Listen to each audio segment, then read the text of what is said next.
welcome to Delaware Speedway for round number 4 of the APC series here on G-Force TV. My name's Greg Kellnan. With me is Jamie Maudsley. Also joining us tonight is Clinton Jeffrey.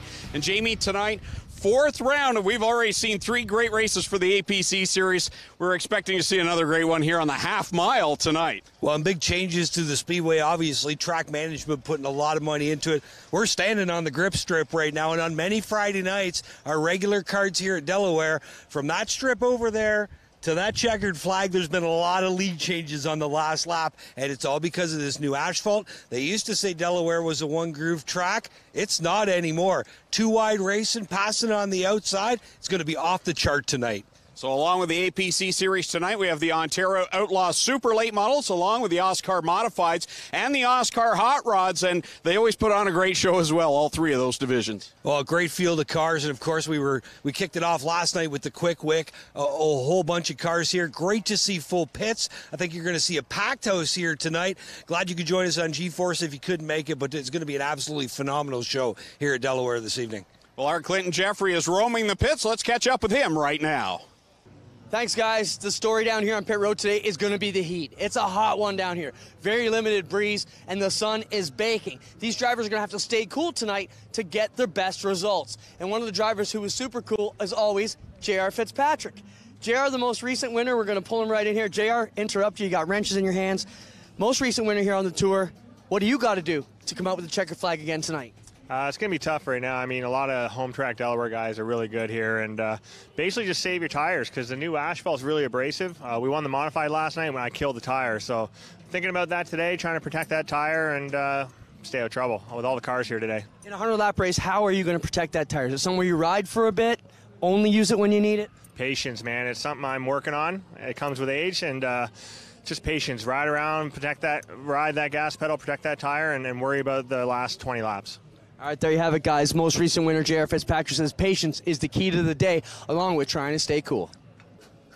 Coming into round number 4, a lot of the talk's been about J.R. Fitzpatrick, 2 wins out of 3 races. But, Jamie, there's a lot of drivers here tonight that can get it done at Delaware Speedway. Well, JR's obviously going to be stout, but I'm looking at some local drivers. Jake Sheridan was fast in practice.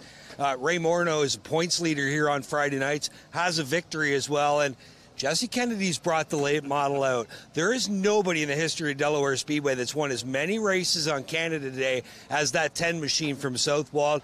If you're going to look for a dark horse pick, that's the guy to get it done here tonight. And Andrew Gressel, he's another driver that's got it done on big occasions here at Delaware as well. He's won multi-great Canadian races. He's a former track champion, a former APC late model champ, and he's really turned his program around, really running strong.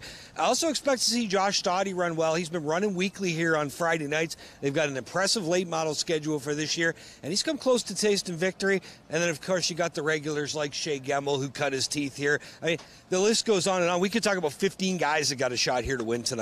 That's the nice thing. All the parity in the APC series. We don't know who's going to win. Let's catch up again with Clinton Jeffrey. Here with one of the other hometowners, Ray Morneau Jr. Ray, you know, you had your program so well this year. Things seem to be going very well for you. You've had some great runs here. How cool is it to have the AP series here at your home track? Oh, it's cool. We're like you said, we've had a couple good runs here, and we're looking forward to this weekend. And after practice, I'm pretty confident for what we got for the race. So with the field like this, we ended up 7th after practice, and I'm pretty confident with what we got. And like I said, with a field like this, when you're 7th after practice, you got to be happy. How are you dealing with the heat here, Ray? We see you got your helmet blower. That's the traditional thing most guys got. Is it just lots of water in the blower? Yeah, for sure. Yeah, I got the helmet blower here. Just keeps me cool a little bit, gives me a little bit of fresh air, and then water. Water is the biggest thing. I've been pumping fluids into me all day just to keep hydrated. Right. I had a little thermometer thing in my pocket during the practice there, and we were 100 to 105 degrees. So it's warm in there, but it's supposed to cool off here toward the end of the night, so it won't be so bad, but it's still going to be warm. Good luck here tonight. Thank you. Ray Morneau Jr., one of the favorites here, the hometown kid. He knows how to get it done, guys. When we come back, we'll go green flag racing here at the half mile at Delaware Speedway on G-Force TV.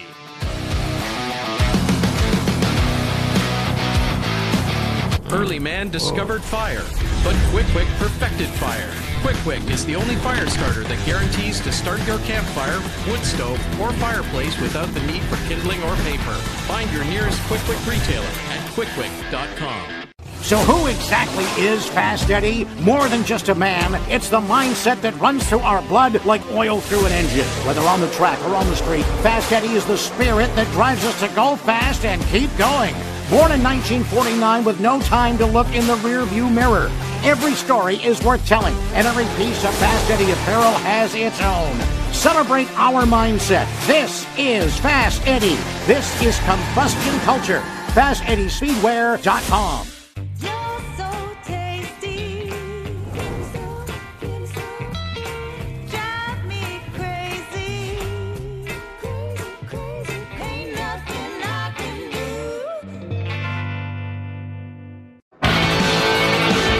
Well, good evening, everybody. Welcome to our weekly race chat. Adam Ross and Clinton Jeffrey are live and interactive every Tuesday night. Rivals Race Chat is your home for race discussion, debate, news, interviews, and more. They'll even take your questions and comments live on the air and talk to some of the newsmakers each week. Tune in every Tuesday night at 8 p.m. on GeForce TV.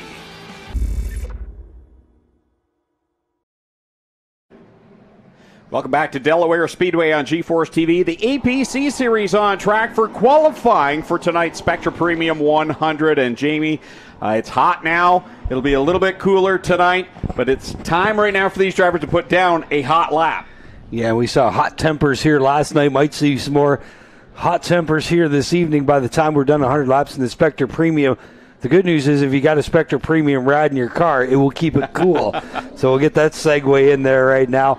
Cars coming out for qualifying out of Hamilton, the SGG Gloves Incorporated machine. That is Connor James.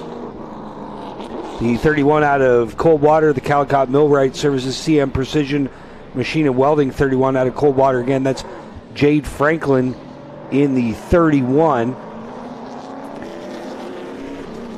Wheeling the 46 today out of Brampton will be Lane Zardo. I've got Billy Zardo, I believe, is behind the wheel this afternoon. In the My bad. 46. Billy Zardo in the 46.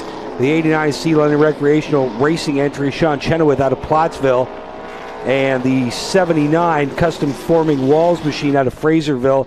That's James Horner. And it looks like Colton Everingham making a start here today. Good to see him out in that 48 machine. A regular at Sunset Speedway, working off turn 4 right now. There you see Chenoweth on the screen right now, trying to put up some fast laps in that 89C. So far, his quickest of the cars to take time. Connor James now to the top of the board with an 18.669 second lap around this half mile. Group A for the APC Series. Chenoweth now tops Connor James by 8 1/1000ths of a second. And Chenoweth, we saw him struggle the last few years. He's really turned the wick back up here in 2022. Having a pretty good season so far, sitting inside the top 10 in points tonight. Everybody, the things you're looking for here tonight during qualifying, obviously track record on the line. In 18.146 that last September by Trayton Lapsevich, and everybody wants to make it into the top 10. So you can guarantee one of those starting spots in the top 10 after the invert. So if you're unfamiliar with the way our scoring system works, as Connor James to the top of the board, top 10 are locked in. We reverse them in order of where they are in points. So if you're the point leader, you qualify in the top 10, you're probably going to be back 10th or so, maybe 8th if there's some guys who are part-timers. They will start behind that to fill in the top 10, but definitely the inversion's good. Get the fast guys at the back, make them work their way to the front. So Connor James comes out of that first group as the quickest, 18.651 seconds over Sean Chenoweth, who was 100th of a second behind. Jade Franklin third quick, 18.877. Billy Zardo fourth. James Horner was fifth. Sixth, Colton Everingham. Second group getting set to go out. Looks like we'll have 6 groups here today. Shea Gemmel will be in this group. He's from Dorchester in the APC Auto Parts number 3. Blair Wickett, Polar Blair in car number 97. And he hails out of Cambridge in the JD powder coating number 97 machine. Billy Schwarzenberg is also out there in car number 86 as they get set to roll off onto the Speedway. Travis Halliburton in the 39. Travis out of Hillsdale, and Tom Gibbons in car number 10 from Southampton. Hey, good to see Travis out here. Not too many starts for him over the years. It's been kind of a regular when we go to Sunset. That is his home track, but getting outside his element here tonight. Racing here at Delaware, and glad to see Travis making the haul down to the London area half mile. We are about 5 minutes west of the city of London proper. Out here between Delaware and Komoka, just outside the city on the banks of the Thames. There's Shea Gemmel. Home track for him. Started his career in go-karts up the street at Grand Bend Speedway. And then his first big car experience in a truck here at Delaware. Moved up to the Super Stocks. And then started with his late model program. He's in that beautiful prepared APC number 3 sponsored entry. Also Miami Muscle on the side of that car. Former winner all the way back in 2020 at Sable Speedway. So it's been a couple years for Shea Gemmel since he visited Victory Lane. Would like nothing better to do it here tonight at his home track, especially with all those APC folks up there in turn 1. Yeah, it's a little different when you've got an army behind you racing. Sometimes you're on the road and your sponsors aren't there, but when they're out in full force and you know they're cheering you on, a little bit of pressure, and you want to give them something to cheer about, not just come to the races and have fun, which they're going to do anyway, but you want someone to root for. Green flag out here in this second group, Group B for the APC Series. Here's Billy the Kid Schwarzenberg in that Spira Fire Protection high-grade roofing machine. There's Halliburton in the 39 off turn 4. Travis will bring it to the start-finish line. Green flag in the air. And I believe everybody now on the clock, Greg. Shea Gemmel, top of the board. Yeah, didn't waste any time. First time by, 18.618. I don't know. I mean, we figured we'd see the record fall with the upgrades to the track, but it is hot and slick out there today. Not sure if that extra grip of the asphalt can overcome the loss of grip because of the heat. There's probably a mathematical equation in there somewhere. But since I can barely turn the calculator on, we're not going to do it. So a little bit of a scoring issue. We have Jordan House at the top if you're watching on Race Monitor. But that was an issue there for a second where he was down by the scoring loop down on pit lane, and I think that triggered it off. But Shea Gemmel is the quickest, 18.542 now. Blair Wickett, Billy Schwarzenberg right behind. So 3 of those drivers quicker than Connor James now. Halliburton inside the top 5. Gibbons 6th. Chenna was 7th. Franklin 8th. Zardo 9th. And James Horner on the bubble of the top 10 spots. And it looks like Horner's going to last till at least the end of this group inside that top 10. Colton Everingham, he's got to find some speed in that 48 machine. See Blair Wickett slowing down on the back stretch as Group B takes the checkered flag. And again, these are the next fastest cars in practice. The last group will be the cars that turn the fastest times in practice. So we go from slowest to fastest. Well, in all fairness, I just realized, in all fairness to Colton Everingham, I don't believe he's turned a lap yet either. I think that's another scoring loop issue. So, yeah, he was not in that group. So, oh, yeah, you're right. Sorry. The cars on the inside are already, yes, you are correct. Sorry, I'm going by the list that had Dwayne Baker in the 48, so at least I got the name right. Colton Everingham, 11th quick. He ended up getting 5 laps in. His best was a 19.1. So they got some work to do on that 48 car before feature time. But it's pretty tough when it's an impound race. I mean, you got what you got. So we'll see if the driver can find 0.8 of a second between now and race time. Good luck. Third group out onto the track, Eric Della Riva in the 74 machine out of Dundas, the SDR seating ride. Matt Pritico in that global warranty, courtesy Ford Mustang, car number 21. Dale Shaw, the NTN Bearings, number 83. Gord Shepard in the 10S. He's out of Oro, Ontario, the Paragon Auto Trim of Barrie ride. And Matt Box from Carlisle in the Transport Trailer Sales, number 27. Matt was out here a few weeks ago on a Friday night, getting to some shakedown runs, and we've seen a lot of guests drop in on Friday nights, Greg, with the no testing rule or the lack of testing rule. If you want to test, you got to come out and race, and it's made for some guests on Friday night. We've had some bigger fields of late models here on regular Friday nights because of that, and it's been good to see. And Matt Box, one of those drivers to make his way out here, is a place where he cut his teeth racing. Matt Pritico to the top of the charts, 18.564. No real surprise there. He bumps Schwarzenberg down.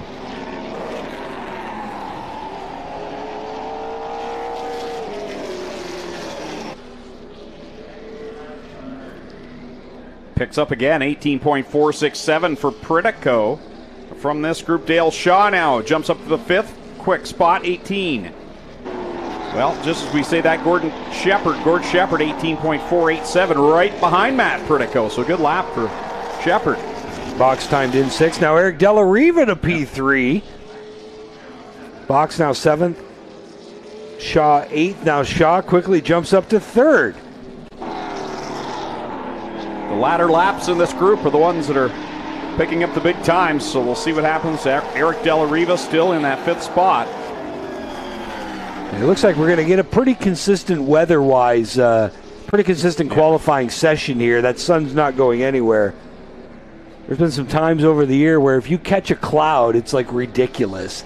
You'll have like the second group come up, a cloud comes over, and that second group, who are the guys that were like, 20th to 25th fastest in practice, are the 5 fastest cars. So he can really play a factor in that, but no, not a cloud in the sky here tonight. Chamber of Commerce afternoon.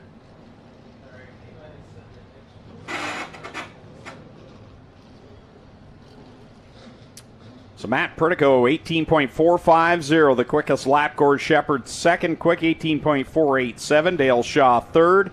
Matt Box, fourth, and Eric Della Riva, fifth quick right now as we have another group headed out onto the track.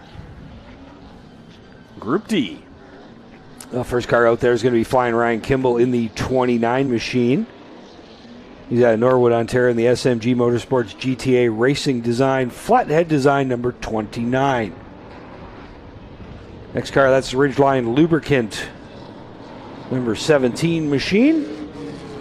So sponsored by Canada Flat Roof Systems and APC Bruce Service. Josh Primetime Stoddy out of Chesley, Ontario. 28, no stranger to these parts. He's a former winner here in the Pinty Series, as well as the Canadian Tire Series. He's a former late model champ at Delaware Speedway. He is in the Castrol Edge Dodge. That is DJ Kennington out of St. Thomas, Ontario. The House & Associates number 8 machine out of Hillsboro. Also sponsored by BM Towing and McMaster Chev.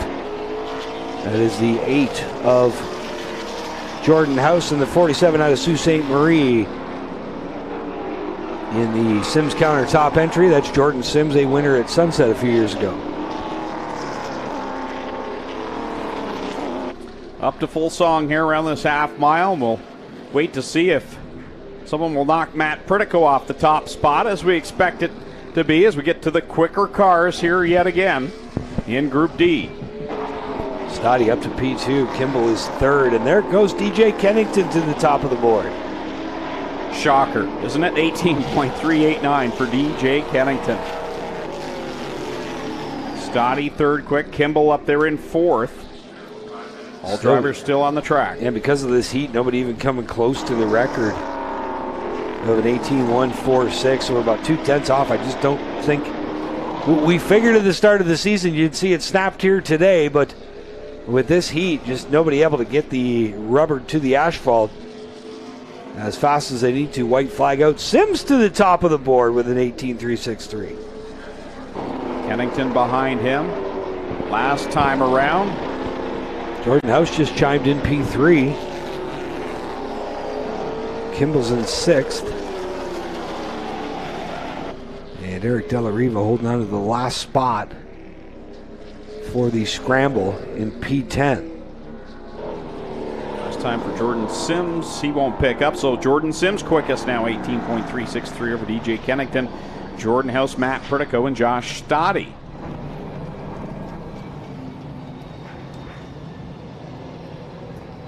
Group E on its way out. And it's got a race winner in it. Race winner, Rick Spencer Walt, winner at our opener at Sunset. He's the CM Precision and Machining. Greensteelroof.ca, number 31W at Hawkstone, Ontario. The 03 feature winner on opening night here at Delaware Speedway. Picked up another one last Friday night. He's in the JR Excavating, number 03 from Windsor. That's Ray Morneau.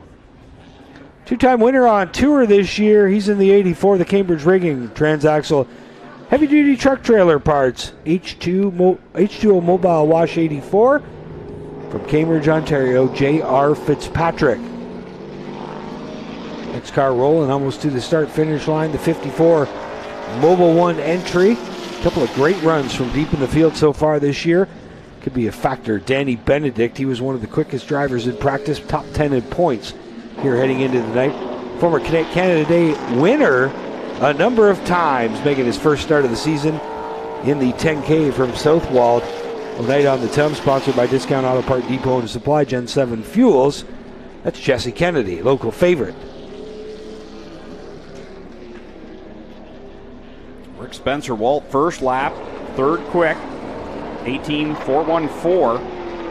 Ray Morneau bumps ahead of him into the third spot, 18.393. So they're picking it up. Here comes J.R. Fitzpatrick, second fastest, behind Jordan Sims still. There we go. The odd drivers made lap 4 his quickest, but most of the guys, lap 3 is that quick one, so that's the one we're looking for. Rick Spencer Walt, 18.232. And I didn't think we were going to see a record, Greg, but they are closing in on it. We still have the fast car group to come. Spencer Walt with a 2.32. Fitzpatrick goes 2.64 for second quick. Morneau's third. 18.211 for J.R. Fitzpatrick. Half a tenth off the record. Held by Trayden Lapsevich. It's going to be one of those cars in that final group. White flag in the air. J.R. Fitzpatrick still top of the board. Spencer Walt second, Benedict third, Morneau fourth, and Sims fifth. It's Kennington, House, Pritico, Stoddy, and Ryan Kimball rounding out the top 10. So Kimball in the final scramble position right now. Last couple of cars to cross the line. Jesse Kennedy will be the final one. So J.R. Fitzpatrick, 18.211. Quickest now for Rick Spencer Walt, 18.232. Then Danny Benedict, Ray Morneau, and Jordan Sims. The top 5, DJ Kennington, Jordan House, Matt Pritico, Josh Stoddy, and Ryan Kimball round out the top 10 as Group F comes out. Final group, quick cars from practice this afternoon, and rolling out is the guy that holds the track record, Trayden Lapsevich. Trayden Lapsevich out of Grimsby in that Tricorp Ace Services entry. Again, your track record holder, feature winner here at Delaware Speedway. Kyle Steckley, second in points in our weekly division here on Friday night. He's been a busy boy in that Quick Wick Fire Starter APC sponsored number 22. Running not only the tour, but here on Friday nights. Again, second in points on Friday nights, sixth in points on tour. Another former winner here of APC late model action. One of the APC events, the Tricorp, number 73. That's Cole Powell out of Mount Bridges. He was a Labor Day winner a number of years ago. 52 machine, former track champ out of Mount Bridges, Ontario, the Pride Seed Vibrant Farms. Cameron Crane and Riggers, number 52. Jake Sheridan, who was in action last night in the Super Stock here at Delaware. Next up, you got the 81, the Road Warrior. Many-time winner here at Delaware Speedway in the Salvo Falls Tent and Trailer Park entry. That's Andrew Gressel. That's all the cars here in the final group. 18.211, the time to beat for quick time here. It's going to take an 0.16 or better to knock off the track record. So for Kyle Steckley, quickest in this group, 5th quick. Now he jumps up to 3rd quick. Patrick and Spencer Walt still 1 and 2. There goes Jake Sheridan, 18.190. Closing in on that record. Cole Powell just hanging down inside the top 10. Steckley doesn't go any faster. See if Powell can bump that time up. Nope, not quite on his next lap. Gressel up to 7th. Lapsevich is 6th. No quicker for Sheridan. He's still at that 18.190. And I think that record's going to stand. I we'll think see. so too. Sheridan takes one more crack at it, but can't go any quicker. Checkers in the air. Steckley first one under the stripe.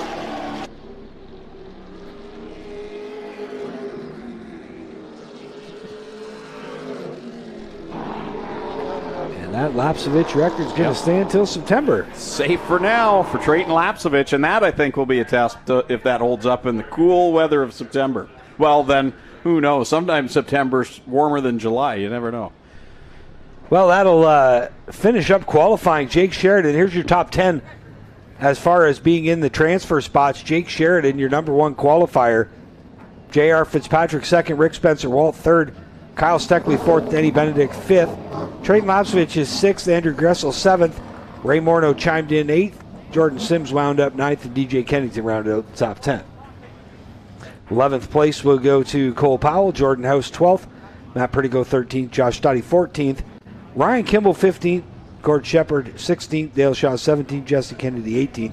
Matt Box chimed in 19th, and Eric Della Riva rounded out the top 20. Then it's Schwarzenberg 21st, Blair Wickett 22nd, Shea Gemmel 23rd, Connor James 24th, Travis Halliburton 25th. Sean Chenoweth wound up 26th, Tom Gibbons in 27th, Jade Franklin 28th, Billy Zardo 29th, James Horner 30th, and Colton Everingham 31st rear end Charlie. I believe Clint Jeffries is down there with our fast qualifier, Jake Sheridan. No, I've actually got 3rd. But I've got Rick Spencer Walt. Rick, 3rd tonight. That's not a bad night. A start to your evening. Pretty good. Can you be pleased with that?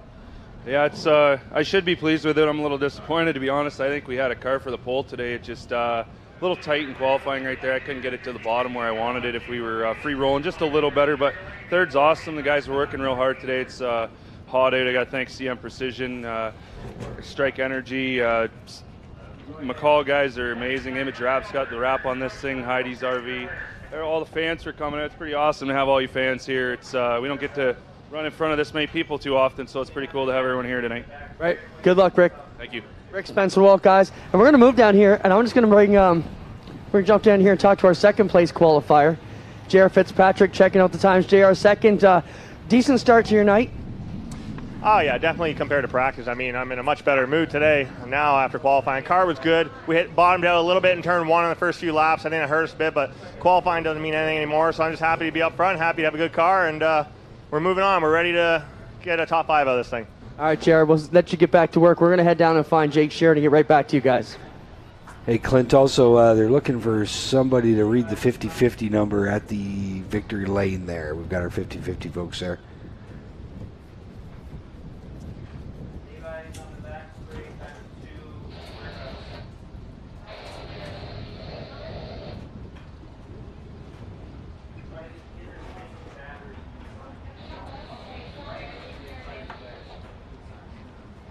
Got a rapid fire victory lane here while we wait for Clint. Victory lane would be the reverse. Yeah, that's a tough one. I probably wouldn't get past crying. So I always pull up in the corner wherever my Uncle Mike's sitting. He's in a wheelchair, and I always see him before I go to victory lane. I'm going to put my son on the roof and let him hold the checkered flag. Probably crying. Probably the reverse victory lap, No idea. Probably just a lot of elation that we pulled it off. I think it'd be cool to do backflips. Smiling.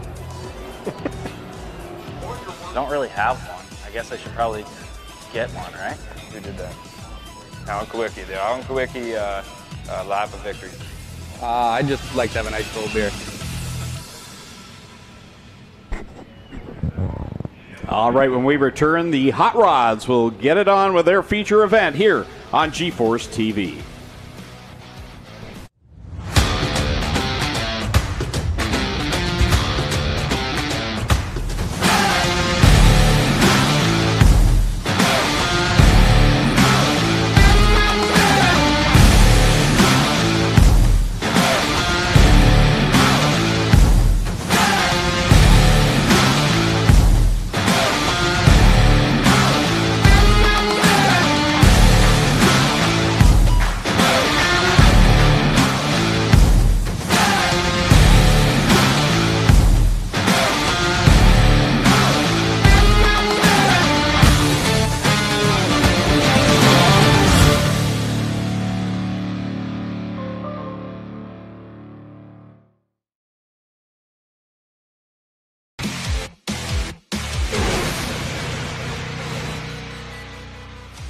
I've always had the spirit that I wanted to invent something new, and so when we got into clothing, I got immersed into it, and the only way that you would really understand how to build clothing is to become a pattern maker. That pattern maker concept started becoming very interesting to me because I went, I can make this better. Love it. Absolutely love designing. Doesn't matter whether it's a garment or an engine or a car, decals on our race cars. I love doing that. That's my forte.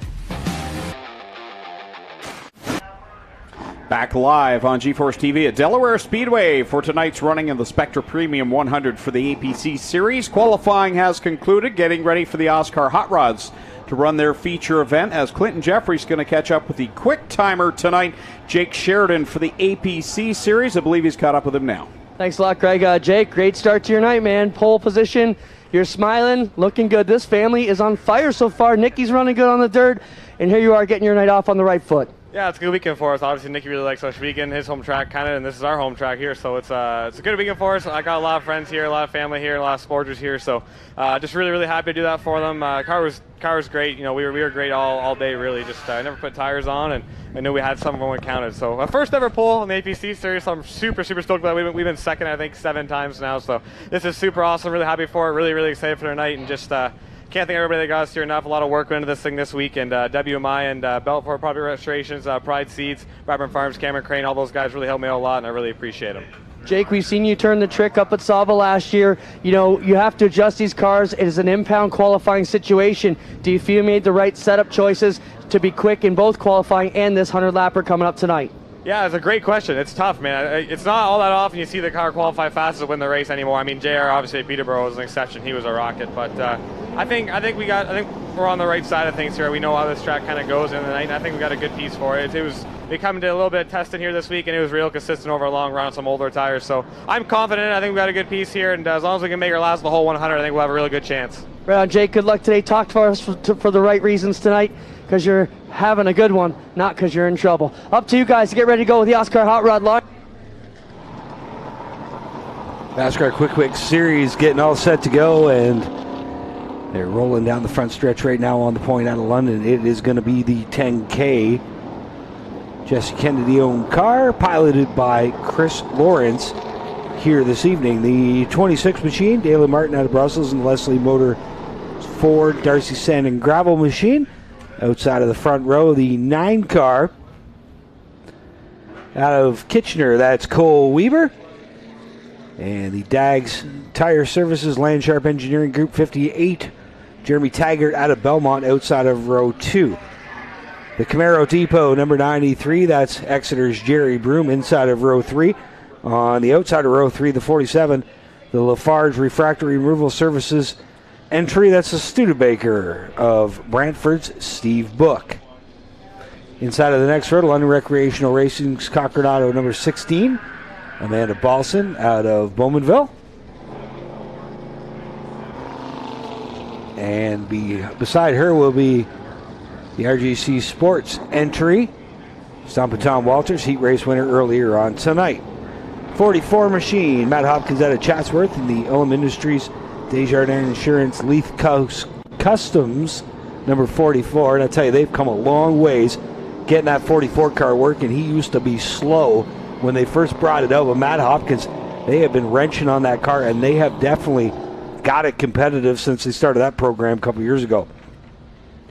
Paul Bogey Sr. out of North Bay in the 8SR, sponsored by PPG Canada and Davies Heating and Cooling, as well as City Center Collision. Good view of the drone. 46, Billy Zardo Sr.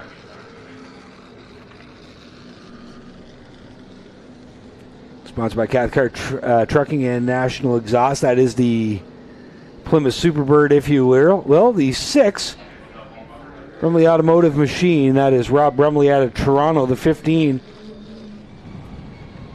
is the St. Mary's Home Building Center, Sam's Home Hardware, Langford Lumber, Lucan and Clinton, number 15. Out of West Lauren, Dave Evison Sr., regular here at Delaware Speedway. One of our Delaware bone stock drivers moving up to the Hot Rod Series. Precision Specialized, WildSprinting.com, Tracy Ellis, PC 275 Realty, the sponsors on Woodstock's Connor Ellis's number 48. We got the 13 entry. Ryan Cohen out of Port Perry in the KCM Metals Think Past Design, number 13. The 03 machine. Gary Hanna out of Cohill, C. Patterson Equipment Repair, Peterborough, Napa Auto Parts on that 03. The 99 of Steve Adams out of South Bruce, Max ISP, Prossport Fan Shop, Galvo Machine Shop. Sponsors on that gold 99 car. Bill Breckelman's in the 07 El Camino. Bone stock Billy Breckelman's. He's out of London, that Brandy Point Services entry. The one's Jim Blackwell out of Sunridge in the Cannonball CNC Signs and Designs machine. 73 out of London. Jat Sports Arctic Snowplow. Some of the backers on that Jordan Morris car. The 88, Jeremy McLean out of North Bay in the TSS Top Shop near North Hydro Seed entry. And the 86, Nick Clark out of Teeswater, John's Towing, Arctic Clear, PW Auto Sales. He was fast last night in that 86. Getting set to go. Your winner from last night, the car on the pole, except Chris Lawrence at the controls. Martin to lead into one. Dale Martin down into corner number 1. Beautiful field of cars for these quick fire starter Oscar Hot Rods. This is not an old series, Jamie, and to have this many cars, fantastic field to get things going. Yeah, a bunch of guys definitely jumped at the opportunity to build one of these. They like the old school cars. I mean, where else did you figure you'd see a couple Studebakers racing here tonight? You got the 58 of Taggart and the Studebaker, the 47, excuse me, of Steve Book. That's also a Studebaker. Book right now and Broom side by side going down into corner number 3. That's the best battle on the track. It's the fight for the 5th position as they roll it off the 4th corner and across the stripe another time. Steve Book on the high side, Jerry Broom down on the bottom. Steve Book has been to victory lane many times here at Delaware Speedway in enduro action. He gets shuffled to the top side, and Tom Walters is going to waltz on by as well. Walters slips by the 47. Next comes Amanda Bolson in the 16. She'll try and get by Book. As right in front of those two, Stompin' Tom taking a look on Broom in the 93. Amanda Bolson in that little motor that could. It is a 602 crate. It really gets through the corners, but it's like she's got some ponies there on the straightaway. Got that thing. There's nothing wrong with horsepower on the straightaway. Nothing handles like pure horsepower. Exactly, and she's got that London Recreational Racing machine up there now, chasing down Stompin' Tom and Jerry Broom are going at it. You got Stompin' Tom down on the bottom, Broom on the outside. A couple of cars dropping off here in the opening laps. Paul Bogey Sr. as well. He's on the move in that 8SR. We saw him start at the back of his heat race and finish 4th here earlier tonight. He was a factor last night in the feature. I believe he led right till Jesse Kennedy took the top spot away. He's going to mosey on by Steve Book. And that's Steve Book car struggling to find speed here tonight. Which kind of shocks me. He's always so good when we see these hot rod races here on G-Force, but definitely that car is slipping through the fields. We got problems as Zardo goes around in corner number 4. And we're going to go under the caution flag for the first time here for the hot rods. And something, I think Rob Brumley's got some problems with that 6 car.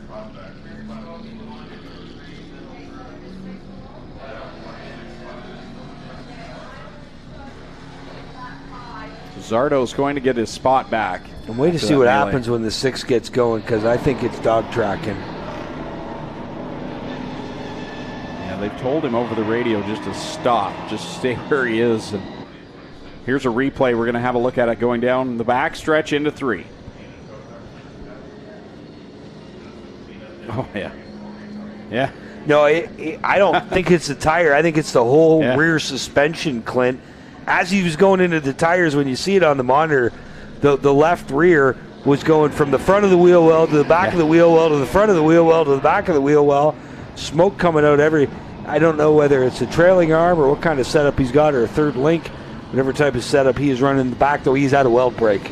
Like you said, he was dog tracking. He's like the dog dragging its rear end across the carpet there. That's what it looked like. If the back end of your race car is trying to pass the front end, you got a problem. Yeah. So here we're going to have a closer look at that. And the puff of smoke before he even entered the corner. And there it's already out of place. Wow. Hey, you know what? As much as you don't want your day to end like that, that could have been way worse. I mean, he could have been looking at the car with a flat right side.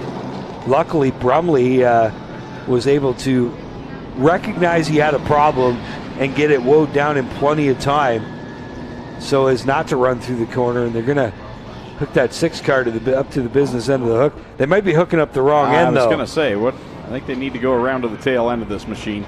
Well, guys. Go ahead, Clint. We have oil leaking out of the back here. You can see we got gear oil leaking out of the back side. We've torn up the rear end. So, Rob, this isn't a good sight for your car. Obviously, the rear end is twisted up. We've got, obviously, a streak of oil. So not only have you tore it out of the, looks like you popped the rear end, what do you know? Well, it seems the drive shaft broke. It's come right up through the tunnel, almost inside the car there. So it's not looking really good here. So I'm lucky I didn't eat the thing. But anyway, we'll have to fix it up and get ready for the next run in a few weeks. What a gorgeous machine you've got here. Hopefully you can get it back together. Thanks very much.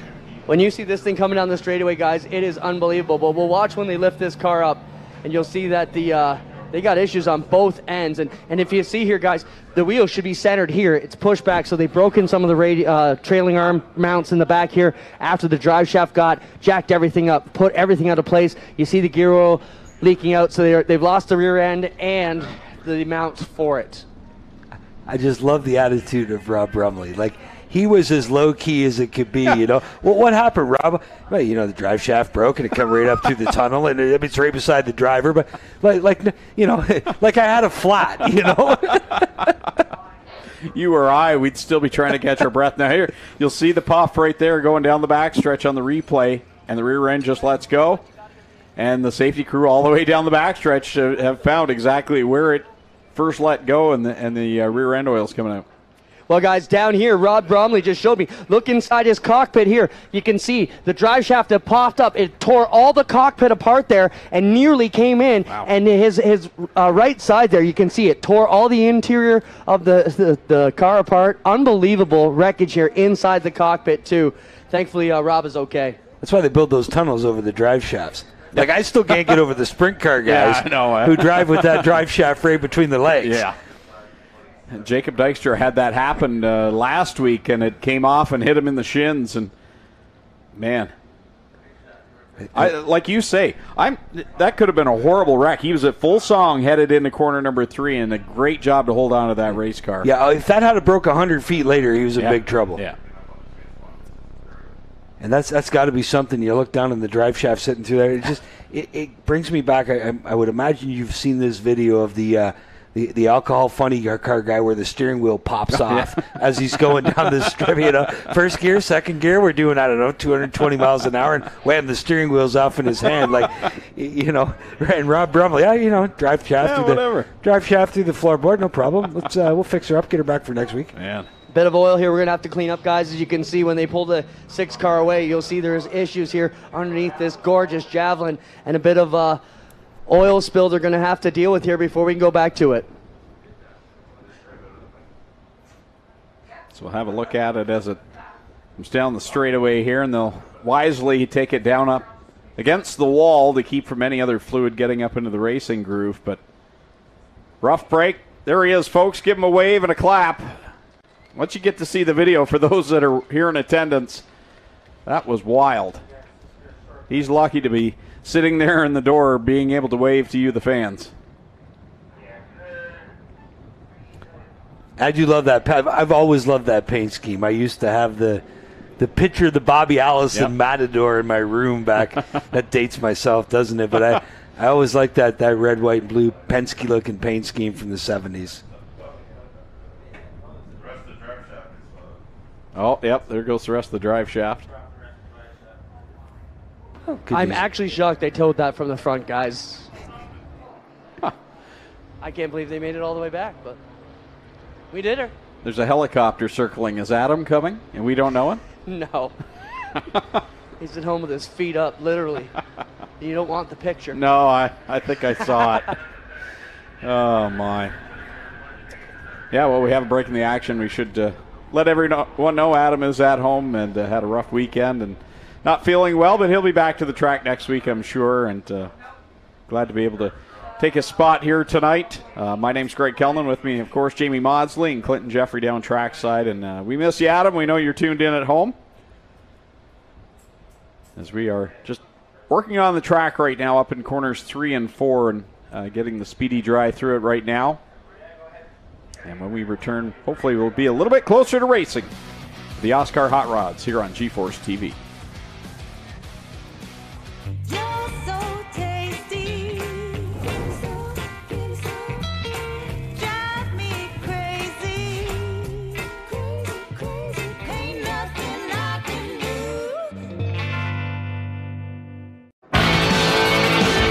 Well, good evening, everybody. Welcome to our weekly race chat.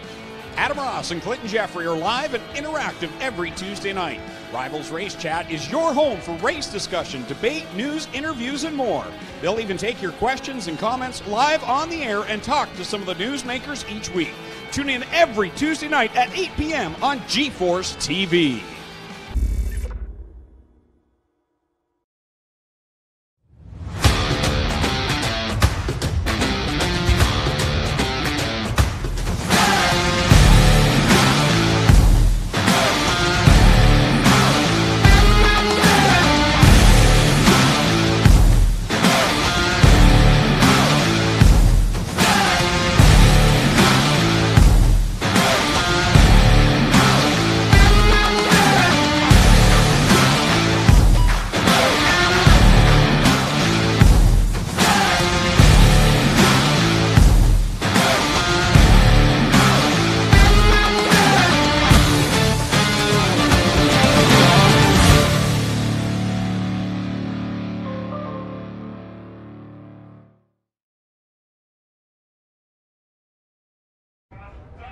Welcome back live to G-Force TV from Delaware Speedway, just outside of London, Ontario, and a beautiful sunny day here on what would be the Boxing Day of Canada Day weekend, I guess is what we'll call it, Jamie. No sales, though. No. Other people just call it July 2nd. Yeah, but normal people. Normal We're not people. normal. Yep, it's the day after Canada Day. But, great crowd. Great crowd here tonight. Yeah. Absolutely super-looking crowd here this evening at Delaware Speedway. You can see that we got 100 cars in the infield at least, Greg. I mean, this is a ridiculous amount of equipment on hand tonight. And some people celebrating, actually some of our fans celebrating here tonight. So got to put a shout-out to George Stratinga, one of our viewers, who happy birthday to George. He's watching on TV. And a very special birthday for one of the APC family members. Luke Ramsey gets all the glory. We know that, right? But the guy behind Luke that makes everything tick is Dave Graham. And Dave Graham turned 65 today. So a big happy birthday to Dave Graham. I mean, again, you don't see as a fan on the outside what Dave does, but all the stuff that Luke looks like he does, that's Dave's doing behind the scenes. Like, again, Luke does a great job running the series, but he's got some great people helping him. One of them is Dave Graham. He was a longtime oil rep. He's responsible for all the merchandising tents here at Delaware Speedway and on the APC Tour. He does a great job at the souvenir booth, does a great job dealing with sponsors. He looks after the banquet. He does all those little things behind the scenes. And, a big fan of Dave. Happy he's turning 65 here today, and I hope he's having a great birthday here tonight. 65, that's just the beginning from what I've told. Enjoy it today. Happy birthday. Well, we got cars under power, which is a good sign, and we'll run them through the speedy dry. So you see the trails of dust down in corners 3 and 4. And like you say, great crowd here tonight. And if you've never been to Delaware Speedway, for those watching on G-Force TV, come and check it out. The atmosphere is like none other. The grandstand's built on the banking here, kind of up on the hill. We're a long ways up. The track sits down inside the bowl, and there isn't a bad seat in the house here. If you don't like your view, you just pick up your lawn chair, you move it 100 feet, and see what that one looks like. This place would be fantastic in the winter for tobogganing until you get to the fence. The catch fence might be. Well, we've had snowcross in the winter here before, yeah. They had to truck in the snow, and that was responsible for a lot of those big bumps on the front stretch over the years. Oops. But no, they've had snowcross here in the winter. They used to, Greg, back in the day, they used to have off-road races here. Oh, okay.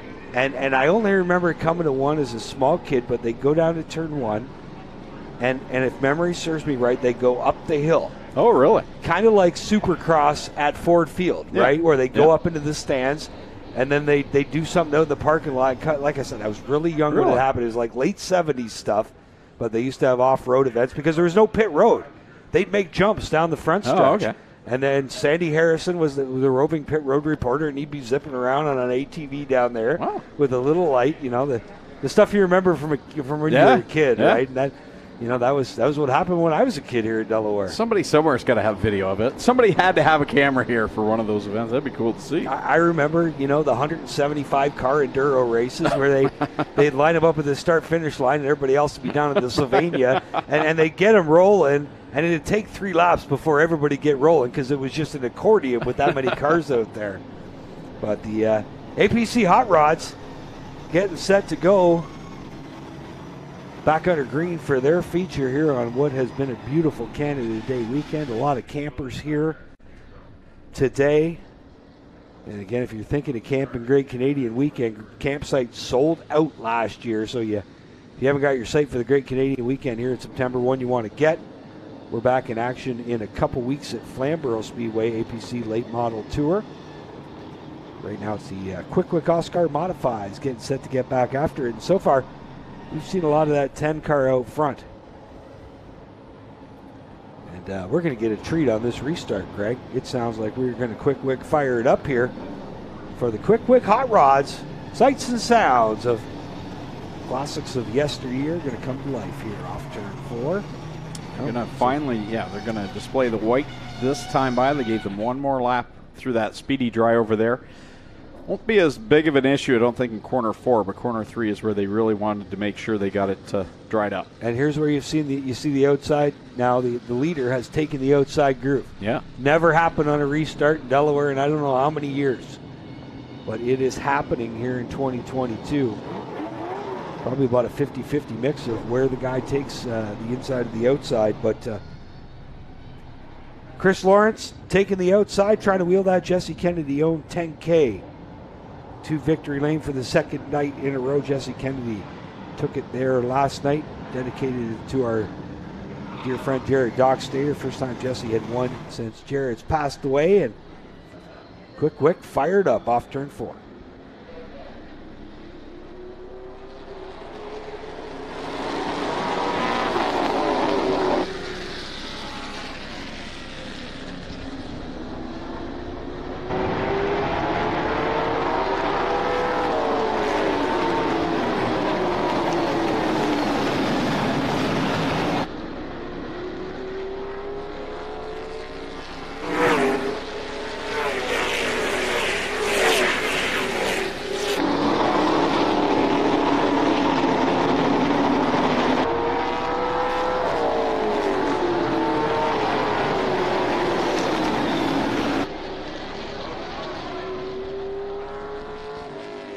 Caution will come out again as we see Jerry Broom up there. Is that Taggart as well? Yeah, Jerry Broom got into that kitty litter on the inside of turn 3, and it got to the middle of 3 and 4, and that thing just plowed straight ahead right into the side of Taggart. And for the second night in a row, Jerry Broom's tore up that 93 car. Well, that restart. First, we'll see the replay here for Broom. Well, we caught the end of it there.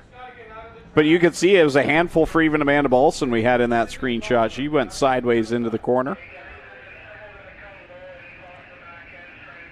It's already a hot day. Slippery out there, and then you've got the speedy dry down that makes it even more of a handful. So Broom will take it to the infield. Car's still rolling, so it could just be a matter of getting the cosmetic damage off, and he might be able to join the field again. I was about to say that restart, though, for Lawrence. Lots of giddy up, but no go. Yeah, something must have happened to that 10K machine. He just did not get going. Daly Martin able to hold the lead. And you see down there they've got the Persuader and the Sawzall, I believe, the tools of the trade on the 93 car. Getting that sheet metal cut away, and they'll get that Camaro back out there.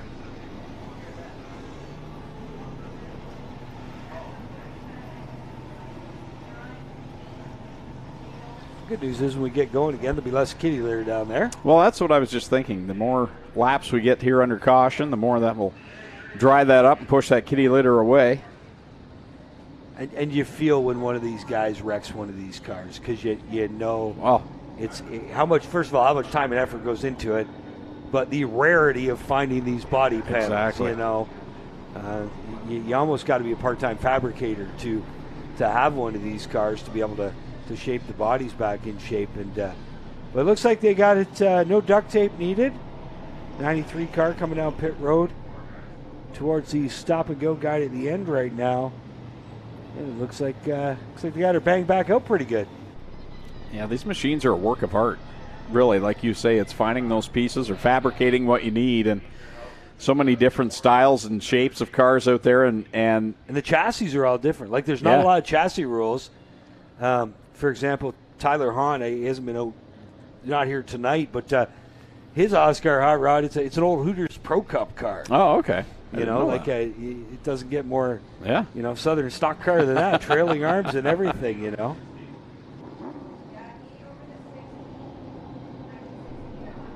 That's the one thing I've noticed since they brought this division in, Oscar, is just the craftsmanship, and from the front of the field to the back of the field, there isn't a patched together car in it. It's all well prepared, well lettered. They really put their heart and soul into them. Well, we get to see a few of these guys on Friday night, so we've got our weekly V8 stock division. The V8 stocks it's 8 cylinders or less now, and the only rule is you got to have an 8-cylinder car with fenders, and you can't go faster than 21.4. Oh, okay. So Sabo Speedway started this last year. They had a 4-cylinder class and 8-cylinder class, and I mean, I'll be honest, when I first saw it, spring of 2021, I went, what? This doesn't make any sense. It's bracket racing on an oval. But I watched the comments on Facebook. I kept on it with an open mind, watched what happened, and I'll tell you what, all the guys at Sabo liked the program last year. This year we bring it to Delaware. The first night we had 4 cars. Last week, our 4th night out, we've got 9 cars. So it's working. We saw Jesse Kennedy bring his late model out here a few weeks ago. He obviously had to slow it down to meet that 21.4, but he got to come out, shake the car down. We've seen him and Jordan Morris broke out on the same night on the last lap, giving the win to third place David Rockwood. And again, we've seen, like I said, some of these other hot rods out on Friday nights running in that 21.4 second or more class, and it's been entertaining. So, and I remember when the Chisholms came out with that concept. I mean, their whole point was, and it was a very good point, that there's a lot of cars just sitting in barns or garages not being used, and these classes are an excellent opportunity where you don't have to change a lot to come and compete. No, you can bring your car out here, and we see, Kyle Metzenberg's one of our top guys in his Nova. I mean, just you got 8 cylinders, doesn't matter. Jesse brought his late model out to race, you know. As long as you don't break out, you're okay. Dave Evason's had that 15 car out here on a number of occasions as well. And like I said, it's worked. It's brought some cars out. I talked to Devin Bloomendale earlier on tonight. He says, yeah, we've been looking at it. He says, my truck is his full-size Delaware truck that they used to run. He says, I think if we put slicks and a 4-barrel on it, we can get down to the 21.4. Oh, perfect. There you go. Yep. See you next week. Yeah, no, exactly. And that's what you want. You don't want drivers that don't have a vehicle to compete in a specific division each week to be just sitting at home wanting to compete but just can't. So, excellent. Well, the problem is if you got a race car in your garage and you never go race it, eventually you're not going to have any place to go racing. Exactly. So it's good to see, like I said, that weekly division, 4 cars the first night. They've got up to 9 cars now last time out. So good to see it, and these cars are perfectly eligible. I'm sure we're going to see Jeremy Taggart, who lives 20 minutes from here. He will have that out at some point. Jesse Kennedy brought the late model out. I'm sure we're going to see that 10K out here later on this year in that 21.4 class. So we're going to double them up now, and then possibly the white flag this time by with 6 complete, 19 to go for the quick fire starter Oscar Hot Rods. I want to see what happens to that 10K of Chris Lawrence. Was it a one-time only problem, or is there something missing on that car? Saw how fast the 47W of Tom Walters was last night. And Cole Weber, again, cut his racing teeth here at Delaware Speedway. Did he spend some time in a late model? He spent some time in a late model at Varney, though, not here. That's Varney, where I saw him, was actually at Varney, He first started racing a full-size truck when they ran the stock trucks here. And I still remember he had the red number 9 Everingham-looking paint scheme. And they smashed it up pretty bad one week, and they brought it out the next week, and they had the 9 on the side and one other piece of lettering right across the back with the spray bomb. It said 1 week wonder, because there was no way they figured they'd get it back out the next week, and they made it. And Cole's done some Ontario Sportsman Series racing as well over the years. He's been busy running a bunch of different stuff from his Cambridge or Kitchener shop, and good to see him taking on the Oscar Series. It was good to see him in action here again last night and tonight. So the white flag does come out this time by, so we'll get back at it with 6 on the board, 19 to go for the quick fire starter Oscar Hot Rods. What did you think the first time you saw that Billy Zardo senior car? Oh, the first time I saw it, I think was on Facebook, and I'm like, oh yeah, now we're headed in a really cool direction. The only thing it's missing is like the Bigfoot gas pedal, like Joe Dirt, right? That thing looks super cool. And that's the other cool part of this. It's kind of an open palette. When was the last time you saw an El Camino? Yeah. You know? Wasn't a race car, I'll tell you that. Well, they worked through the trunk area of that car. Oh, no. Wow. Wow. I don't even know where to start. Who made it through? Dalen Martin.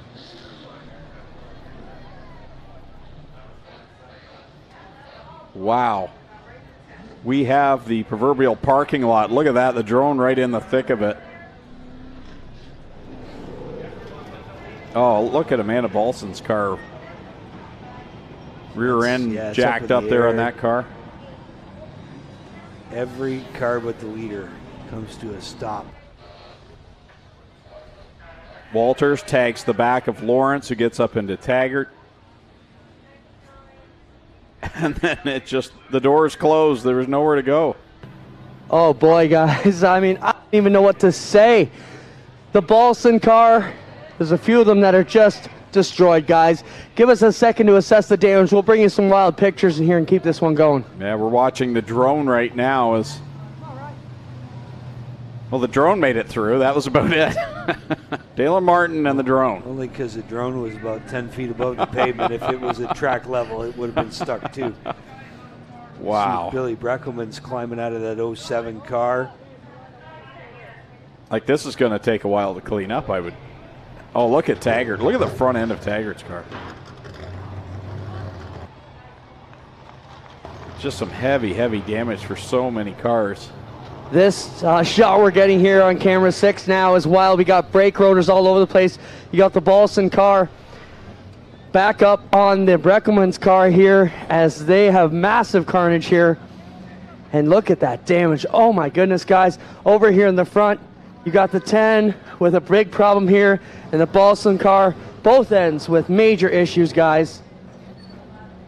Like, that's not even an El Camino anymore. No, and if we look at the Balson car, look at the air cleaner right off. Craziness. Transformed from an El Camino to one of those super rats. Yeah. Shorten it up. Tough break. Yeah, for so I was just showing this. You can see the air cleaner gone right off of the Balson car, and they work all kinds of craziness here as we try and get everything up. They've got the Balson car jacked up here on the 07. All kinds of damage here. 48 with a broken front end. We got the other one up here against the wall. All the noses are torn up on all these cars, guys. I don't know how many cars are going to make it out of this one. 26 is good. Yeah. How much we That's know. it. And then there'll be a few at the back that got woed up in time. Yeah, the 93 of Jerry Broom, the one, they didn't get involved. But, and I think there was a couple more that were allowed to roll through there. I don't know if Nick Clark was one of those cars. He was running towards the back, I believe. He started at the back. The 44 definitely got hit on the way through. Yeah.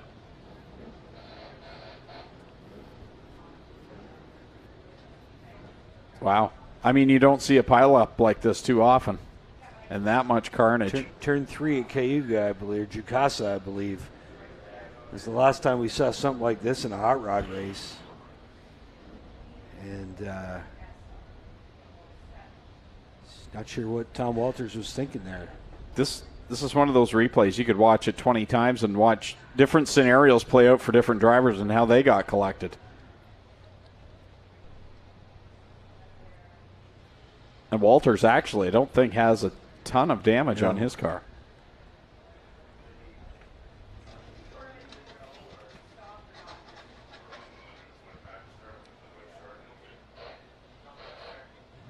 Wow. The 07, that El Camino, the 99 piled into the back of him when they were all getting woed up. Guys, I got Amanda Balson here. Amanda, your car looks destroyed. Both ends of it are big problems. Are you okay? Oh yeah, totally fine physically. I don't want to say the wrong thing, but I think it's time for it to be said. We don't need to win races with 20 to go. We don't need to shove down in front of people. We don't need to put people 3 wide. We're wrecking cars in heat races. These bodies are made of steel. They're expensive. You guys know who it was. I don't need to tell you. Thanks, Amanda. We appreciate you talking to us. And a classy interview when you know she had a lot to say. Check out this, the viewpoint here. They're trying to pull her car off of the tow truck here, and it's totally hoisted up in the air. And when they pull it off, it's going to fall because it's hung up on the back one if they just drag it away. And here you go. Watch your back, guys. And they're just going to rip them apart. Watch out there, Ryan. It might come your way. And now they're dragging the 07 with it. What a bunch of carnage here, guys. I mean, Amanda Balson said it right, but just look right down the nose here, Ryan, at this car. Look at this front. I can't even tell what number it is. I believe it's the 88, guys. Look at the nose on that Chevelle. Wow. Just it's almost sad. It is. It really is. Yeah. We just spent a half an hour talking about the craftsmanship in these machines and to see it all get destroyed. Well, I think so that's a good point of what Amanda's trying to say. You know, these bodies are handcrafted. If you can find them, you're not going to walk into Grisdale or McCall or Dave White's shop and order the bodies for these cars. It's just not going to happen. These are, as you guys say, fabricated, beautiful works of art. And I gotta, has anybody checked on Dave Gainforth? Is he ready to jump off the tower? His whole division just went up in a ball of smoke here. And wow, I just don't know what to say. Craziness.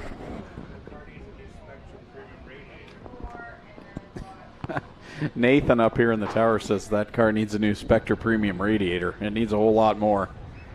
Cute, funny. Needs a front end to bolt it to. Cute, funny, yeah, there's nothing. Clinton said there's nothing to bolt it to. Cute, funny. I get the sponsor plug. I don't know if the drivers would No. think it was that funny, but No. yeah, tough break. You saw that, like I said, the 07 got piled into from behind. I guess it was the 88 that got him.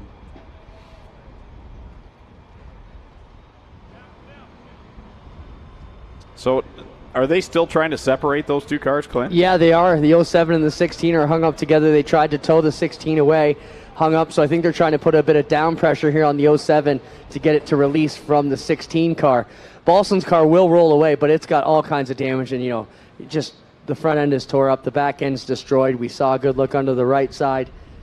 The Breckelman 07 is not going to race probably anymore in a while, and there it rolls away into the Chevelle, but it doesn't much matter. And oh my goodness, let's get in here, Ryan, and take a look at this. You look at the carnage here, guys. Look at how good the fuel cell did its job. It is totally mashed. There's not one drop of fuel out of the back of this. This fuel cell did a great job. You can see all the safety equipment did its job here to keep this together. And look at how far that car's been shortened up, guys, just massively here. While we're over here, we'll look at the Chevelle. Look at the front end of this car. Everything has gone off it. The radiators basted up. It's got everything gone from the wheels back, or wheels forward, guys. And the only thing that's staying, still tell it's a Chevelle. Yeah, that's about it. Wow. That's one of those instances where you're mad and you probably half want to cry, when you see that much destruction. You know what? I don't have any vested interest in any one of those cars, and I want to cry. Yeah. What a shame. Look at Amanda Balson's car being towed down the back stretch. And, Clint, I don't know if you already have or not, but that 58 behind you, Taggart, like the damage on the right front of that machine at the end of pit road. He took a hard lick in that machine. Good point, Greg. I didn't even see this one was behind us here. This Taggart car has got just as much damage. Oh my goodness. Like all the angles gone on this car. You look at how far shortened it up is on the right side. Guys, this nose used to be out about here. Yeah. And it got pushed way back.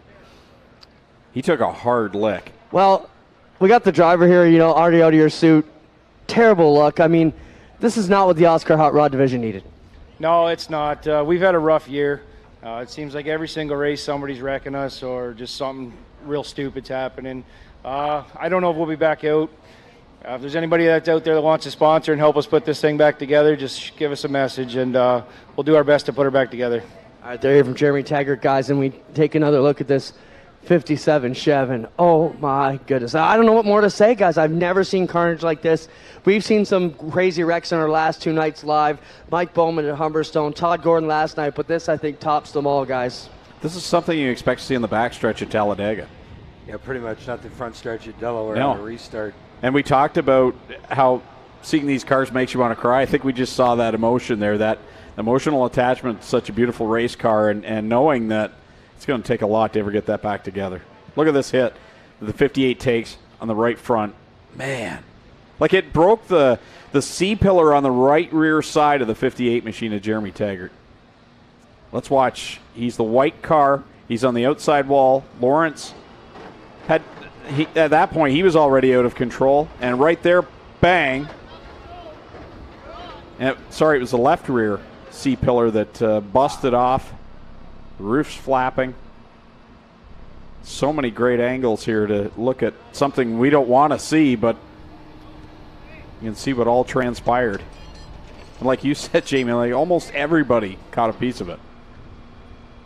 Oh my. Yeah, you see the 07 of Billy Breckelman's Brandy Point Services crew. There's how about that? There's car owner Jack Van Herk down there, strapping it down. And I think Jack might have brought that Brandy Point tow truck to the Speedway today, so not the plan for it, but I guess he can just wheel it home on his own flatbed when he's done. He doesn't have to worry about getting it back in the trailer. Wow.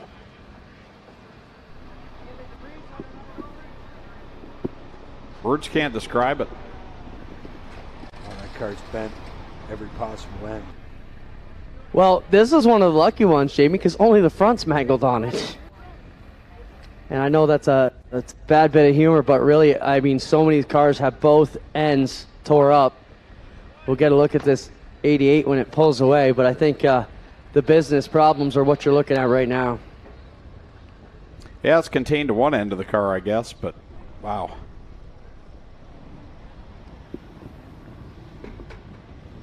Well, the positive note, they've got all the cars off the surface except the one car here.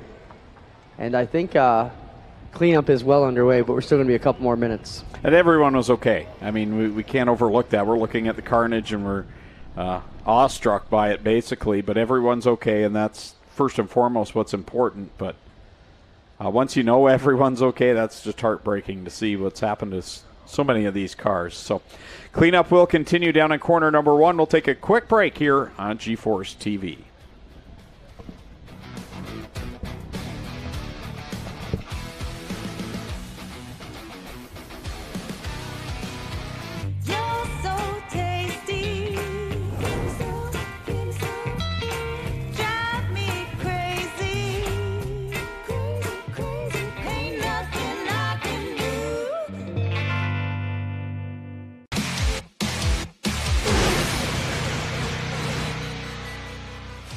I've always had the spirit that I wanted to invent something new, and so when we got into clothing, I got immersed into it, and the only way that you would really understand how to build clothing is to become a pattern maker. That pattern maker concept started becoming very interesting to me because I went, I can make this better. Love it. Absolutely love designing. Doesn't matter whether it's a garment or an engine or a car, decals on our race cars. I love doing it. That's my forte.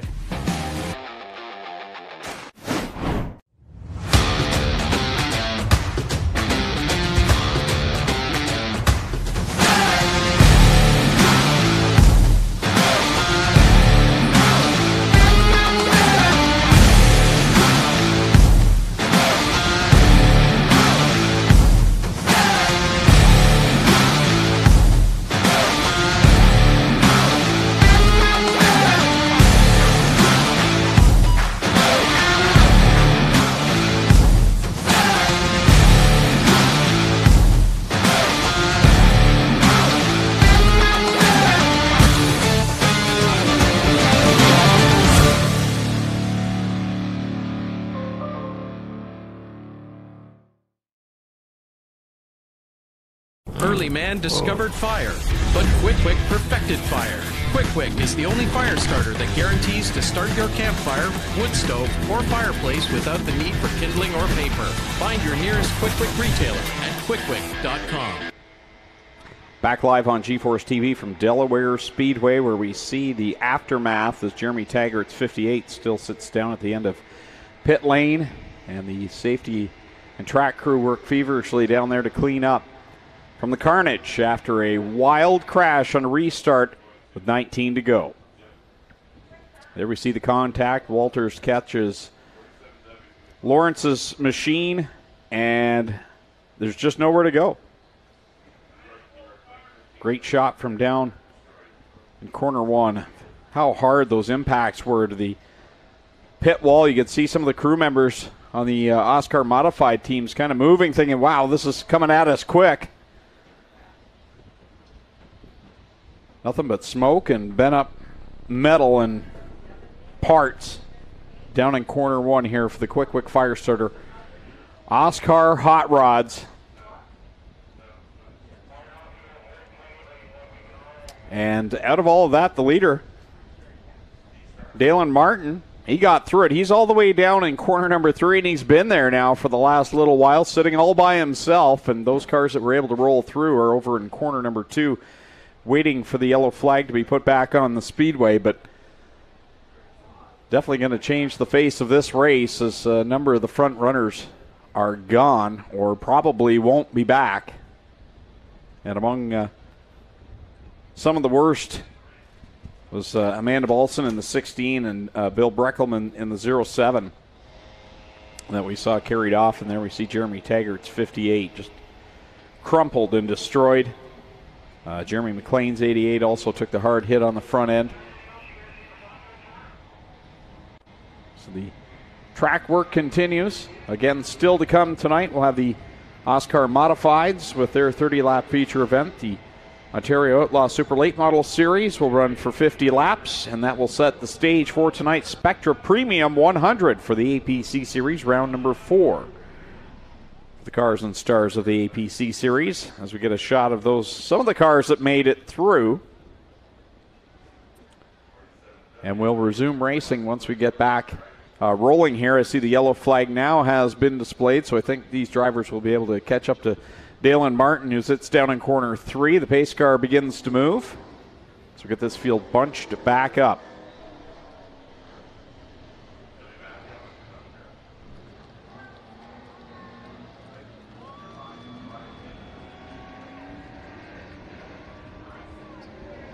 And we see Jeremy Taggart's 58 going up on the hook now. Super hard impact as that car got turned around. Thankfully, didn't hit driver's side. It hit the right front there, and we can see the marks as we'll see the field roll by. The front stretch, we'll see all the black marks and the kitty litter down there that's been put down to clean up some of the fluids that have leaked out. There's the one guy that made it through. He was out in front of it all when it happened, Dalen Martin in the 26, and you could see the scuff marks on the wall, and this has been Dalen's first look at it. He's been down in corner 3, kind of oblivious to how bad it really was. He might be one of the only people in the place that doesn't know what's just transpired. And again, for those in attendance, you can watch the live broadcast. You can go back and have a look at the replays, GeForceTV.net, or you can go on YouTube, Facebook, and look up GeForce TV, and you can see the replays of that carnage down in corner number 1. It's like having a mini Jumbotron in your hand. Again, hopefully you have a good data package. Don't run it too long if you don't have a good data plan. But I thought everybody was just hotspotting off your phone. Yeah, like Adam does, you mean?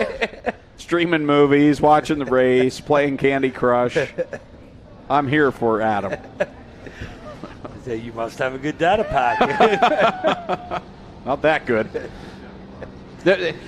Actually, we were fine on the data side of it, but we were at Flamborough that night when he did it, and it took almost to the end of the race. I'm like, why is my left rear cheek here kind of burning up? And I pulled my phone out. I'm like, oh, it's my hotspot. Oh, Adam's been watching this the entire time. My phone's just, it had the heat warning on it. Like, oh. What are friends for? He gave me toasty buns that night. Thanks, Adam. You see Dalen Martin out front in that 26, and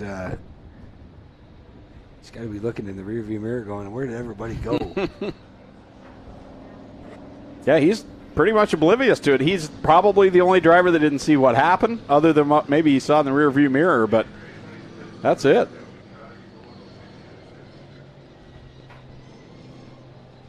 So then there were 5. Wow. How many started this? 20, 22? I tend to think there was more than, was there not? It was a big field to start, but 5 left.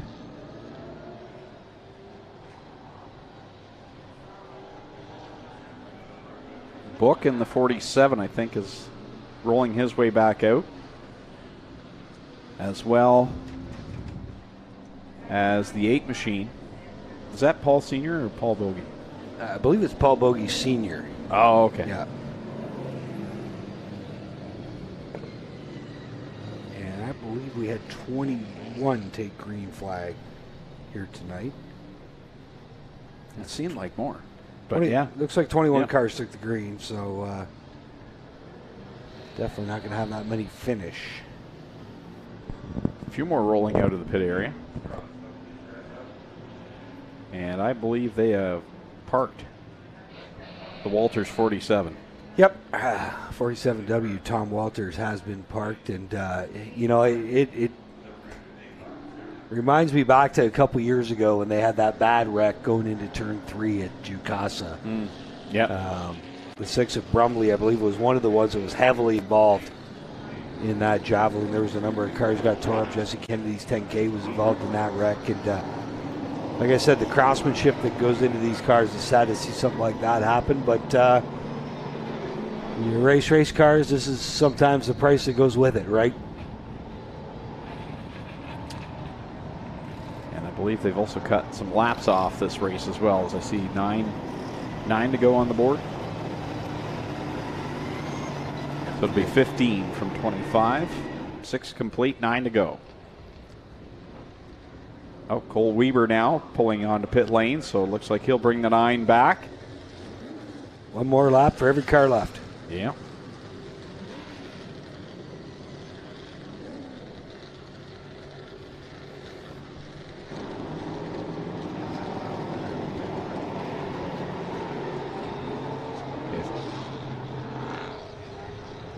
Weber will join the tail.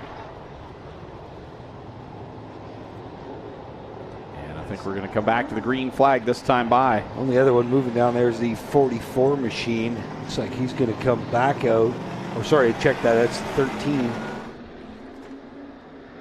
Brian Cowan out of Port Perry coming down onto pit road to come back out, but it's Dalen Martin out front, Dave Everson second, Billy Zardo Sr. third, and the 86 of Nick Clark in fourth. And Nick Clark started at the back in this one, so he's had this fall into his lap right now where he's up in the top three, and he's always a good runner in that 86 machine, but he's had the hood off it all afternoon, so you wonder if he'd struggled earlier on in the day. Yeah, the Teeswater driver up into third now, chasing Dave Everson. Everson is out of West Lauren in that 15 machine. Everson's got some ponies under the hood of that car. It doesn't seem to handle well through the corners, but really handles well down the straightaways. Another guy that came out of this okay is Jerry Broom, who didn't get collected. He got woed up in time, but of course was involved in that earlier problem where he lost the right front fender down in corner number 3, so he's up to the fourth spot. Could have been a blessing in disguise for him. Was able to get that 93 car woed up, but now he's got to get by Joe Dirt after taxes. Bill Zardo Sr. in the Superbird. Broom closing in on him. Book is there now. That car turning up the wick a bit. Now our drone guy, he was claiming he was going to try to fly through the wing of the 46 tonight. I haven't seen it yet. No. He's there. He's following. That would be awesome. That would be, yeah, fly right through the wing. We'll see if he can do it. All night I've been trying to boat him in on the radio. Go for it, Abby. Do it. Well, he's right there running in that third spot behind Nick Clark and leader Dalen Martin. I think Zardo's just working a little better out of the corner. He can't quite catch him. Yeah, I think so. Well, did you guys, if you watched the replay when we were analyzing, the Zardo car was so lucky. He slipped through right the middle of that wreck somehow and squirted out the other side like a Motorsports Hall of Famer he is. Everson just missed the middle of 1 and 2, went right up the Speedway. The 9 of Weber gets by. Shuffle Everson back. Does Nick Clark have enough to go after your leader? 4 to go. Going to be 3 now at the stripe. Your leader out front still. Dalen Martin in that 26 machine. And then it's about half a straightaway back to Nick Clark out of Teeswater. How about Bill Zardo Sr. running third? Just over a second and a half back to second place Nick Clark. We'll see if the gap closes at all. He's putting a little distance on Zardo. Nope. And here's one. When was the last time Bill Zardo Sr. podiumed at Delaware Speedway? That's going to be a long time ago. It's got to be at least 20 years, if not more. White flag comes out for Dalen Martin. It's been easy breezy for him today. He has no idea how easy it's been for him. Clark in second again. 15 car lengths back, not really a factor. Zardo third, Jerry Broom in fourth. Steve Book is racing his way back up to fifth. And that's the way they're going to finish at the line. Dalen Martin in that 26 machine. Sponsored by Leslie Motors Ford, Darcy Sand and Gravel Gross Tree Service, Upshell Black Backhoe Services, Martech Custom Fabrication, Martin Automotive Restoration, and White Motorsports Incorporated out of Brussels, Ontario. Dalen Martin, your winner here tonight with Nick Clark second. Bill Zardo Sr. third. Dalen Martin's going to come down to Pennzoil Victory Lane here at Delaware Speedway and celebrate the victory tonight in the Quick Fire Starter Oscar Hot Rod Series. And he shook his hand out the window to celebrate as he crossed the start-finish line. I think everyone else that got to finish probably shook their fists a little bit and said, I'm glad I got to finish as well, because a lot of drivers did not here this evening.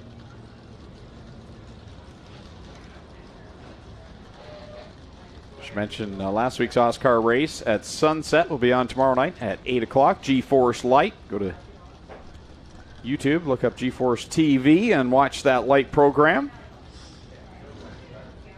As Dalen Martin pulls it into victory lane. The one guy in the place that probably has no idea what just took place in this feature event, other than what he's been told over the radio. We'll educate him. You saw Chris Lawrence come down, driver the 10K, to congratulate Dalen. They were racing for that lead earlier on tonight. Clinton Jeffrey's going to catch up with the winner, Dalen Martin, down in Pennzoil Victory Lane. Thanks, Greg. He gets the bucket off. He'll work on getting the straps over the shoulders and climb out here after he takes the one-way radio out. He'll jump up here and get ready to talk to us, says the victor here of the Quick Wick Hot Rods, presented by Oscar. Gets a little shower from the crew. Here he comes, ladies and gentlemen. How about a big Delaware Speedway welcome for Dalen Martin.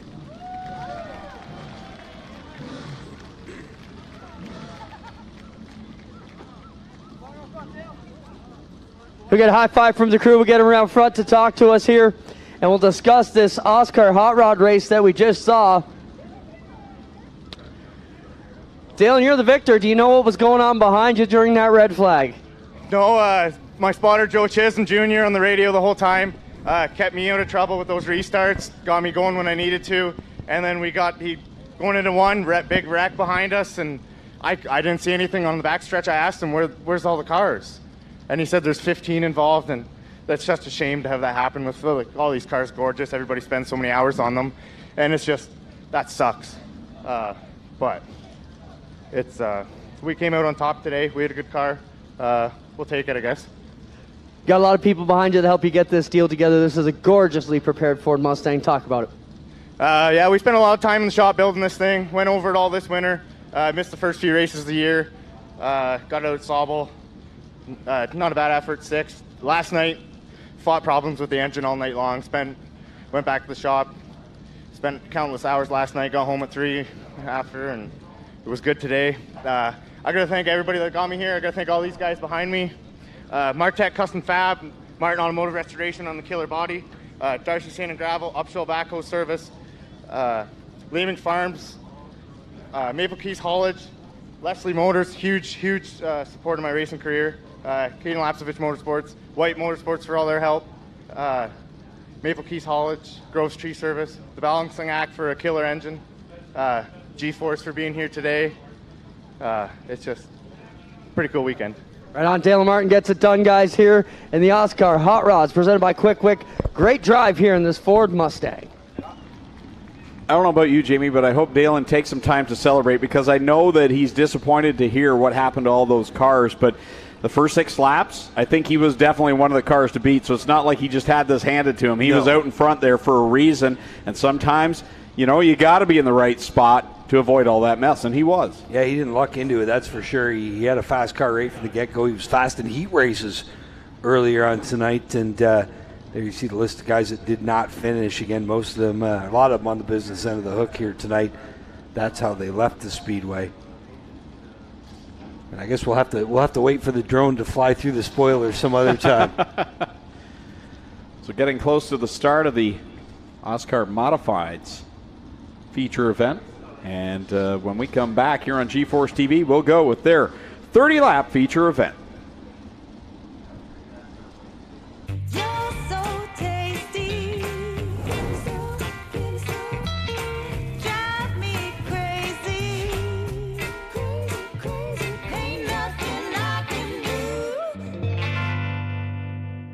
Early man discovered fire, but Quick Wick perfected fire.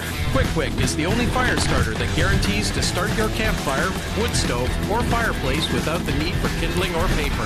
Find your nearest Quick Wick retailer at quickwick.com. On the scene since 1949, Fast Eddie was born with a lead foot and a burning need for speed. His passion for speed and sport has been captured in this authentic collection of vintage-themed gear. Created for gearheads, riders, and racers, Fast Eddie truly encompasses the great Canadian racing culture we have from coast to coast. Drive hard, get dirty, and look good doing it. Fast Eddie Speedwear. Get geared up. Back live on G-Force TV from Delaware Speedway, where tonight we'll see the running of the Spectra Premium 100 for the APC Series, round number 4 for them. But up first, we have the Queenston Chevrolet Oscar Modifieds on track, ready to go for their 30-lap feature. So they come to the line to everybody getting these cars warmed up. Tyler Liscombe on the point in the 81. Outside of row 1, Marshall Schrenk. Out of London, the Sloan Stone designed London Music Hall entry. Heat race winner earlier on tonight. I believe the renumbered 51 of Dale Reinhardt out of Shelburne in that car, normally driven by Norman Newman. So it's been relettered to the 51. He will start third.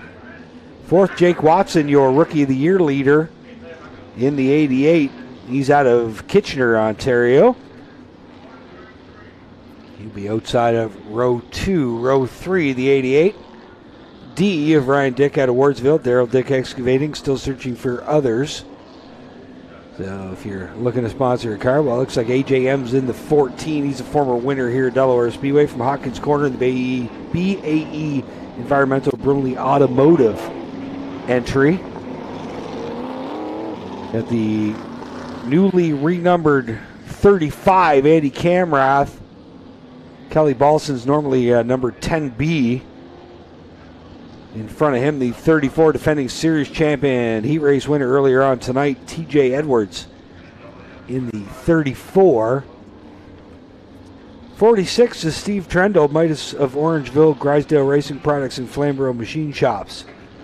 Sponsors on that 46. Paul Townsend out of Guelph and Paul Townsend Tools, red number 1. Alongside Townsend, local kid, Brian Batty in the 39 out of Arcona. Farnham Road and Chiro Wild Printing, Lloyd's Paving, and Wyoming Limited sponsors on that 39 of Batty. He spun and then came back for a top 5 finish here last night.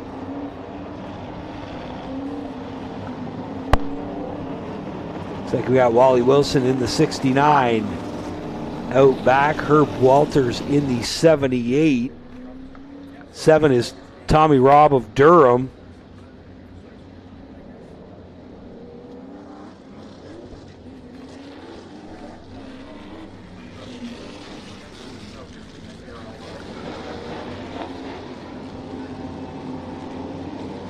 And we also have the 90, Mark Hamacher out of Kilworth in the Canada Tube form.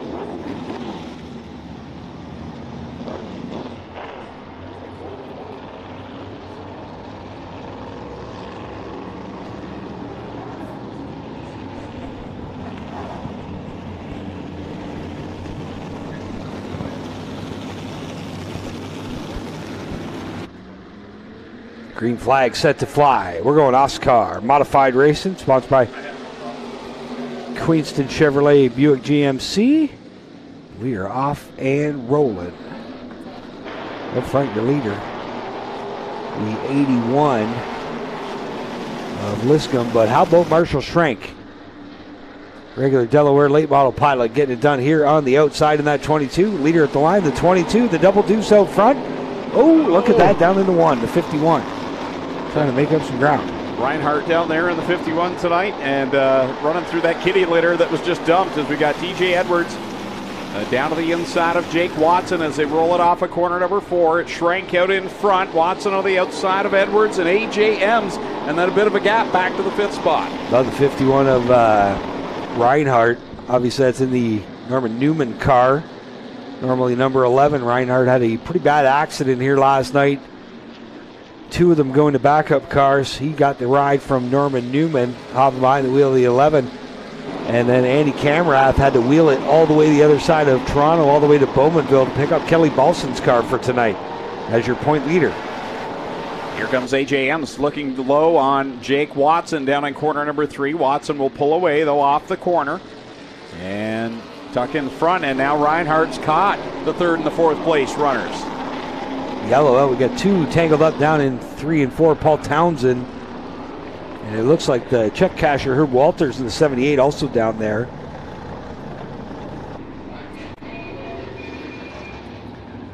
And some good modifieds here. I mean, obviously Marshall Schrenk running here every week. He knows how to get around here. We've got TJ Edwards up front, sitting second. He is your defending series champ.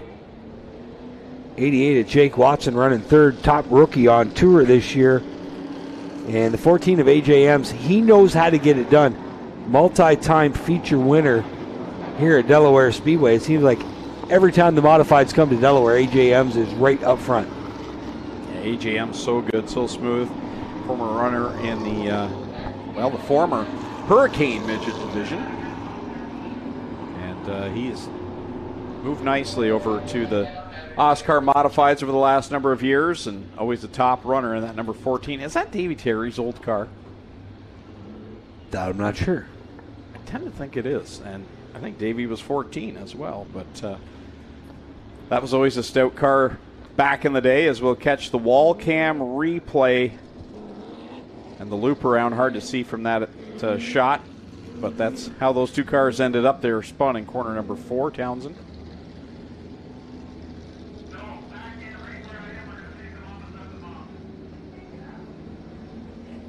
Oh, a cloud.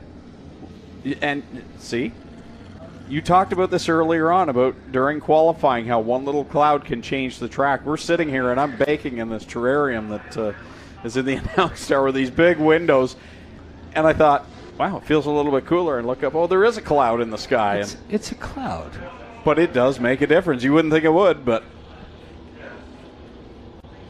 I've spent a lot of Friday afternoons in my formative years at Michigan Speedway watching qualifying, and that is one of those tracks that was just so sensitive. That and Charlotte could be the two most sensitive tracks to temperature in the whole Cup Series, and I mean, you just catch a cloud and you can run a second faster. Like that 2 degrees cooler air temperature, 3 degrees cooler air temperature, 2 degrees cooler track temperature. It could be good for a second on a big track like that. And again, we do see it every once in a while. You get a partially cloudy day in APC qualifying, and the guys who catch those clouds are just faster. And we've got Clint down in the pits catching up on what's going on. Well, the Johnson car obviously got some problems here on the right front. It's got a bar hanging down on the bottom, and that's going to be a problem for them. And they're going to have to get that one fixed. Now they'll work on the right front suspension there, and he'll stall it as they work it off. We got to get out of the way because the field's coming by on the bottom here. But yeah, it's a Townsend Tools machine here. He's got a lot of stuff dragging on that right side, and I think this is probably going to be the end of his day. Now the tow truck is trying to hook back up and just drive away. I'm not sure if the one's going to need a hook or whether it might need a push, but either way, lots of metal dragging under the one. You see the crash bar on the right side's got a problem. Maybe they're going to turn around and pick it up from the back, guys. We saw a former Oscar modified driver taking in the festivities at the top of the hill today. Saw Jeff Schauler up there. His racing career has kind of been put on hold because he's got a couple kids racing at Tilsonburg every week. So he hasn't had the modified out, but he has been busy at the racetrack, let me tell you. I believe his boy picked up the opening win at Oshweekend on opening night. In the micros. Good to see Jeff here tonight taking in the action. Kids change everything, don't they? Unless you're Clint, you just bring a kid with you to be the cameraman. Yep. That works. And you? And me, yeah. I'm working on it.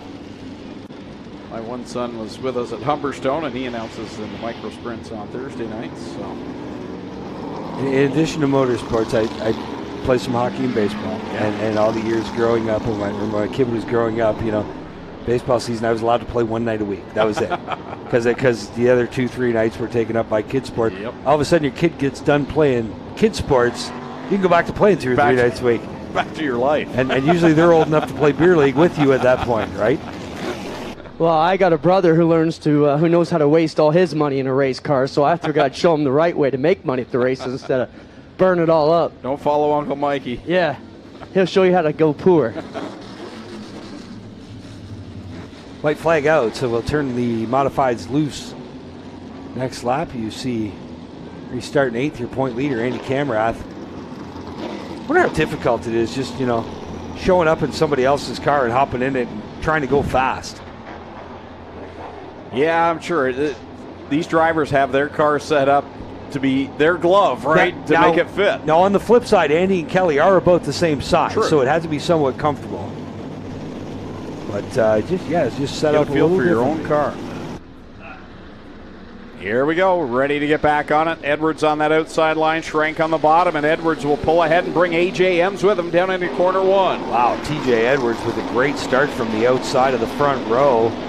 He was able to clear your leader by over a car length by the time we got to the start-finish line.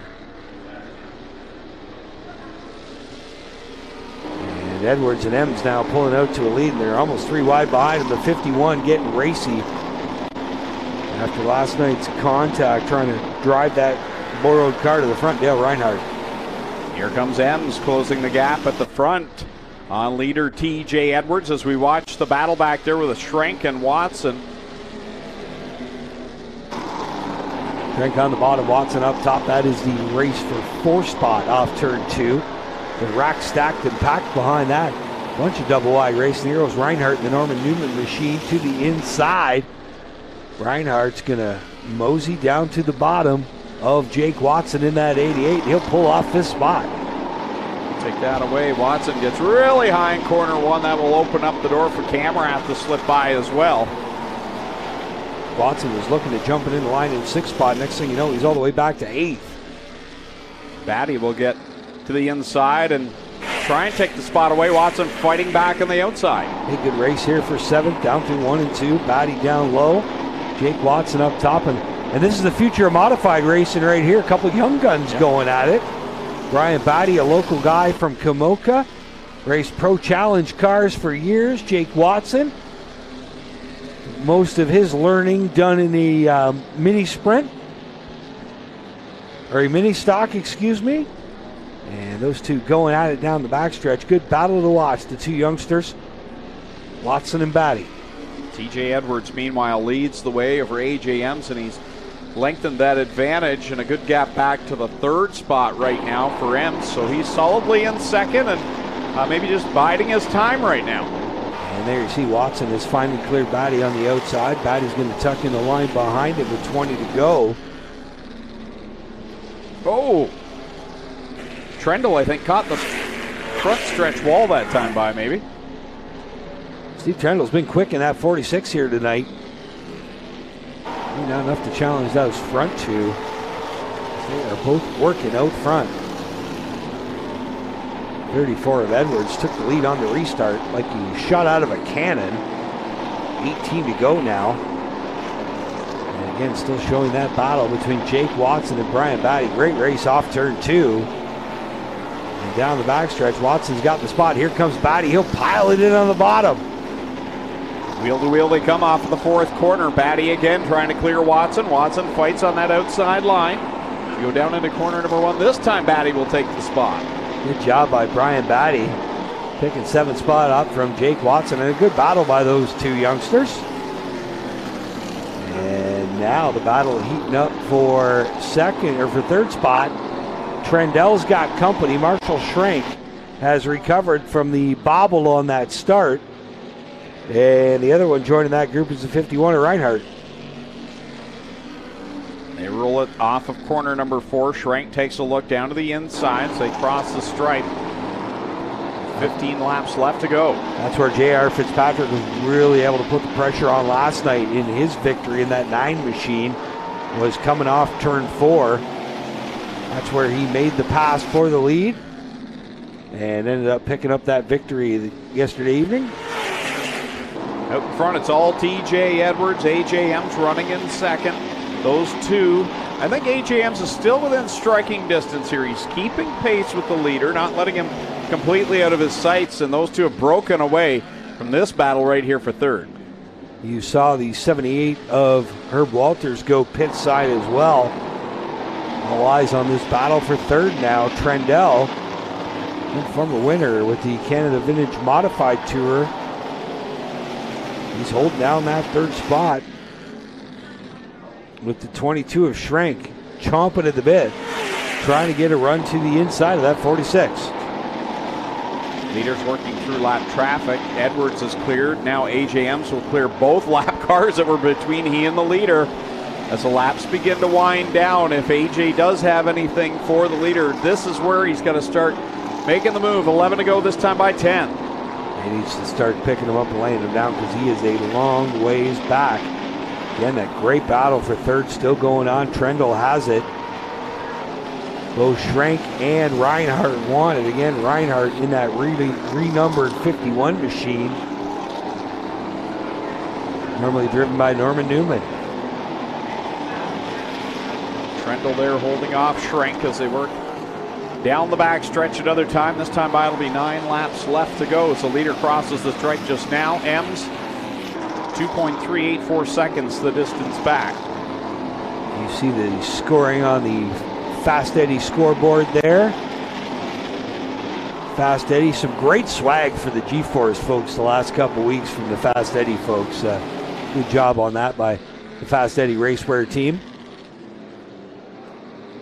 See your leader, defending series champ, TJ Edwards, hustling that 34 machine down the backstretch.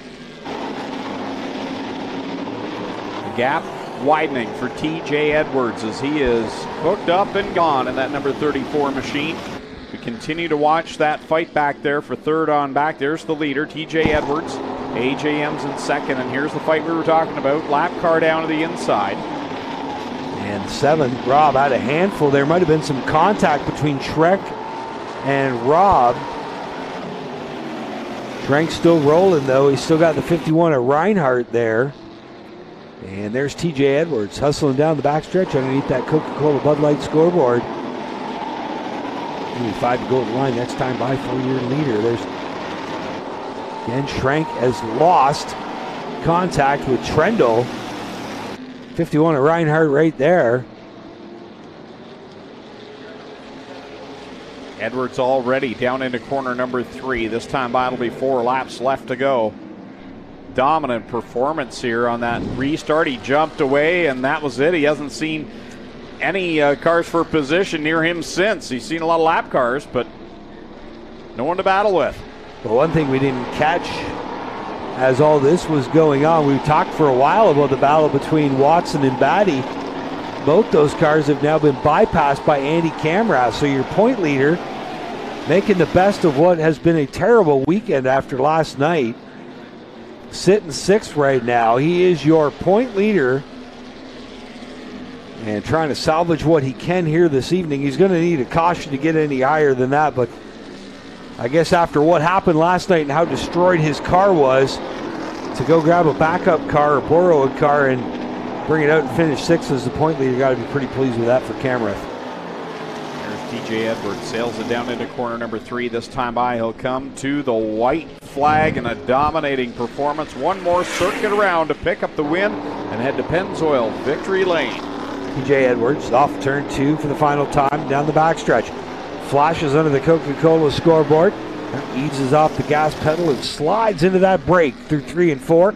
For the final time off turn 4, your 2021 champ of the Oscar Modified Series and your feature winner here, Canada Day weekend, TJ Edwards. AJMs will cross the line in second over Steve Trendle. Marshall Schrenk and Dale Reinhardt. Andy Camrath 6th, 7th Brian Batty, 8th will be Jake Watson. Tyler Liscombe 9th. Tommy Robb in the 10th spot. So our Clinton Jeffrey will catch up with TJ Edwards. Made it look easy tonight. Some races are like that. And there he is pulling down to Pennzoil Victory Lane. We can't start Victory Lane without Dave Franks. His golf cart's there. He's there. Now we're good.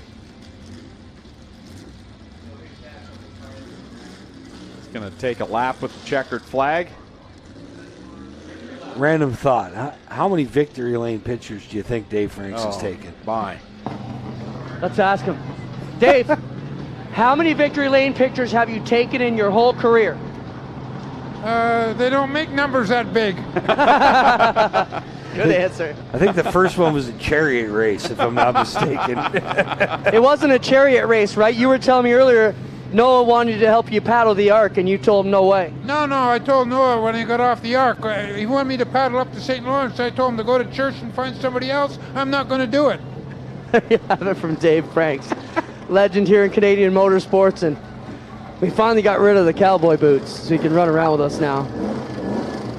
TJ Edwards pulls the 34 car here in the Pennzoil Victory Lane at Delaware Speedway. We'll get ready to have a talk with him as Ryan will get in there and get some good camera work. And we'll get a good look at these guys as they get ready to jump out here. I got to know, has he given you any licorice yet? Did Dave give you licorice? He was going to give me a victory sticker, but He's been keeping liquor locked up. No, you know what he's got lately? Candied popcorn. Oh, nice. He's carrying out bags of candied popcorn. Here comes TJ Edwards out of the 34 car, ladies and gentlemen. How about a hand for your modified winner here tonight? And he's pumped, and he gets it done.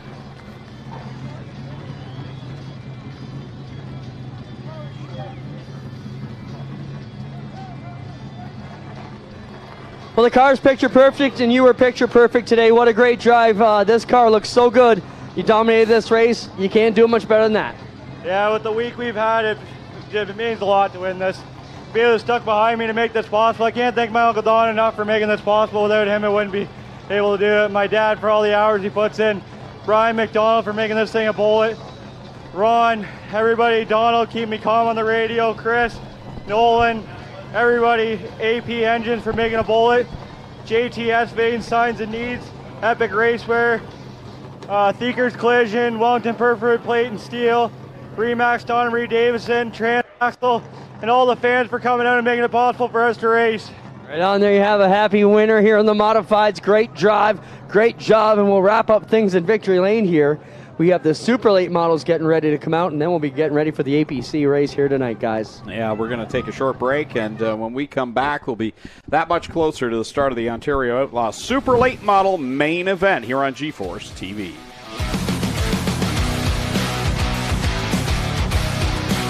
So who exactly is Fast Eddie? More than just a man, it's the mindset that runs through our blood like oil through an engine. Whether on the track or on the street, Fast Eddie is the spirit that drives us to go fast and keep going. Born in 1949 with no time to look in the rearview mirror. Every story is worth telling, and every piece of Fast Eddie apparel has its own. Celebrate our mindset. This is Fast Eddie. This is combustion culture. FastEddieSpeedwear.com.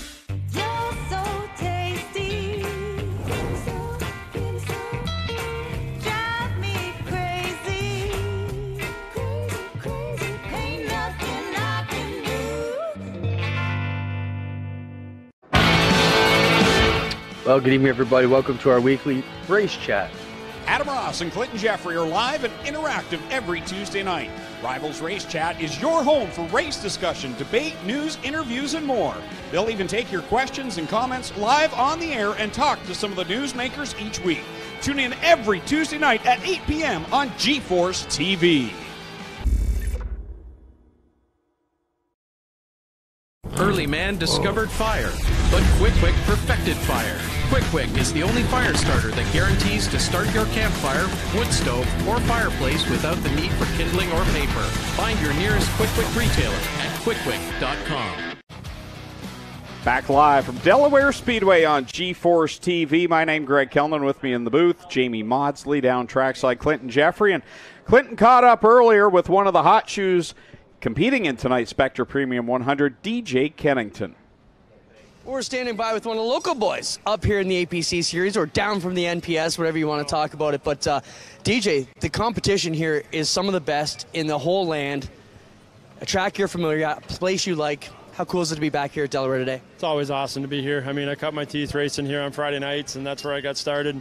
Luke and the boys at APC have done such a really good job with this series that we enjoy coming to run it. It's tough competition. I mean, you can say we've come down to run it, but I don't think so. We've kind of come across to run it. It's hard to win in the Penny's deal. It's hard to win here. We got a brand new car here tonight. Honestly, we had a lot of gremlins. Haven't even had it on the track till today. So really happy with it. WMI has helped us out quite a bit. Castrol obviously has been with me forever, and we just think it's important to support the local racing. Obviously, it's close to home. We had an off weekend. What the hell else would we do? We might as well come racing.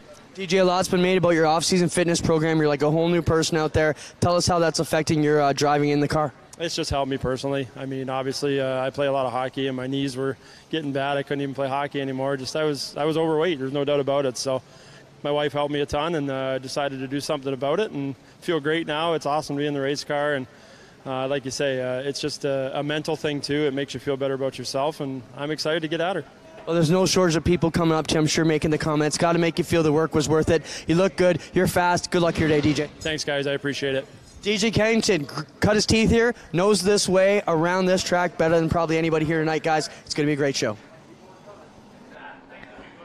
Yeah, DJ is always so good here at Delaware Speedway, and when I saw him today, I had to do a double take. He looks great. Fantastic shape for DJ, and it's all a mindset. And it's showing.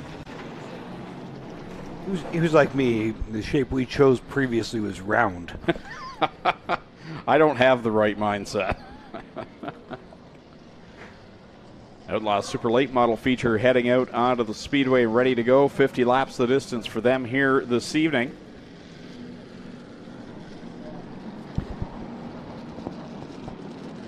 So your pole sitter for tonight, the 17, Kyle Passer out of Innisville, the Genco Equipment Machine, the 29.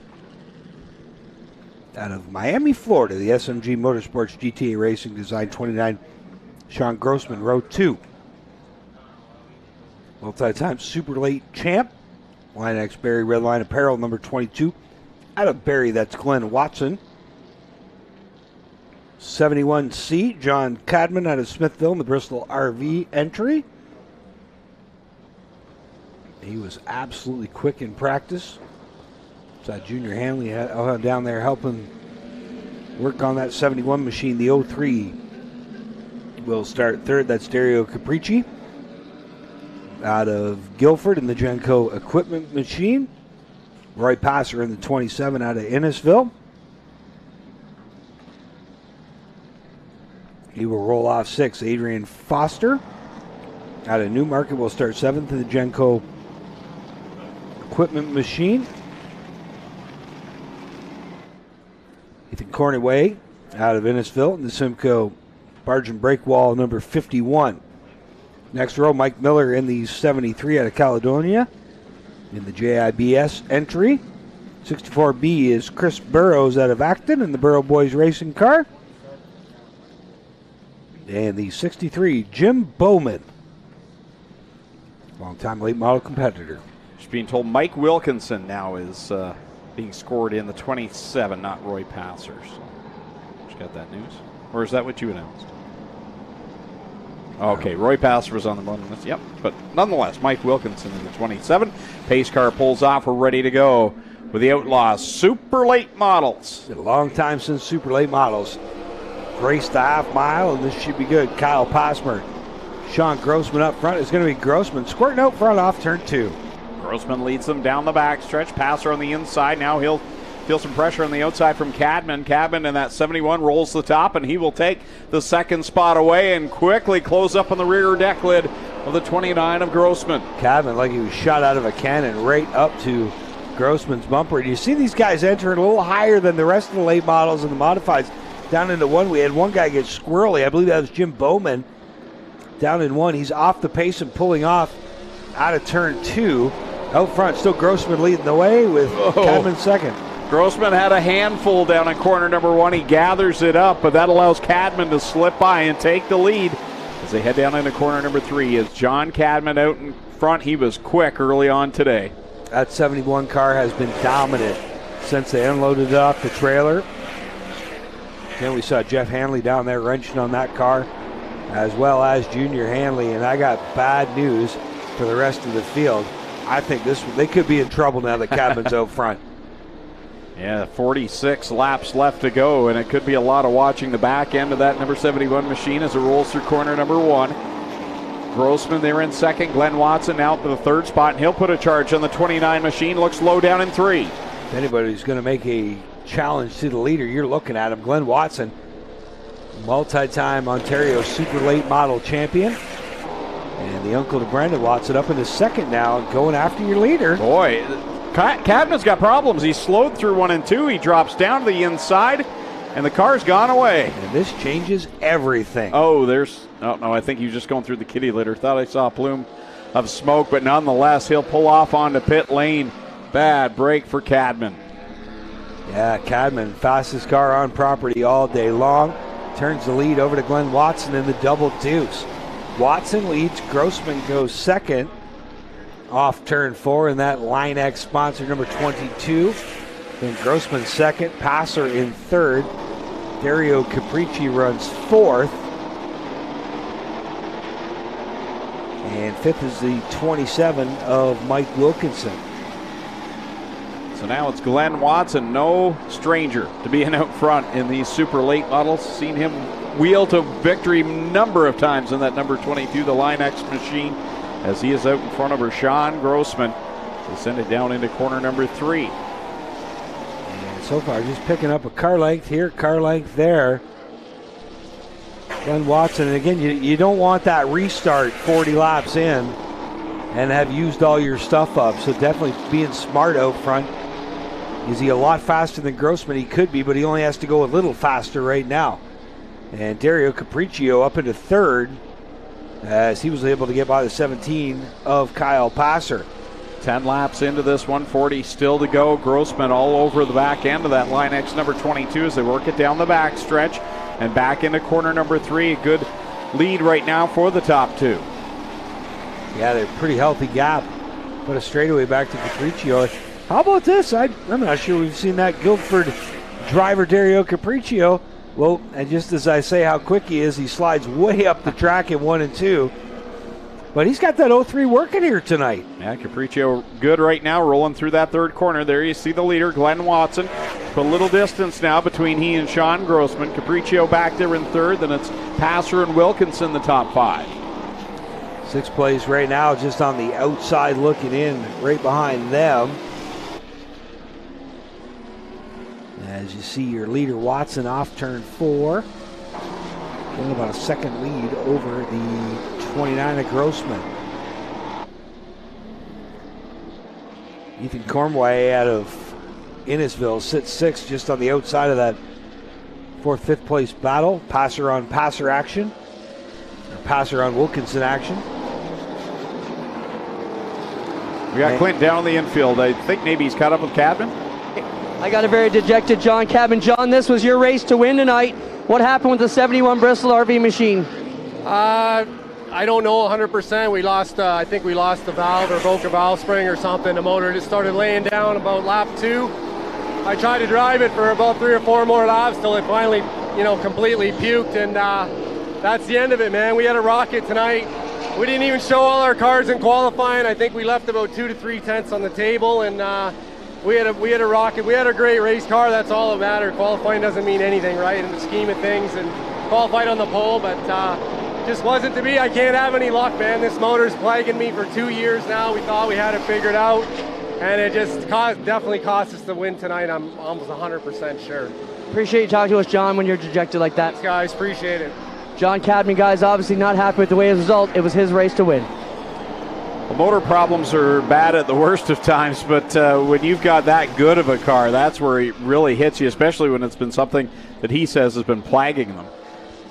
Last time I saw a super late motor dejected driver like that, Caden Lapsovich at Jukasa a couple years ago, when he had the field covered at a half-track lead in that blue 16 machine, and then all of a sudden it just died on him. So, unfortunately, if the motor breaks, it's going to be the end of your night. I guess it's racing. Yeah, not much you can do about it. As we see Watson and Grossman still. Grossman keeping pace with the leader. Like you say, we don't know, though, that Watson's giving it all he's got at this point. You think he's probably saving some with still 30 laps to go this time by the flag stand, but Grossman's keeping pace, and that's all you really need to do at this point. Yeah, Grossman makes his home in Miami, Florida. He was in action our season opener when the SMG Motorsports team had 2 cars up at Sunset Speedway. He was driving one, obviously, Ryan Kimball behind the controls of the other one. But yeah, he has not let Watson get away. Again, the question is just how hard is Watson pushing this car? Less than 30 to go. Percio again still in that 3rd spot in the 0-3. Passer behind him in the 4th position. And Wilkinson still completing the top 5. Work around Mike Miller down in the 1 and 2. He will go a lap down in that 73 machine. Sitting 6th again, Ethan Cornway in that 51. And leader Glenn Watson just throws it on down into turn 1.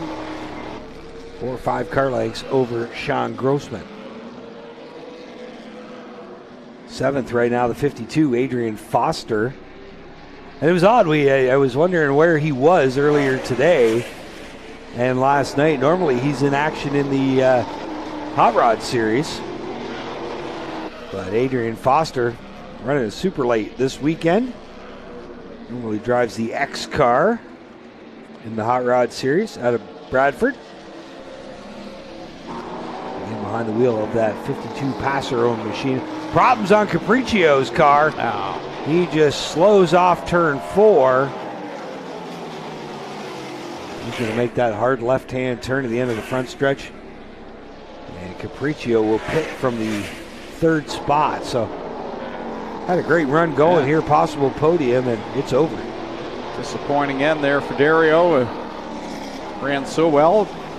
Wasn't right there with the leaders, but I'll tell you what, he wasn't losing a ton of ground. There was a good distance back, but he keeping a fair good pace. He was not by any means going to go a lap down. You know what? It could have been one of those situations where, you know what, we're going to get one caution. Just going to take it easy, save my stuff for the end, and keep the leaders in sight, stay on the lead lap, but unfortunately didn't end like he wanted it to for Dario Capriccio. There's Glenn Watson out down into 1, still leading the way. He captured the lead early on in this one from Sean Grossman on a pass in turn 1 and 2. And it's been all Barry's Glenn Watson since then. Uncle of two-time APC champ Brandon Watson. Got a good gap now on Sean Grossman with 21 laps left to go. Streaking down the backstretch, that car hooked up and gone. The Lion X machine works it off of corner number 4 to 20 laps left to go here in the Outlaw Super Late Model feature event. Still to come, the Spectre Premium 100 here on GeForce TV. 100 laps, round number 4 for the APC Series still to come. Glad you could join us as Sean Grossman again closes the gap another time as they work across the stripe with 19 to go. The 29 machine is there within a couple of car lengths, and caution flag will come out now. So we got one around in corner number 4. Kyle Passer pointed in the wrong direction. That puts us back under the caution flag. Tough break for Passer. He was in the top 5. And actually, if you look at the fastest lap time so far today, it's been Sean Grossman, not Glenn Watson. Not by a whole lot, like 0.005 of a second. And there you see, just under power, that 17 of Kyle Passer snaps around on him. And we'll see the shot from the wall cam.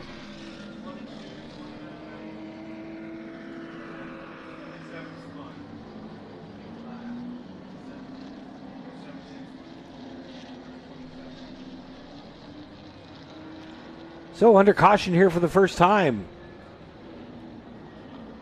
in this Ontario Outlaw Super Late Model feature. Well, if any of them were saving or kind of riding and running down the laps, that time is over. I think we're getting down to the crunch time now with 19 laps left to go. And Sean Grossman has been in second this entire time, but he hasn't lost pace. Like you say, he's had the faster lap time. So we'll see what he's got. What has Glenn Watson been holding back, though? Yeah. Again, a wily veteran. Wouldn't we want to guess how many Outlaw Super Late feature wins he has across the province? It could reach into the triple digits. You'd have to think. Could very well be. If it's not, it's high doubles. Yeah. But Glenn Watson, a lot of success over the years. Multi-time provincial super late champ. And again, part of that Barry Stainer corridor of famous Watson racers. I think we'll see the white flag this time by the stand with 19 to go. Driver's called to double it up. What's Watson going to do?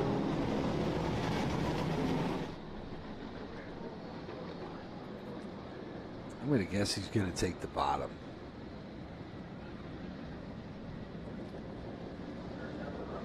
Here they come. They get the call to double up, and yes, Glenn Watson will take the bottom.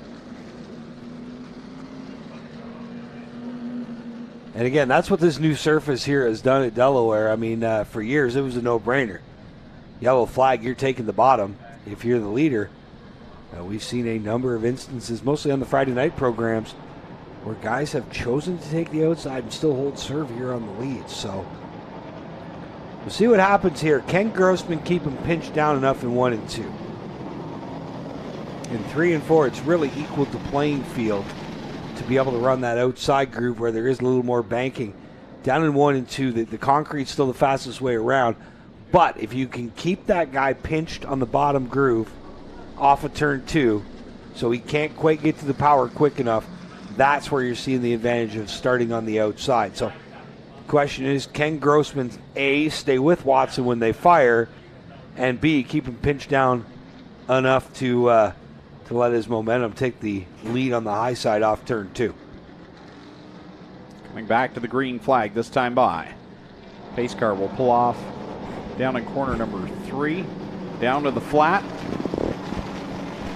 And here we go. Glenn Watson, Sean Grossman. Time to show us what you got here in the closing laps for the Outlaw Super Late Model Feature event. Less than 20 to go. How about Grossman? Somebody forgot to tell him that Glenn Watson was supposed to beat him right now. Grossman on the high side. He's going to clear Watson. Wow. What a move on the outside by Sean Grossman. I think he was listening to you, Jamie. He kept it on that outside line. Didn't give Watson the outside to get the run down the backstretch, and Grossman will lead at the line with 18 laps left to go. Wilkinson runs third. The 51 of Cornwall runs fourth. But out front, it's Glenn Watson. He's back to Grossman's bumper. We saw the pass for the lead down in 1 and 2. Watson's going to try to rally off 4. 18 to go at the stripe. He's there, but can't challenge. Oh. Handful for Watson. He gets it sideways and has to gather it back up. Now he'll have some work to do. He closes it all down in corner number 3. Look how quick he gets there. Able to drive it in deep. We'll see what kind of lap times he is able to turn now as he goes from being the hound to the fox to the hound. Really gets a good run into corner number 3. This time by, it'll be 15 laps left to go for Sean Grossman in the SMG Motorsports number 29. Glenn Watson giving chase. Wilkinson riding back in that 3rd spot. Best time we'd seen so far tonight was a 17.9. Those guys have just turned the wick up. Under a 17.8, a 7.88 for Grossman out front. Watson almost as fast in second, but not quite. These two have dialed it up here in the late stages with less than 15 to go. It's go time, and they have done it. Here comes Grossman through corner number 4 with Watson giving chase. Click off another lap. 13 laps left to go for Sean Grossman. And how about these guys saving that rubber? These guys are all turning their fastest laps of the night now. Grossman leads, Watson second, down into 3 and 4 they work. Going to be 12 to go at the line. Grossman, the Miami driver, showing the way into 1. Wow, Watson really threw it in deep there and closed the gap. He's a car length back off the rear deck lid of the 29 of Grossman. 3 is usually where he gains the most ground. Really dives it in deep, but Grossman's good off corner 4. Really pulls, gets that horsepower to the track, and stretches the advantage over Watson that time. Watson just ran the fastest lap of the night at 17.733. But lap time's not as important as being able to get by the 29, and the laps are running short. Going to be 10 to go at the line. Out of turn 4 they come. Grossman, your leader. Glenn Watson about 10 car lengths back in the double deuce. Watson really having to throw it into the corner to close the gap that time. Can't make up any ground. We'll see what he does down in corner number 3. So they go down there. Watson again is better going into 3, but Grossman's so good off the corner. Yeah, from the middle off, that 29 is just eating up real estate on the 22 of Watson. This is where Watson seems to be the best, is down here into turn 3. We'll see if he can gobble up some of that real estate, and he does. Gobbles up a lot of it, but you can see when they get on power, that 22 just wants to push towards the wall. Yep, did it again there, but he has drawn within a car length. Now he's a lane up going through 1 and 2. You try to maybe pick a higher line and try to loosen that car up just a bit. Watson's still about 8 car lengths behind Grossman with 7 to go. Down the back stretch another time. Top 2 going at it. Mike Wilkinson comfortably in the 3rd spot, so we'll continue to watch these two at it. as they come across the line. 6 laps left to go, and Grossman extends the advantage. And I think Glenn Watson has wore out that right front. You can see that car just keeps pushing worse and worse every lap, and it is costing him as Grossman just keeps getting smaller in the windshield. Couple of lap cars right in front of Grossman. They could be a factor, but it looks like they're going to drop to the inside line. Grossman's got to change his line, though. Watson not close enough to capitalize for now. It's still about 8 car lengths that he sits behind Grossman. Off turn 4 they come. Going to be 4 to go at the stripe this time by your leader with 2 miles left to go, the 29 of Sean Grossman. Watson now clears the lap traffic, so it's clear sailing for these final 3.5 laps. The next lap car will be Mike Miller. He's a fair distance off, though. Watson's within a car length, but again, corner 4. Can he gain any ground? That's where that push seems to be the worst, is coming off of turn 4. And again, through the middle of the corners, that's where Watson just loses piles of real estate. Wow, Watson closes the gap. He's right there in corner 3. And he wiggles a bit off before that time. Again, that was tight, and then all of a sudden you just snap loose for him. He is fighting that car. He's doing everything he can. Definitely cannot say Glenn Watson is not up on that wheel, swatting flies, sawing away at it, trying to reel in Grossman. White flags, Sean Grossman in 1 for the final time. One more try at it for Glenn Watson. They go through corners 1 and down and through 2 and then down the backstretch. This is where Glenn makes up all the room. They go down there. Last chance for Watson. He's going to get close, but not close enough. Off turn 4 for the final time. Winner of the Ontario Outlaws Super Late feature tonight, 29, Sean Grossman. Watson will come home second.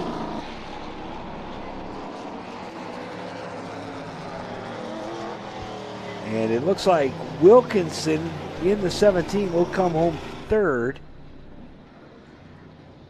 Check that, 27 of Wilkerson in third. 17 of Kyle Passer finishes 4th. And the 51 of Ethan Cornway comes home 5th.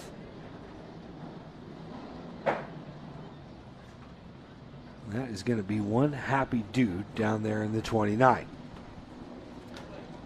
Yeah, Sean makes his residence down in Florida, but he comes up and competes on a fairly regular basis throughout the summer months.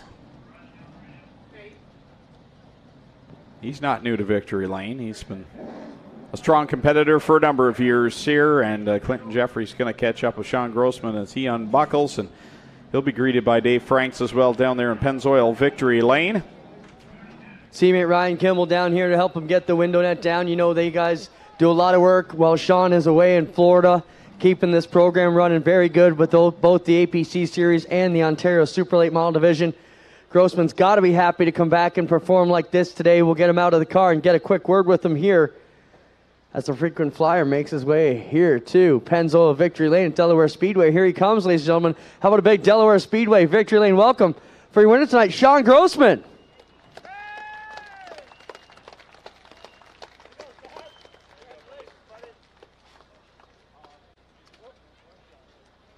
Crew in for congratulations. Come on around, Sean. We'll get a word with you here. Get high fives from everybody, and we'll get them over here to chat with us for just a moment. Big hug in there for Ryan Kimball. Sean, you spent a lot of your time in Florida. You brought the weather back with us. Thank you for that. But what a great drive.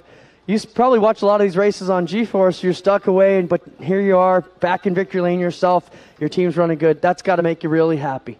We're really happy. I mean, we've had some ups and downs. The Super spent most of the week at McCall's, and we came out testing, and all the guys took time off work. Graham, Ryan, the whole crew. I mean, this is to turn this car around. We had some trouble with it when we unloaded it. It's basically a brand new car, and to see it run up front like this, I'm really happy. Let's talk about the move down the back straightaway. When you got around Watson there, you just took it to the outside and it stuck, and you kind of did your best to kind of pinch his momentum down here on the restart.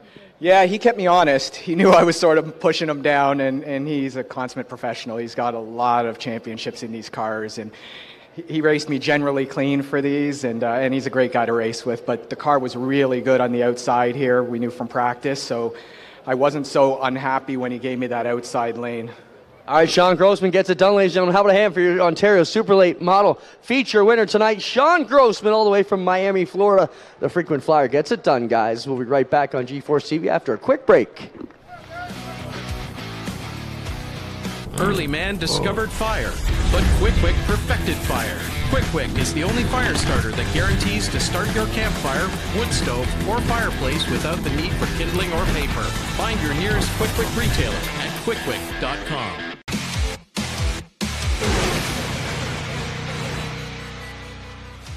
I've always had the spirit that I wanted to invent something new, and so when we got into clothing, I got immersed into it, and the only way that you would really understand how to build clothing is to become a pattern maker. That pattern maker concept started becoming very interesting to me because I went, I can make this better. Love it. Absolutely love designing. Doesn't matter whether it's a garment or an engine or a car, decals on our race cars. I love doing that. That's my forte.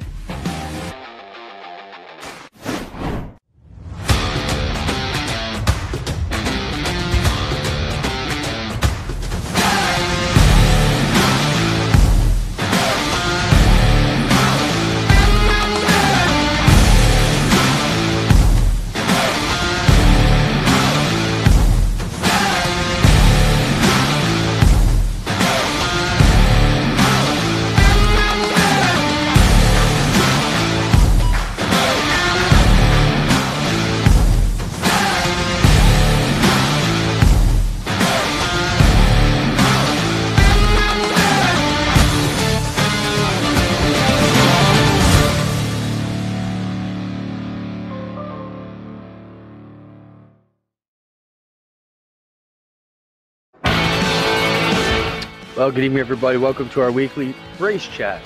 Adam Ross and Clinton Jeffrey are live and interactive every Tuesday night. Rivals Race Chat is your home for race discussion, debate, news, interviews, and more. They'll even take your questions and comments live on the air and talk to some of the newsmakers each week. Tune in every Tuesday night at 8 p.m. on G-Force TV.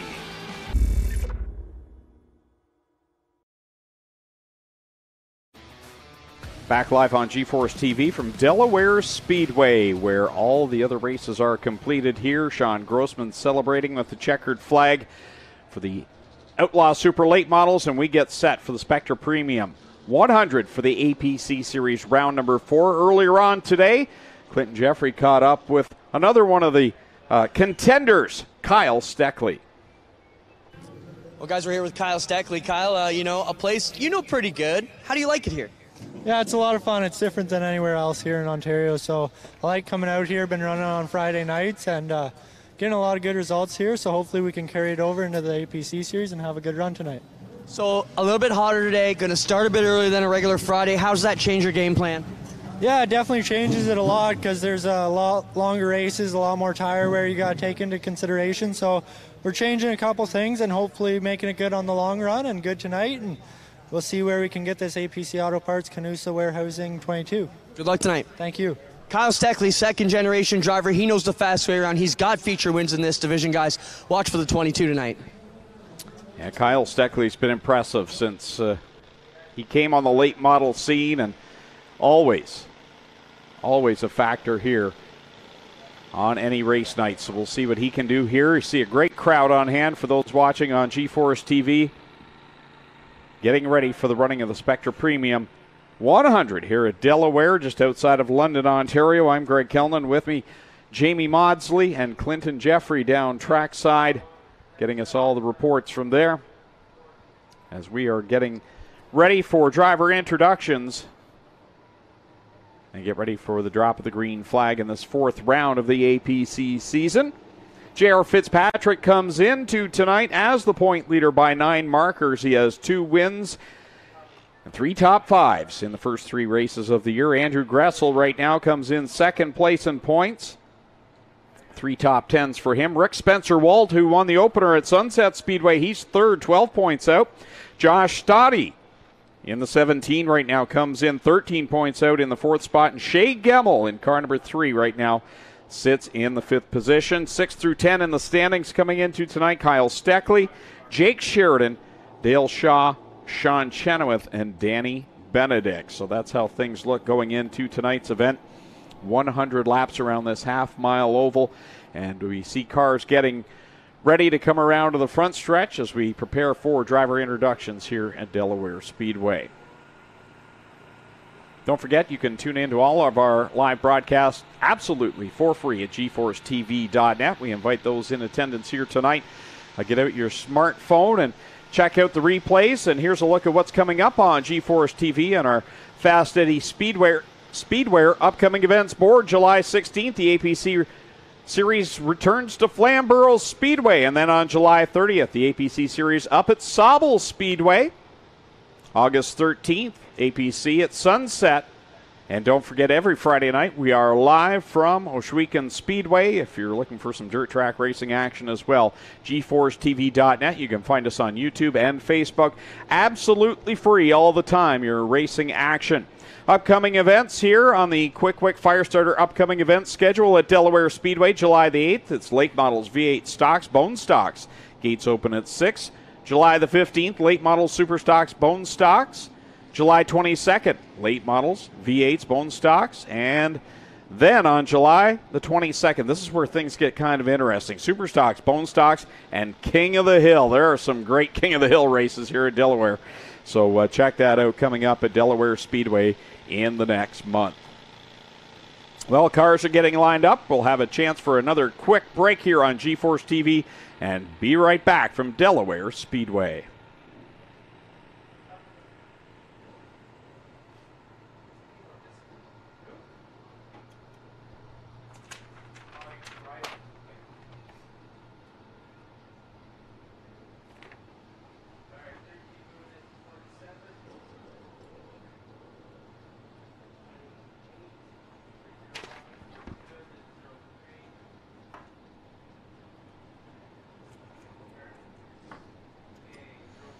All right, looks like we're going to catch up with Danny Benedict, an interview that Clinton Jeffrey had earlier on this afternoon.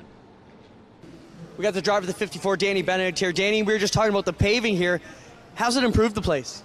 Yeah, this track, it used to be really rough and a little bit one groove, but watching the Quick Super Stocks there yesterday, man, that was a great race. A lot of side-by-side battles, and it almost looked like some of the cars were a little bit better up top. So I'm excited to see what these cars will do. I know the weekly late model stuff is a little different. They have restrictor plates, but they always seem to put on a good show. So I'm excited to get out there and see what this race is like.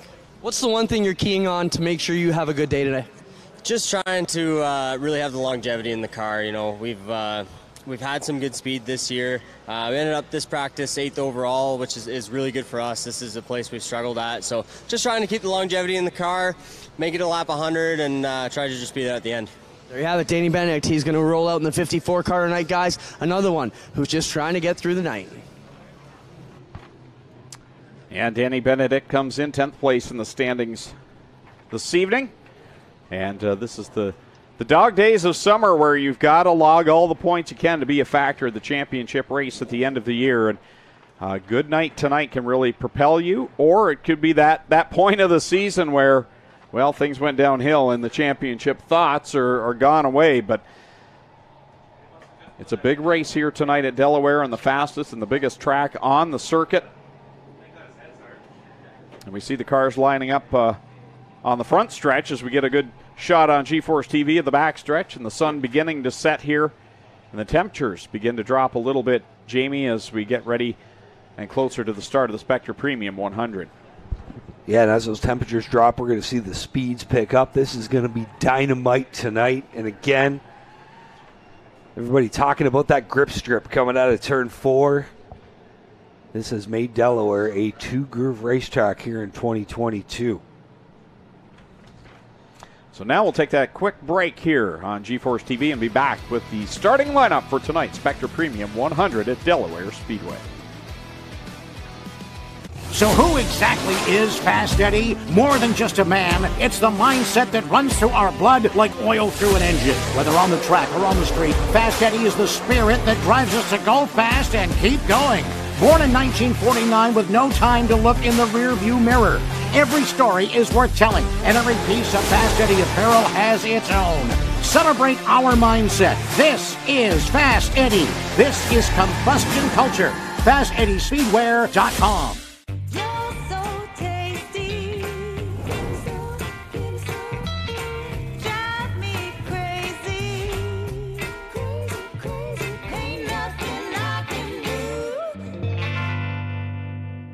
Early man discovered fire, but Quick Wick perfected fire. Quick Wick is the only fire starter that guarantees to start your campfire, wood stove, or fireplace without the need for kindling or paper. Find your nearest Quick Wick retailer at quickwick.com. Well, good evening, everybody. Welcome to our weekly race chat. Adam Ross and Clinton Jeffrey are live and interactive every Tuesday night. Rivals Race Chat is your home for race discussion, debate, news, interviews, and more. They'll even take your questions and comments live on the air and talk to some of the newsmakers each week. Tune in every Tuesday night at 8 p.m. on GeForce TV.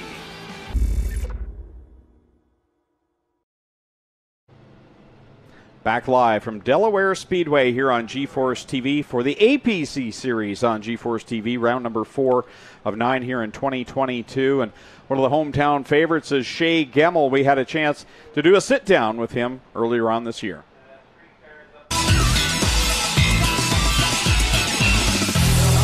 Yeah, I'm really fortunate to have APC Canusa step on as my primary sponsorship car with an MRE chassis underneath me provided by Mike McCall. And really looking forward for our 22 season, as I feel like we'll be hopefully a championship contender again and battle for some good key wins here in our near future.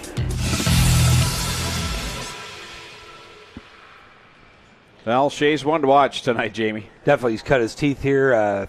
Best finish at APC race here is his second. I picked up his first win at Sauble a couple years ago. This is one of my favorite things to do. Everybody in the crowd, I need you to get your cell phones out. There's a reason I'm doing this, okay? So everybody in the crowd, I need you to get your cell phones out. I need you to take a picture, either take a selfie of you with the track in the background, take a picture of the cars getting all gridded down there. Take whatever picture you want and post it to your social media, okay? If you've tried to do this and you don't have your phone with you, your phone is available for pickup at the merchandise tent. So we get some social media exposure and somebody's getting their phone back at the same time. Also, a wallet and a set of eyeglasses have been turned up at the merchandise tent or have been dropped off at the merchandise tent. So anybody in attendance here at the race, if you're missing your eyeglasses and you need them to see, you're definitely going to want to pick them up before the feature. If you're missing your wallet and you want a hamburger, better get on that now. And if you were unable to post something to social media, we might have your cell phone. See, you went about that all wrong. You should have used the wallet, asked everybody in attendance to pull it out, bring a $20 bill to the announce tower, and anyone that didn't have their wallets available. Think this through, Jamie. Yeah, I never thought of that. Jeez. I missed the boat. But we probably got some good Facebook hits out of the deal, well, though. Yeah, I mean, what'd you and I get? Well, hopefully we can come back and do it I guess that's true. Weeks, that's right? true. That's true, too. Well, and wish Dave a happy 65th birthday while you're there picking up your wallet. There you go. So the car is being pushed around here to stage on the front stretch, and we'll bring the drivers out for their introduction for the start of the Spectre Premium 100. And Jamie, 3 races already complete. Obviously, we know J.R. Fitzpatrick picking up the 2 most recent wins, Rick Spencer-Walt winning the season opener, but kind of recap the first 3 for those who haven't seen what's gone on. We may know who the winners are, but what were some of the other stories that caught your eye in the first 3 races of the year? I think the return of Andrew Gressel as a championship contender, definitely one that's caught my eyes. Rick Spencer-Walt, obviously we knew he was going to be good at Sunset, but he was also good at Flamborough and Peterborough as well. That's definitely was a shocker. Josh Stoddy has not yet been to Victory Lane. He's there. He's right on the doorstep in that Ridgeline Lubricants machine. And how about that program? 23 late model races this summer. So definitely something to watch. Jake Sheridan, obviously going to be one to watch here tonight at Delaware Speedway. picked up a late model feature win here earlier on this year. Sean Chenoweth and Danny Benedict, both those guys. Danny Benedict's had problems with qualifying, and it's made his life difficult this year. But he has been able to race into the top 10, get some top 10 finishes from deep in the pack. He's been one that's also been stout. So, I mean, the list of guys that can win, there's 15 guys, 17 guys that legitimately could say, hey, I can win this race here tonight. And the competition level, that's over half the field that could win tonight. And then you throw into the mix his first race of the year, DJ Kennington, at his home track, and we all know how good he is here at this half mile. So the Castrol Edge machine will also be one to watch. And that's the beautiful thing about the APC series. You really just don't know. Even though you do have some of those drivers that can rattle off 3 or 4 in a row, just as easily you could have a surprise winner. And we've seen that throughout the years here in this series. We'll get 2 guys making their first APC start here tonight in the 73 of Cole Powell and the 10 of Jesse Kennedy, both of who are former winners here at Delaware Speedway at APC races.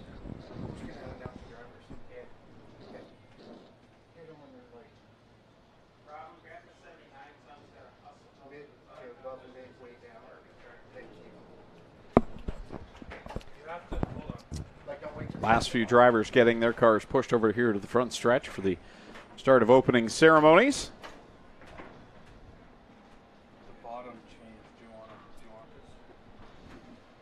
So I think we're going to have time for one more quick break here on GeForce TV before we get things finally lined up and ready to go for the Spectre Premium 100 here at Delaware Speedway.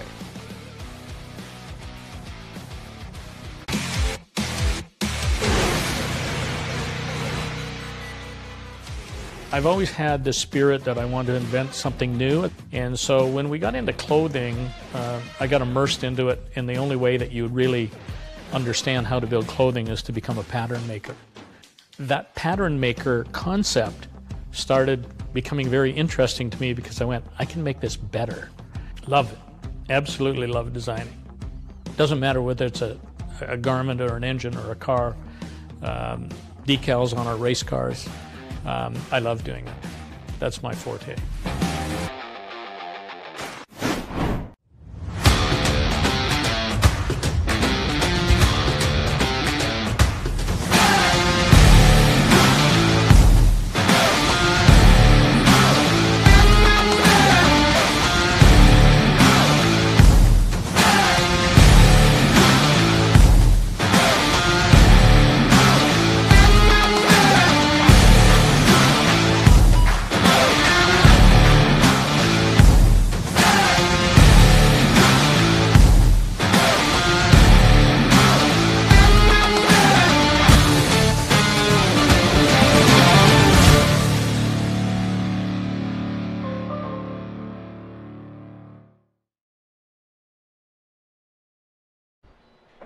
Back live at Delaware Speedway, the final preparations being made down trackside for the start of the Spectre Premium 100 here at Delaware Speedway. Greg Kellman along with Jamie Maudsley and Clinton Jeffrey getting all the drivers ready to go here. And a good crowd at Delaware, Jamie, and it's for a guy that's been here a long time like you have, it's got to be great to see all the improvements at this track throughout the last couple of years. Definitely, obviously, making that midway area in turn 1 a little bit bigger.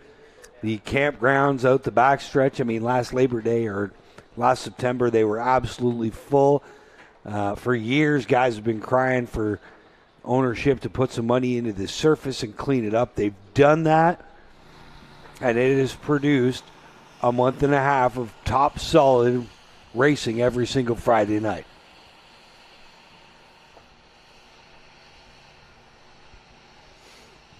And a beautiful sunset here as we approach 9 o'clock.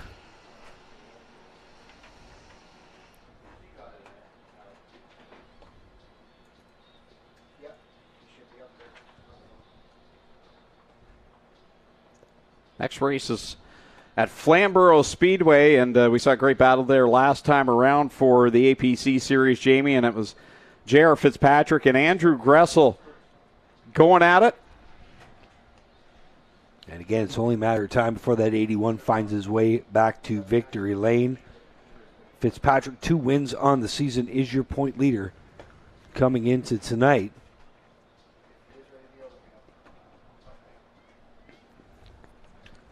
And it sounds like we are almost ready to go, Greg. All right.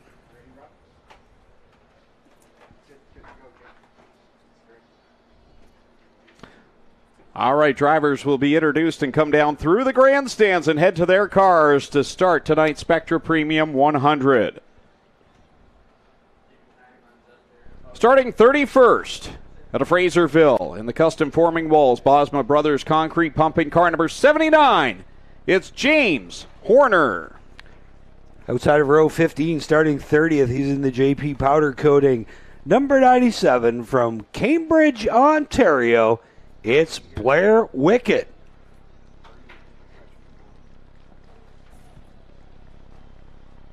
And on the inside of row 15, a newcomer to the series making his first APC start here at Delaware.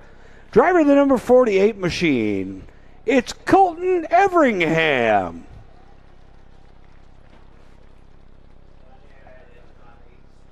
Starting in the 28th position out of Brampton, Ontario in the KRM Medweld Ford, it's number 46, Billy Zardo. And starting in 27th, the driver out of Coldwater, Ontario, the Caldecott Millwright Services Chevrolet number 31, Jade Franklin.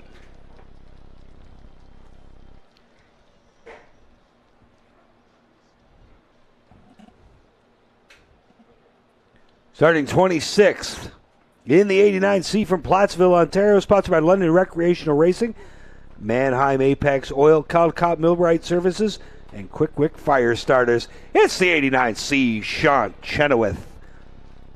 And on the inside of row 13, he will be in the 10 machine out of Southampton, Ontario, in the Tom Gibbons Concrete Finishing Graham Family CarQuest entry.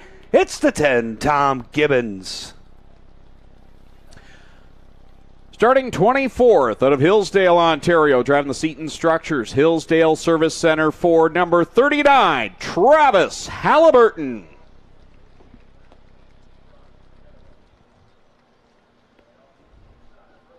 Starting 23rd, aboard car number 4 out of Orillia, Ontario, the SSG Gloves Airedale Carriers Holdaway Motorsports Toyota. Number 4 is Connor James.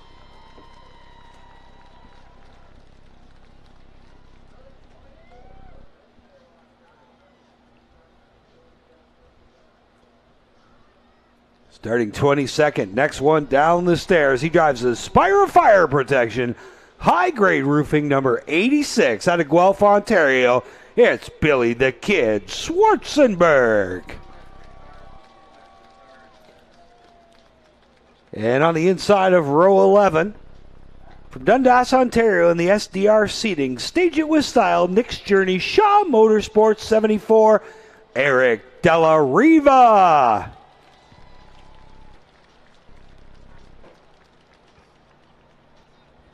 Starting in the 20th position, from Dorchester, driving the APC Auto Parts Center's Canusa Automotive Warehousing Miami Muscle Ford, car number 3, Shay Gemmel. Going from 19th, out of Carlisle, in the Transport Trailer Sales, Gilder Tarp Systems, Specialized Recycling, car number 27, the Chevrolet of Matt Box.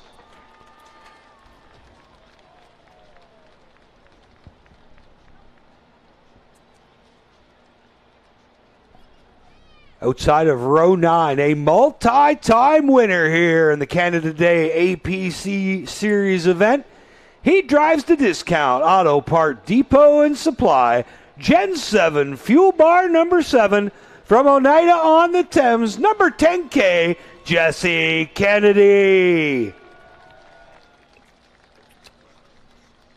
And inside him in the NTN Bearings, Wellington Systems, number 83 from Guelph, Ontario, your inaugural series champ, Dale Shaw.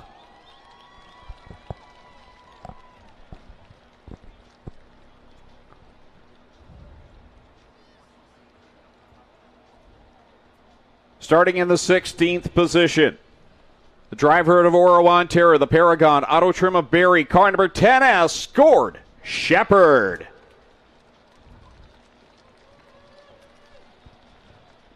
And starting in the 15th spot from Norwood in the J-Bex Construction, Crow's Gas and Car Wash.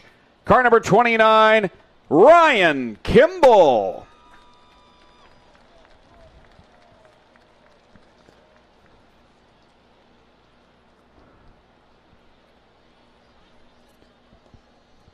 On the outside of row 7, he drives the Ridgeline Lubricants, Canadian Flat Roof Systems, APC Bruce Service number 17 from Chesley, Ontario.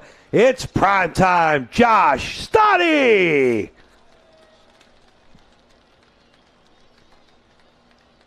And on the inside of row 7, he drives the Global Warranty sponsored entry. I know he's got a lot of people from Courtesy Ford here watching him tonight.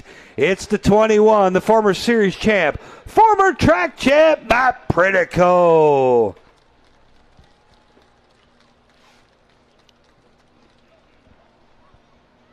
Starting in 12th out of Hillsburg, Ontario, the BW Towing, McMaster GMC Orangeville, BBTS Markdale, Chevrolet number 8, Jordan House.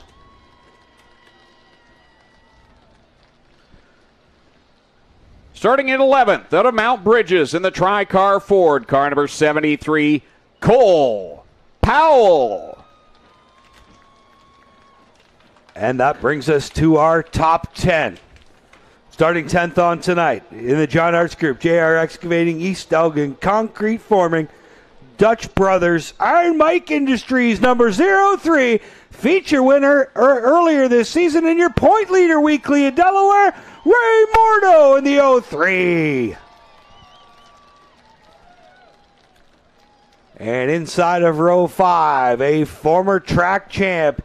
He's also a former Pinty Series national champ. No stranger to Delaware Speedway and the Castrol Edge Machine from St. Thomas, Ontario, DJ Kennington. Starting in 8th, all the way from Sault Ste. Marie, Ontario, driving the Sims Countertop Ford, car number 47. This is Jordan Sims.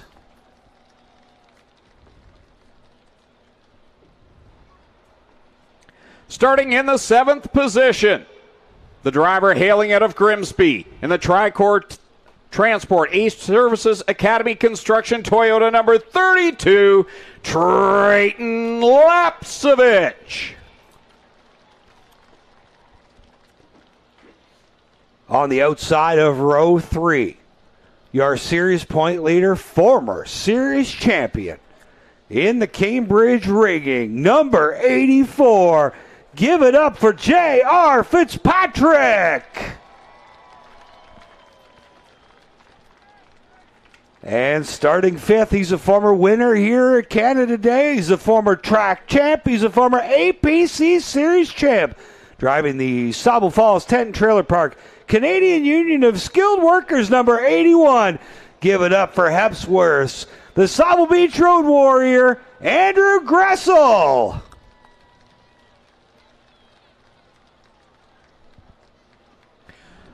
Starting in 4th, he was the winner of round number 1 of the Sunset Speedway, hailing from Hawkstone, Ontario, driving the CM Precision Machining and Welding, Struck Energy Systems, car number 31W, Rick Spencer Walt.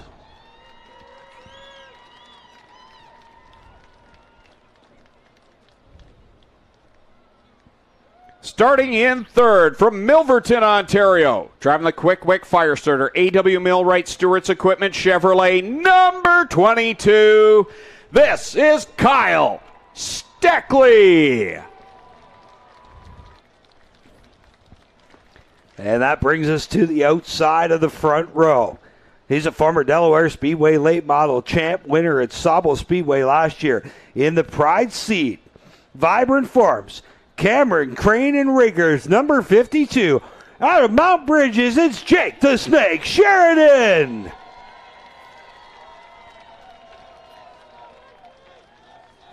And on the point for tonight's feature event, he drives the Mobile One B&W Enterprises Epic Racewear GTE Race Design, the 54.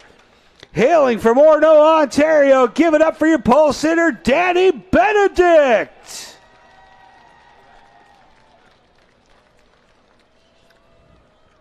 And that's it, your starting lineup for tonight's Spectre Premium 100. And with that, ladies and gentlemen, if we could get you to rise and remove your racing caps, as these drivers are going to get strapped in for 100 laps tonight, the Spectre Premium 100.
We are ready to go racing in the Spectre Premium 100, round number 4 for the APC Series here in 2022. There you see the drivers getting buckled up and ready to go.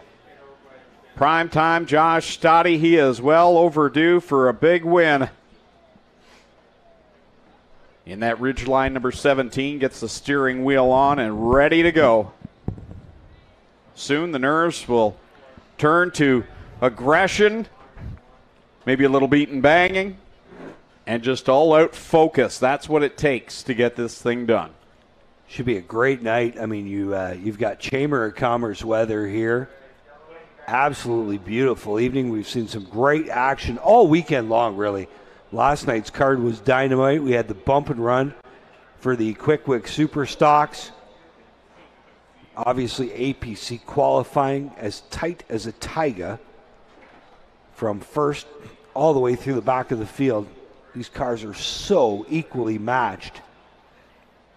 And it's going to be the guys that set it up best for the weather conditions tonight that's going to be able to bring it closer and closer to victory lane. Clint, you're down there with the man, the guy, one of the guys that's made this happen. Obviously, his right-hand man, Dave Graham, his happy birthday today. But you're down there with Luke. Jamie's making me talk to you, Luke. He said the guy who makes it happen. You got so many great people behind you, Luke. You know, you get to be the figurehead. But how amazing is this here at Delaware Speedway with the APC Series on Canada Day weekend? We're pretty excited to have this many people here today. Thanks to all the great fans that came out. I think these guys have put on a great show here tonight. It's some of the best racers in the country, and I'll say in North America. The support classes with the hot rods and the modifieds and the super late models, I thought they all did a great job this weekend. And the Quick Super Stocks put on a fun show last night. So can't wait to finish her off here with a great 100 laps. I know you got to leave, but you got to introduce our special guest here. Well, there's a gentleman who was very good to me years ago when he was the owner of this facility, Arlen Sherba. And he spent a lot of money, made a big investment in this place. So he's going to get these guys fired up tonight. Get to work, Luke. Well, how cool is it to have all these people back here, all the years you've spent here? What a crowd we've got here today.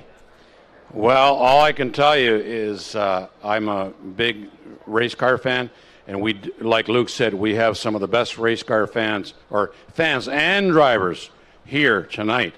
So congratulations for everybody. All right, awesome. We'll tell you as soon as we're ready. We're just waiting for the call from up there. We'll get everybody bolted in. Then we'll get all you fans ready to pump it up. We need you all to stand up and make some noise, wave your hat when we fire up these cars It's time to go racing here tonight, and we'll be almost ready to roll. Arlen Sherba, one of the leaseholders for about 10 years here at Delaware Speedway, down there joining Clint. I think 04 to about 14 was the Arlen Sherba era. And a lot of good stuff happened at the Speedway during Arlen's tenure. It was great to have him here because he wasn't so much a business owner, Clint and Greg. He was a race fan more than anything else. All right, guys. Well, fans, are you ready? Make some noise if you're ready to go on Canada Day. We're not going to start these cars up till you make some noise. All right, Mr. Sherba, it's all up to you, just like you've done many times before. Let's get these drivers fired up. Thank you. Drivers, start your engines. All right, awesome, Mr. Sherba. Thank you so much. We are ready to go racing. Greg, Jamie, let's get ready to rock. 100 laps are on the table. Who will get to taste the dessert in victory lane? That's the question. And right now it could be any number of drivers. There are so many good ones in the field, and that's why the APC series is so good, so entertaining to watch. And we're going to see something like we haven't seen yet this year. We've been on the tight bull rings. Now it's time to get the high-speed half-mile under the belt of some of these drivers. And a great crowd or a great car count, 31 cars here tonight. And the commitment and the dollars it takes to get one of these late models from show to show. A lot of people at the grandstand don't understand the costs and the hours. But they're here 31 strong tonight. And I believe when you look through the previous numbers, the average car count here at Delaware over the years 28.4. So we're actually up over the average car count. Most cars we've ever had to an APC race here at Delaware Speedway is 32. So we came pretty close to it tonight. Past winners, Jesse Kennedy obviously in the field. So is Cole Powell, Andrew Gressel, 3 APC feature wins here at Delaware Speedway. Brandon Watson had 5. J.R. Fitzpatrick has a single, and Trayton Lapsovich in the final event of 2022. There we see the cars rolling off from the front stretch.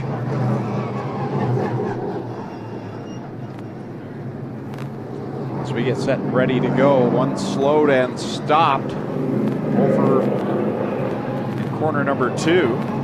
And Greg and Clint, this is your first chance to check out the action with the new surface. What do you think? Oh, absolutely. Fantastic. It's exactly what we'd hoped for, because you never know how it's going to turn out. You can do everything right and it's still not work the way you want it to work, but I think it definitely has. We've seen it already with the Oscar races and the super late model race, and now we're really going to get to see it play out here tonight. Let's go down to Clint. My track report here, you can see we've got one half lane of old asphalt, and then right here it turns to black all the way up to the outside. Lots of room for these cars as they work their way around. And you can see as we look down the chute here, the outside 2 grooves, brand new blacktop, still a bit greasy on the inside here. I love this surface. We're going to see a fantastic race tonight. It was funny, very first practice day, there was actually a lip down in turns 1 and 2. They tried to level it off as well as they could, but there was actually a lip between the concrete and the asphalt. That's been worn out smooth now after a few thousand laps on the Speedway. But, yeah, they did a really good job on it. JR Contracting, part of the promotion group here at the Speedway. And it's good when you've got part of your promotional group is a contractor with big Tonka Troys, right? You know, the right tools. And, you know, Russ Erlin said, well, I was thinking about doing this. Bam, the next thing is there's a loader here the next day. Okay, what do you need moved? Where do you need it moved to, you know? Anyone can do the job, but you need the right tools, and that's the important part. So great drone shots there. So we see the field pacing right now. So you're telling me there's not going to be a cushion tonight? I'm used to cushions. No cushion tonight. If you're riding the cushion here at Delaware Speedway, you got bigger problems. So it looks like, yeah, this time around we're going to get everybody to wave. Wave your seat cushion, your hot, your neighbor if he's light enough. Wave something white, wave something bright. These drivers will all wave back to you. And you know what the wave lap means. It means we're only a couple laps away from the green flag lap. That always follows the wave lap. That's the last time they're going to take that left hand off the steering wheel for a little bit. Yeah. Other than maybe to get some air in these cars under caution, because it is a hot night. Luckily, it's cooled off just a bit. But as Ray Morneau said, the temperature well over 100 degrees in that race car. Yeah. These cars will generate enough heat inside that cockpit without the humidity of what we've had here today, but you can't ask for a better day, really. There was a nice breeze here that kept it bearable. And now the sun's set. We are ready to go for a fantastic race here tonight. Always one of my favorite tracks to come to is Delaware Speedway, as they have been told to double up.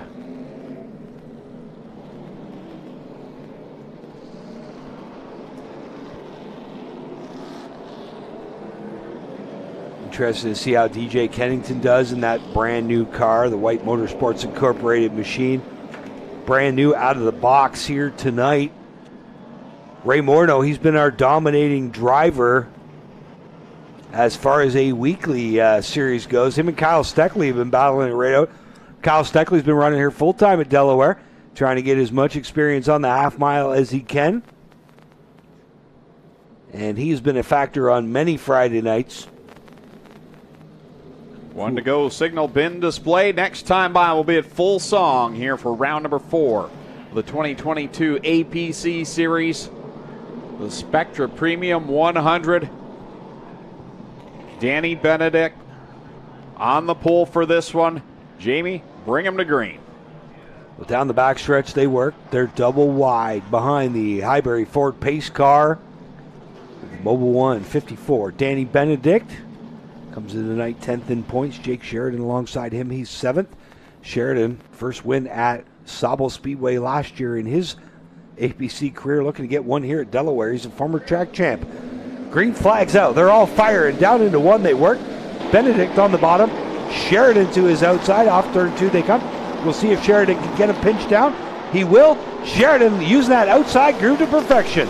He's got the lead down in corner number 3 with Danny Benedict tucked in behind him in the second spot. Side by side behind them with Steckley and Spencer Walt racing for 3rd and 4th. Now will Kyle Steckley quickly squirting through on that inside line.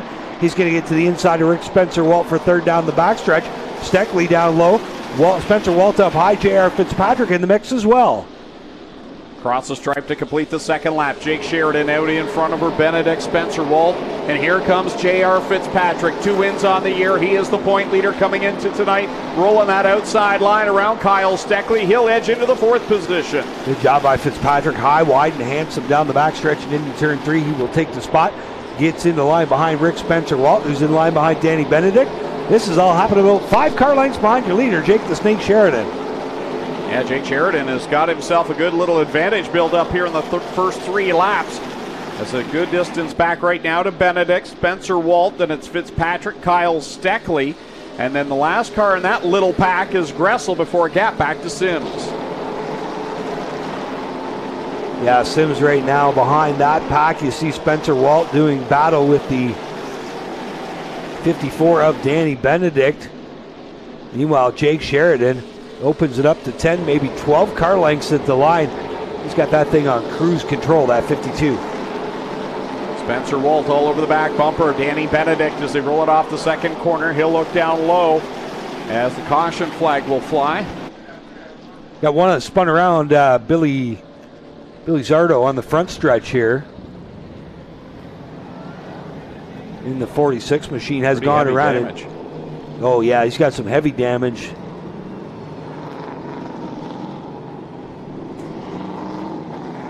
He's running about 1.5 foot of toe in on the rear. Not sure what happened, but that cart is bent.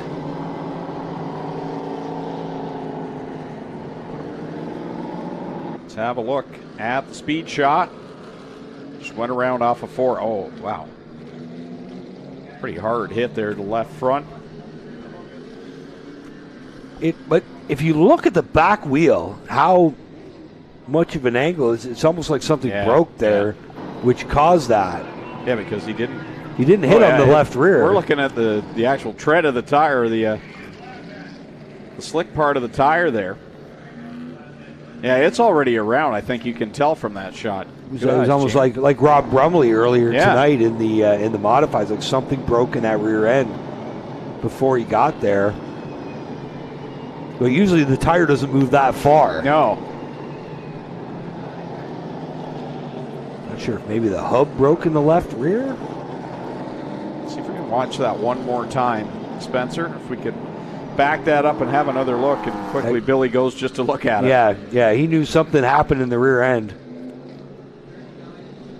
Yeah, because you can tell from that angle there's already something wrong in the left rear before he hits the wall. So look at it. It's almost like the hub broke or something. Yeah. You're absolutely right, Jamie.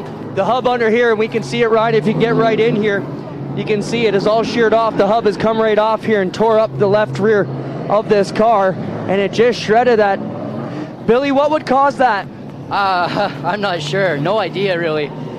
I was just trying to get into a rhythm. It was my first time here, and I kind of dropped to the back just to try and get myself into a rhythm for a long, hopefully good race, and came out of the corner, and it just snapped on me. And once that went, I had nowhere to go. It just took me into the wall. So it's really unfortunate. It was my first run with the APC guys, my first run here. I was definitely excited for it, but it is what it is.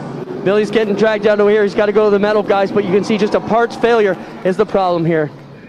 There's nothing he could have done. No. And that's a handful. When something in the rear end breaks like that, again, you just hope you're in Rob Brumley's shoe where you're not quite into the corner and turning when it happens. Well, that's another good point, Jamie. You know, it's a single car accident. Could have wrecked a lot of other guys out here today. If you look over here, the left front and the nose got a piece of it as well. So not just the left rear, but, you know, he obviously pancaked off the concrete, tore up the nose, tore up the front end, punched in the intake here on the front. So all kinds of problems here for the Zardo 46 guys. Well, if he does need new rad, obviously advise him to put a Spectra Premium in. Sponsor our 100-lapper here tonight. It's just when something breaks like that at speed, like there is nothing you can do. And how often do you see it happen like that? Yeah, that is odd. Like a lot of times you'll see those the trailing arm mounts or the third link mounts break, but never the hub snapping like that. It's right there. See, the wheel's already stuck out, so you can. Yeah, like he didn't even hit with the left rear. No. It was all the impact was all left front. And it's tough to see a low-budget team like that. You know, they put all their eggs in their basket to come here tonight, and a couple laps in, it's over. So a tough break for Billy Zardo here this evening. Even tougher when you're trying to do the right thing and just ride around, like he said, get a rhythm and just take it easy, and still you're at the mercy of mechanical failures, and this is going to take a bit of time to get him on the flatbed, so the red flag has been displayed, and we'll keep cars from going through the scene as they get Billy Zardo's number 46 up on the flatbed. So good opportunity right now for us to take a quick break, and we'll be back from Delaware Speedway here on G-Force TV.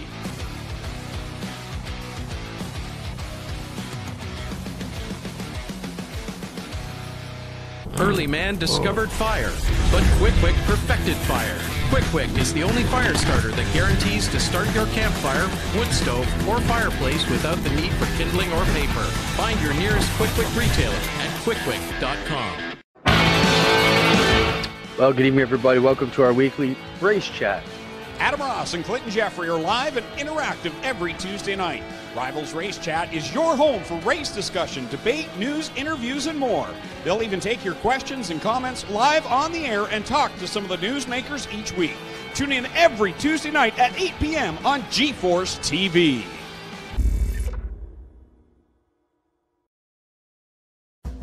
On the scene since 1949, Fast Eddie was born with a lead foot and a burning need for speed.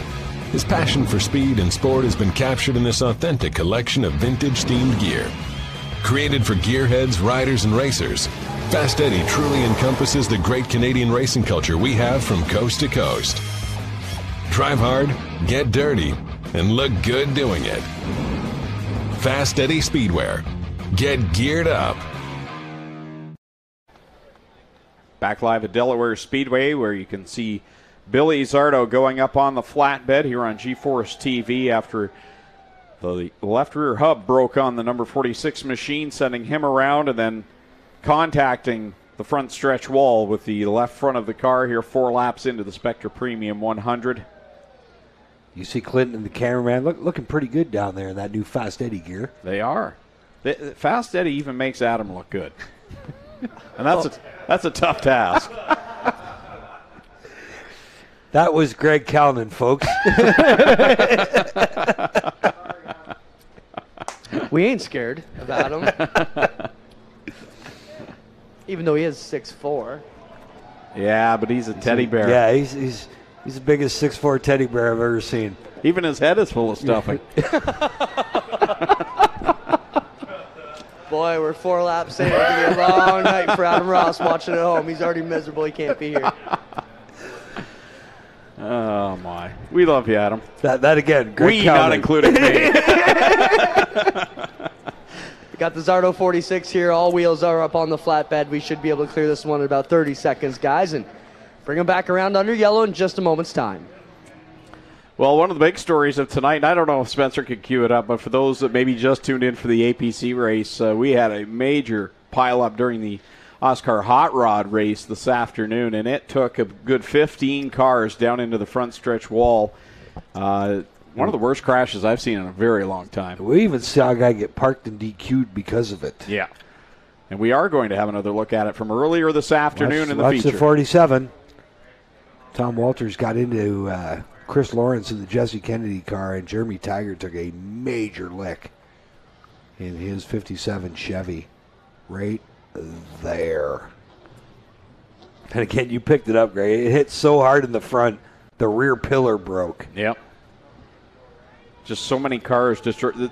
I'm sure there's going to be at least a car that never races again from that, because some of them were pretty bad shape. So I don't like to see it, but for those that just tuned in, we thought you'd like to see what a lot of people will be talking about, I think, across the province of Ontario. That replay is going to get seen quite a bit. Well, and you're also going to see how good those teams are, because you watch how many of those cars are back out the next time they're ready to go racing. It's one of those sports. It can tear you down very quickly, and you can feel dejected at the racetrack. But as soon as you get home, it's like, okay, let's do this, and you start believing again that you can do it. And that's why I'm an announcer. I don't have that in me. I still like those Facebook memes that say, what do you call a guy that drives 1,000 miles to entertain people that he doesn't even know with his own money and fix his own stuff? You call him a racer. Exactly. Well, the yellow flag is coming out, so we will roll these cars. And Greg, if you recall, we did have a situation. I'm not sure whether it was last September or the September before. We had cars running out of fuel at the end of the race. So the question is, did everybody top it up as much as they could? Because we did end up finding out later after that race that there were some guys who just cheated the filling up of the car to try to keep it light, and it ended up costing them as cars were running out of fuel in the late stages. So we have seen some of those here at Delaware Speedway. It's a fast place where we can see some cars get tore up and a lot of caution laps. The caution laps are a lot longer here than some of the bull rings on the circuit. Greg, did you see Adam's comment? He messaged us that, don't mind me, I'm just at home sewing together my Clinton Greg voodoo dolls.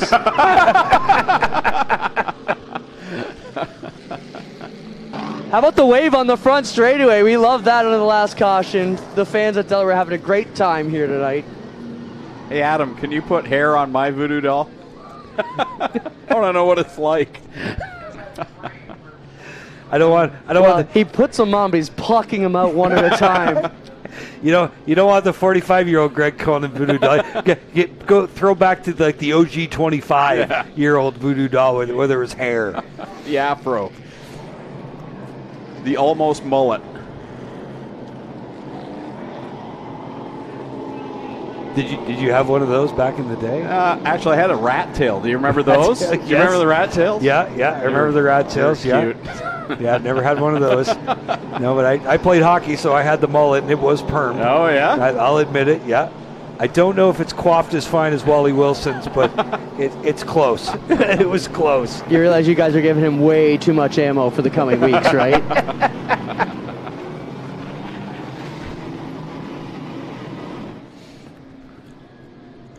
So yeah, I hate to cut you off there, Clint. I did see the wave happening, and they're working hard at it down there, but can't get all the way around.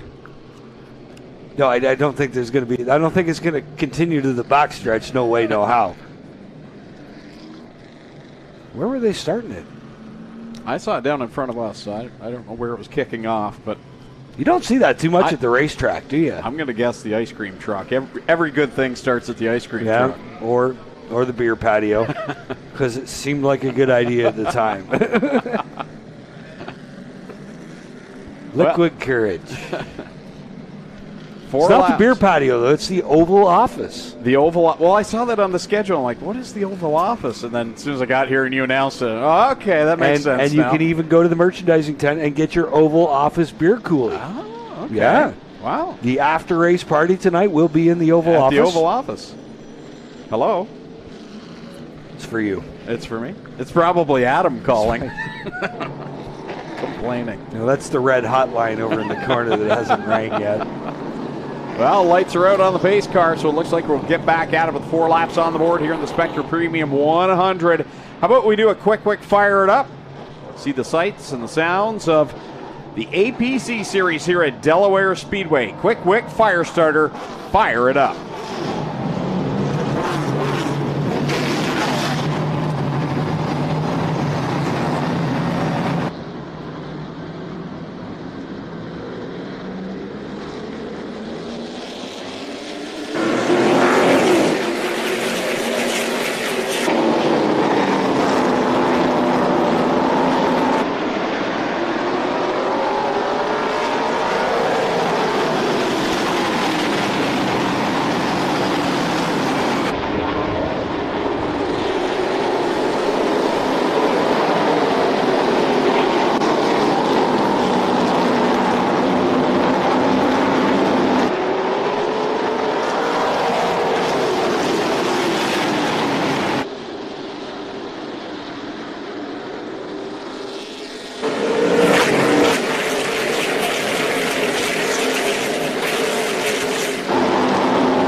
Out in front, but look who's in second place now, Jamie, tracking towards the front.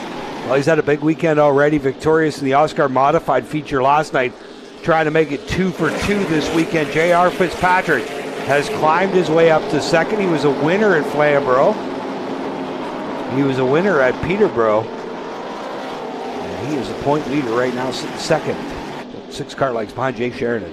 The other driver to win a race this year, Rick Spencer-Walton. He's right there in the back bumper. Danny Benedict looking to get inside the top 3 as he rides there patiently. But he's been having a little look off of corner 2.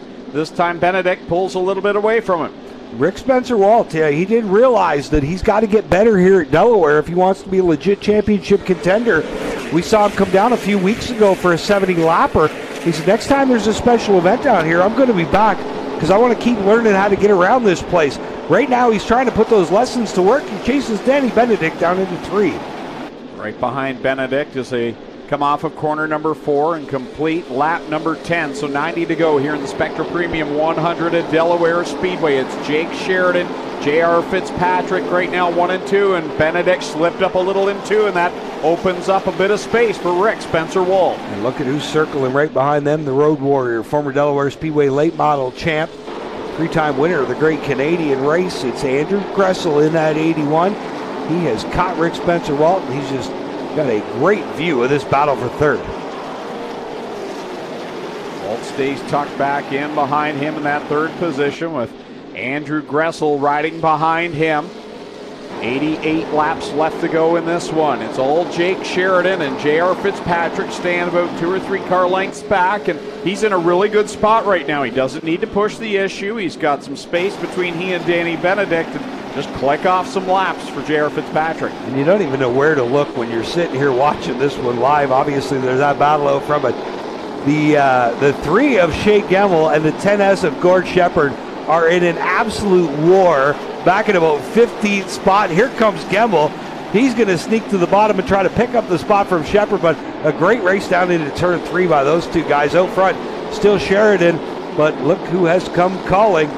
That lead is evaporated. Yeah, J.R. Fitzpatrick's right there now, a car length off, and Danny Benedict has some breathing room. Rick Spencer-Wolf behind him. Gressel and Steckley giving chase as another lap clicks off the board. 85 to go, 15 complete. And again, still kind of watching that Gemmel battle a little further back. He was to the inside of Shepard.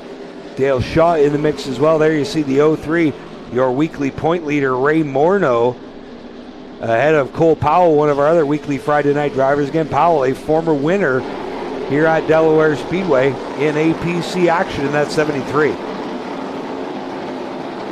Well, Jake Sheridan's put a little more distance on J.R. Fitzpatrick. Still early in the going in this one. Fitzpatrick running in that second spot. Then it's Danny Benedict, Rick Spencer-Walt, Andrew Gressel, Kyle Steckley in the 6th spot, Jordan Sims 7th, 8th DJ Kennington, 9th Trayton Lapsovich, and Ray Morneau completing the top 10. Kyle Steckley finally starting to light the wick. He is going after Andrew Gressel for that 5th spot. The youngster out of Milverton, 2nd generation driver, of course, his dad, Canadian Tire Series champ and in the Canadian Motorsports Hall of Fame. Passed a lot of lessons on to young Kyle Steckley, who competed in late model competition at Flamborough last year before making the jump to APC full-time and racing at Delaware full-time here in 2022. And I'm sure he's got a lot to learn there still, but some good lessons being picked up following the Road Warrior there off turn 2. That's a lot of experience to chase down. This time by, it's 20 laps complete for Jake Sheridan. J.R. Fitzpatrick keeping pace with him. And right now, they're doing exactly what Billy Zardo said he was trying to do. Just get in a rhythm, log some laps, and that's what's going on right now. The first battle on the track is that one with Steckley, who looks to the inside of Andrew Gressel. Steckley starting to push the issue. He'll get to the inside of Gressel. Steckley got 2 starts on the APC Tour last year, was victorious at Flamborough, and then ran top 10 here at Delaware in the final race of the season. Now, we did see at Sunset he got in a vicious battle with Sheridan early on, burnt his stuff up. We'll see how much he learned about conserving tires here for tonight's 100-lapper a few weeks ago. It's all Jake Sheridan, J.R. Fitzpatrick 1 and 2. And the tail of the field now is beginning to appear in the windshield of Jake Sheridan. And Shepard behind that. Shepard and Gemmel still going at it. A little contact off turn 4. They're down to the stripe right now. The 10S is just fast enough right now to keep Shea Gemmel at bay, but now Gemmel's going to root him up off the bottom coming off turn 2. Here goes Shea Gemmel for a spot. Dale Shaw in the mix as well through 3 and 4. Yeah, we're only 24 laps into this, but for Shea Gemmel, he knows leaders are going to be there quickly, and he can't spend another 10 laps following Gord Shepard. There's that battle right there on your screen. Gemmel has finally bypassed Shepard. Now it looks like the 83 of Dale Shaw is going to waltz by as well. Shepard making that 10S tough to pass here, but tonight we'll see what Gemmel can do and how long it takes him to reel in that 17 of Stoddy. I think that 3 car is fast. I think he's got top 5 speed. He's just got to light the wick and get going. We just watched DJ Kennington roll down pit road. He's back out on the track now, coming through corner number 4, but he'll be at least 1 lap down, and that Castrol Edge number 28. There you see Dale Shaw following Shea Gemmel through 1 and 2. Good job by Dale Shaw to get that NTN deal put together here earlier this year. It was really cool during introductions. He had his daughter on his shoulders, and halfway down the steps, he dropped her off to Grandma. Perfect. I got to go. Shaw and Gemmel. Again, Shaw, your inaugural series champ all the way back in 2015 when we got this series rolling. And Shea Gemmel, he's been in the top 5 in points. Again, 1 career win. That was at Sobel a few years ago. For Dale Shaw, it's been a lot of years as well. There you see your leader now. Some heavy lap traffic, works around Tom Gibbons. Now comes up on Jade Franklin. It's the 52 of Sheridan, and he's pretty much had his way with the field since the drop of the green here, Greg. He really has, and Jake has had moments like that where he can dominate a race, and got that first win at Sauble last year, as you mentioned earlier on, and right now he's setting another torrid pace. Fortunately for Jake, there's been some nights where he runs a race like this, but he just can't close the door and get it done. Something not of his doing comes up and bites him in the rear end, but right now he's setting the pace and looking for win number 2. And here's the difference up front. If those two guys were to get to victory lane, I'm not going to say there wouldn't be a lot of people in the stands happy for J.R. Fitzpatrick, but if a local kid like Sheridan or Ray Morneau or a DJ can get to victory lane tonight, this place will get torn down. And DJ, speaking of him, he's back on pit road another time, so something wrong under the hood in the Castrol Edge number 28. They've got the hood up down there, and he was 4 laps down. Now he's going to lose many more as Clinton's going to head down that way and see what he can find out on DJ Kennington, but not the race we were expecting from the hometown guy. Again, hard to believe J.R. Fitzpatrick is 35 years old now. That means we're really old. Yeah, it's like I say, I know I pick on Dave Franks, but Dave Franks was old when I was young. Exactly. You know, but Sheridan, he's been at this series for 3 or 4 years now. How much has he learned from a guy like J.R. Fitzpatrick about saving tires? How much is he just pacing himself right now? Definitely a better driver than he was 3 or 4 years ago in terms of saving equipment, but has he learned enough lessons to apply it here tonight? And has he saved enough rubber to hold off that 84? Because J.R. Fitzpatrick's slowly inching him in.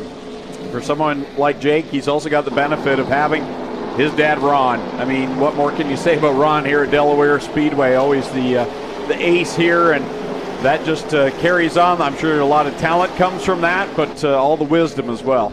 Exactly. It's always easier to ask questions to a dad who understands because he's been in those spots before.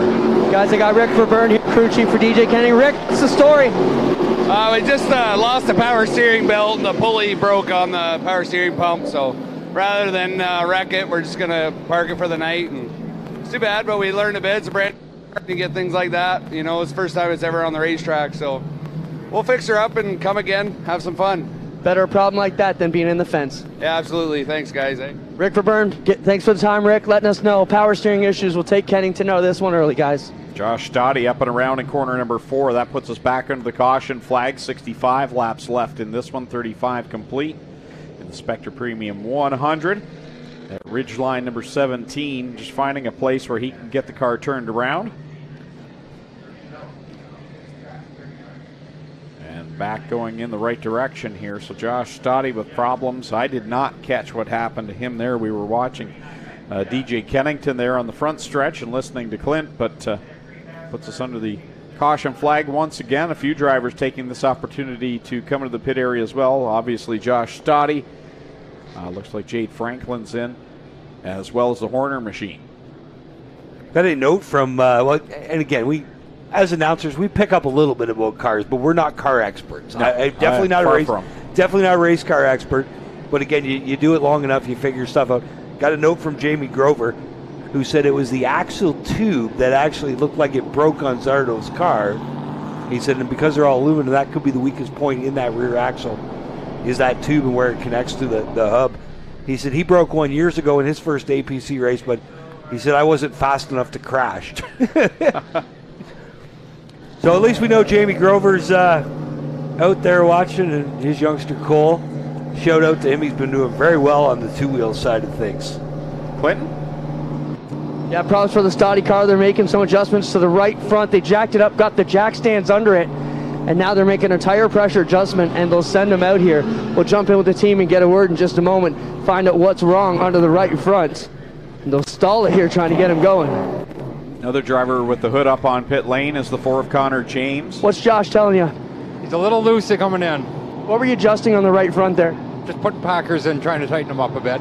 Thanks a lot. We appreciate the report. There you go, trying to tighten up the 17 of Josh Stoddy, guys. Thanks, Clint.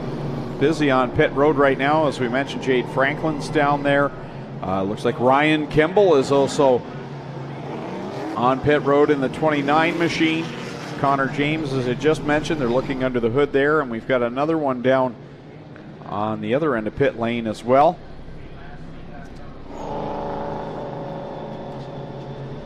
Josh Dottie will head back out on the racetrack.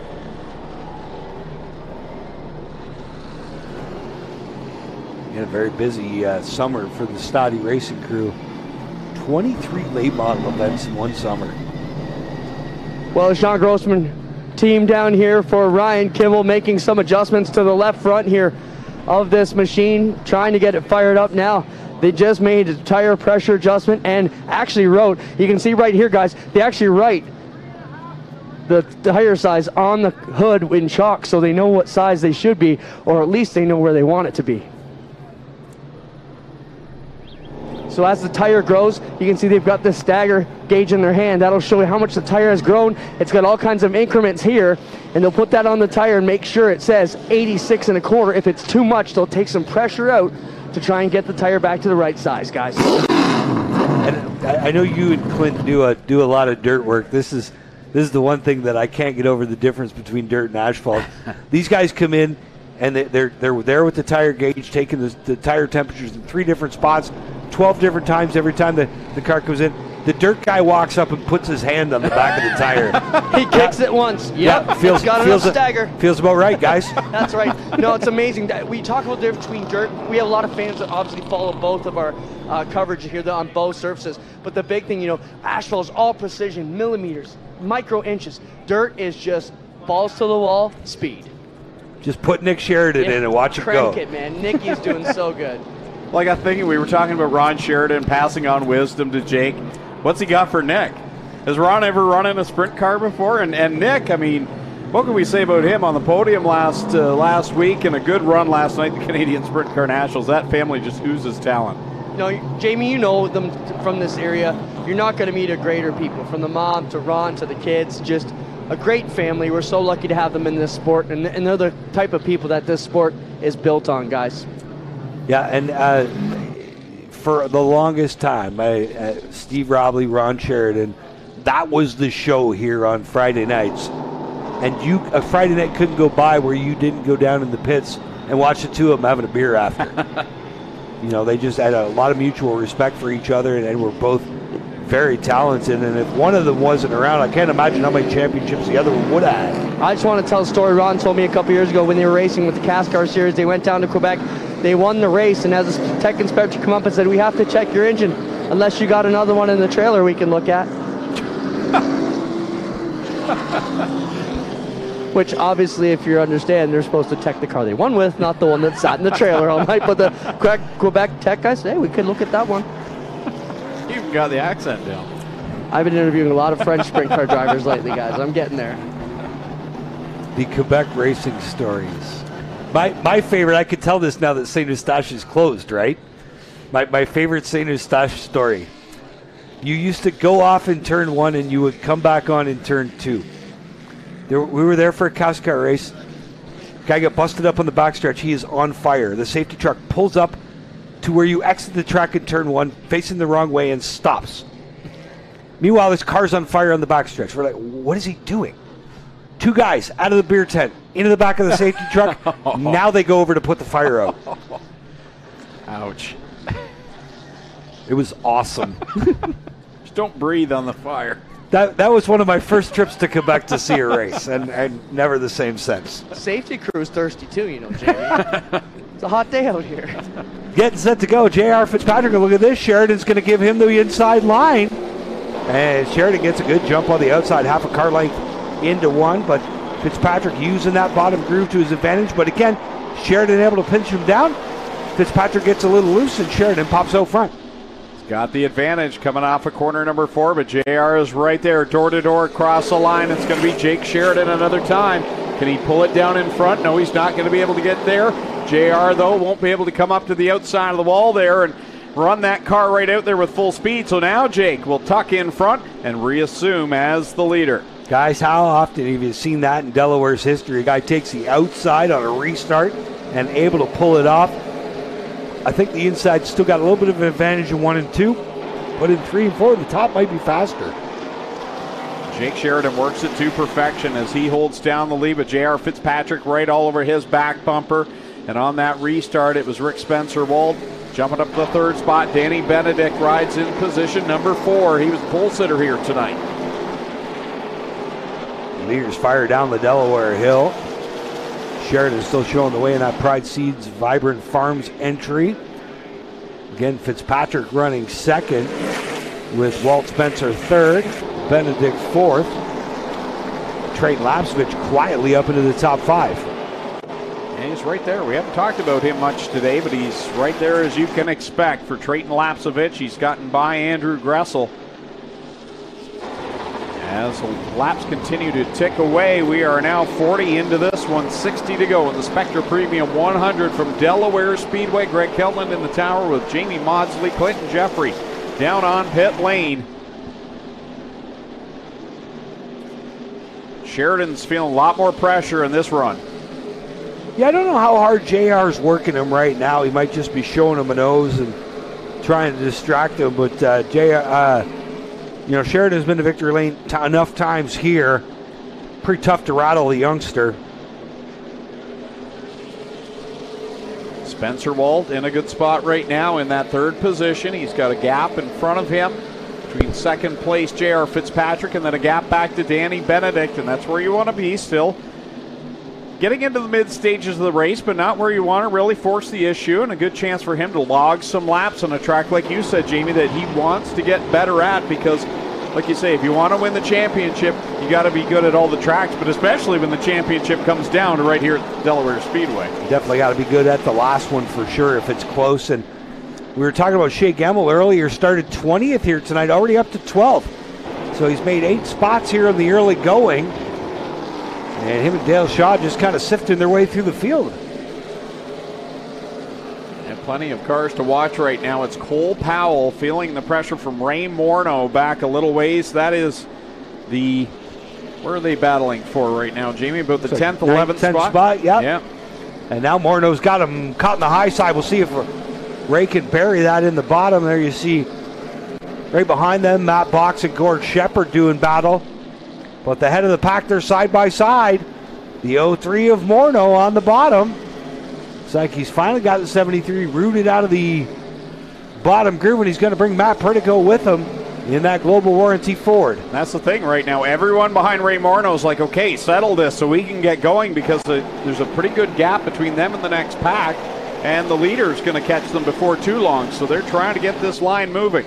And again, we talk about being able to run the outside. You have to be good out there.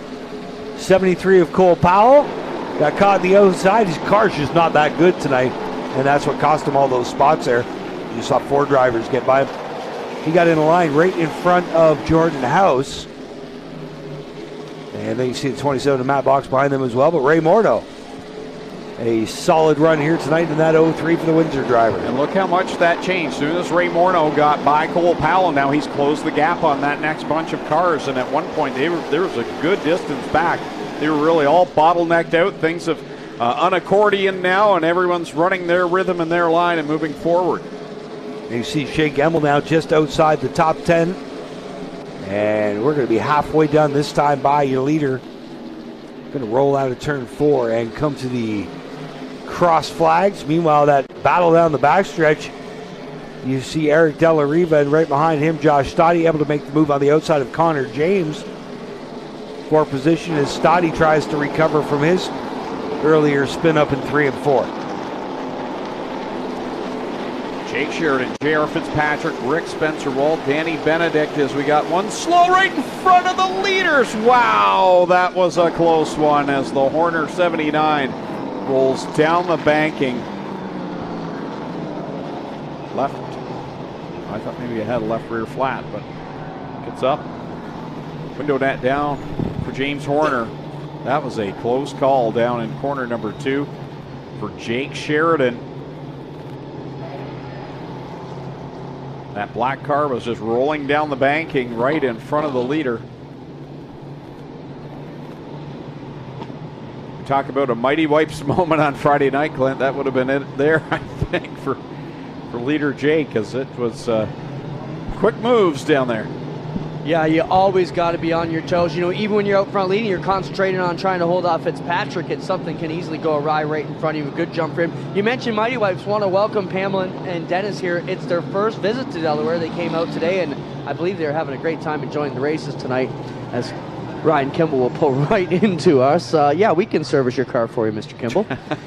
But we didn't have to get up off the wall. Ryan's sitting right here. And yeah, not sure what's up with the Kimball machine. We watched they were working on stagger issues and trying to keep the tires from growing too much. Now you watch, they're going to put an adjustment in the right rear corner here as they crank about 2 turns into this right rear. Now they've got the hood up on the SMG Motorsports 29, and obviously things not going right here for Ryan Kimball.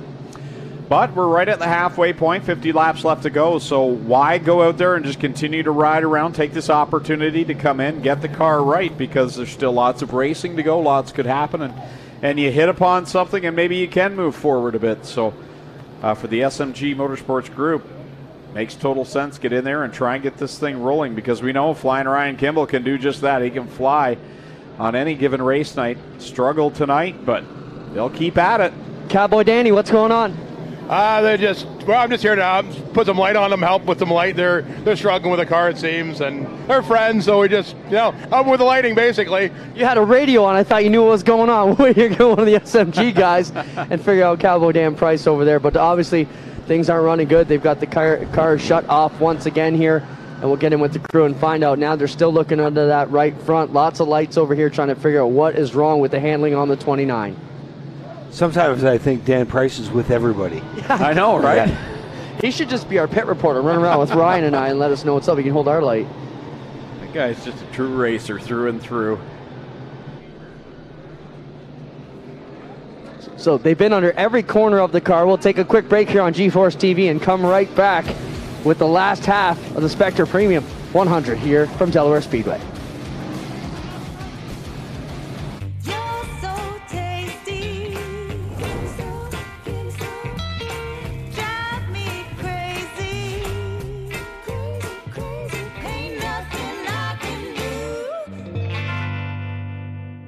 Early man discovered fire, but Quick perfected fire. Quick is the only fire starter that guarantees to start your campfire, wood stove, or fireplace without the need for kindling or paper. Find your nearest Quick retailer at quickquick.com. Well, good evening, everybody. Welcome to our weekly race chat. Adam Ross and Clinton Jeffrey are live and interactive every Tuesday night. Rivals Race Chat is your home for race discussion, debate, news, interviews, and more. They'll even take your questions and comments live on the air and talk to some of the newsmakers each week. Tune in every Tuesday night at 8 p.m. on GeForce TV.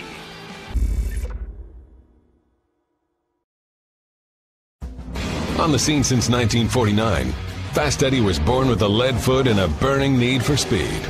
His passion for speed and sport has been captured in this authentic collection of vintage-themed gear. Created for gearheads, riders, and racers, Fast Eddie truly encompasses the great Canadian racing culture we have from coast to coast. Drive hard, get dirty, and look good doing it. Fast Eddie Speedwear. Get geared up. Welcome back to Delaware Speedway. We're live on GeForce for the Spectre Premium 100. We just saw pit stops come down for Ryan Kimball and Billy Schwarzenberg, and we are just ready to start the second half of the race, guys. The SMG Motorsports team for Ryan Kimball packing some spring rubbers in there, obviously having some handling trouble, guys. Cole Powell also on pit road. They're already head back to the surface, and we'll send it up to you guys as the white flag is out. Halfway to go here in the Spectre Premium 100 from Delaware Speedway. Jake Sheridan's going to do it again. Jamie's going to use that outside line, and it worked to perfection. I mean, why risk getting pinched off a corner two? Yeah, is it going to work every time? We'll find out. It's tough call, but again, he knows what his car is going to do. He obviously thinks this is the best plan of attack to keep J.R. Fitzpatrick behind him. And as much as Jake Sheridan, I still think of him as young because he's, 21 years old. Like, he's been doing this a while now. Racing karts since he was a kid. And obviously, a couple years of super stock and then into a late model for, 4 years now. So, he's got not the laps that J.R. Fitzpatrick, but he's not a rookie by any stretch of the imagination either. Here we roll back to the green flag. Underway with 50 laps left to go, and Sheridan gets a great start that time. Just able to cut right down in front of J.R. Fitzpatrick. Yeah, that time no drama off turn 2. He's just going to close the door now. Patrick's got his hands full to 54th Eddie Benedict. I think he was going to make a charge to the outside, tuck back in line, thought better of it. They're side by side behind him. Rick Spencer-Walt on the inside, and the 81 of Gressel up top. Spencer-Walt keeps his nose in there as the 31 of the 81 do battle off 2. Oh, one around. Jordan Sims, I think, gets collected with Matt Pritico. Oh, and a hard collision. A late spinner into Pritico's car, and that was a hard impact.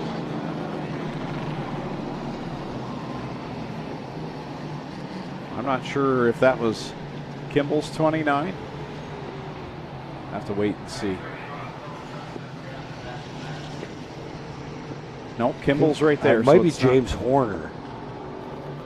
That was a hard impact there, that final hit. So Horner had just pitted and would have been at the back of the field for sure.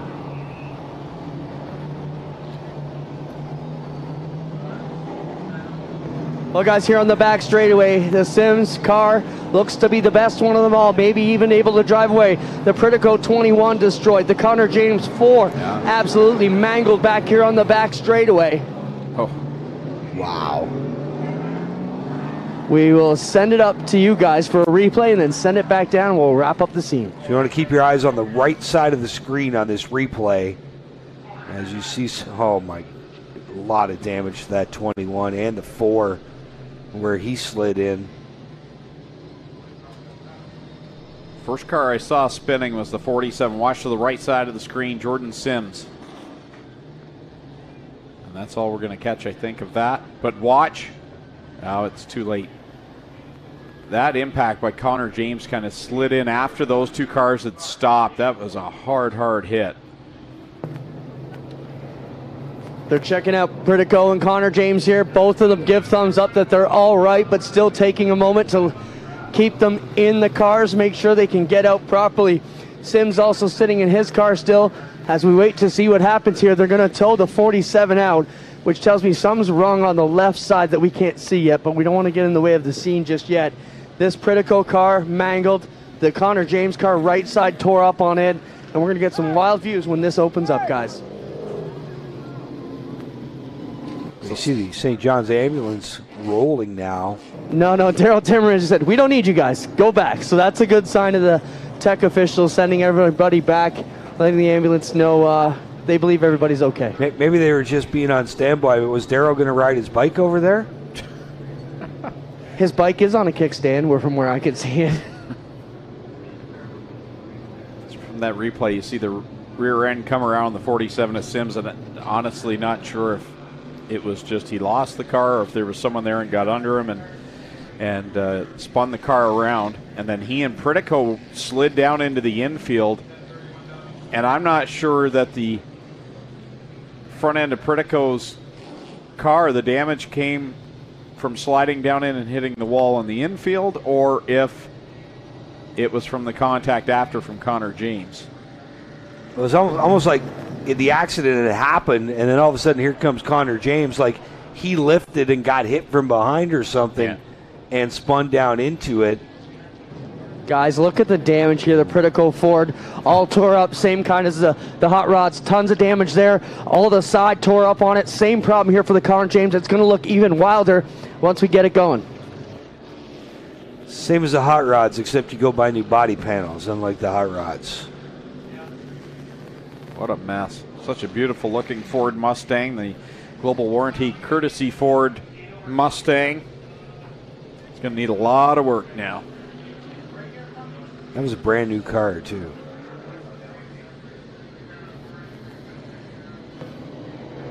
Yeah, Connor James just talking to the safety crew here to make sure he's all right. They're going to tow the SSG Gloves car back to the pits. The Pritico machine going to need a flatbed most likely here. But that's it from the scene, guys. If we have any news, we'll let you know. But good to see everybody appears to be all right. Connor James a little bit shaken up, but he does have his helmet off when he's talking to the safety crew here. And we believe he's going to be okay. Well, that's the main thing. Once again, we had that hard crash in the hot rods, and now this hard collision, and everyone been able to walk away. And these teams put so much effort into safety, whether it starts with the containment seat or just the way these Roll cages are built. Just so much effort put into safety, and good to see drivers able to walk away. And look at the side of that number 4 Connor James. That's pushed in a good far away there, Clint. Yeah, Greg, when they pull this off, you're going to see pretty much the same damage to both cars here. The entire side gone off the 4 here for Connor James. The entire right side gone off the Global Warranty Ford here for Matt Pritico, who still sits quietly and patiently in his car, has not made an attempt to get out. Not sure if they're letting the 4 of James clear so he can have a clear way out. He was halfway out, and I think they asked him to get back in for a moment. And we'll get your report over here as soon as we know what's up with Pritico and James.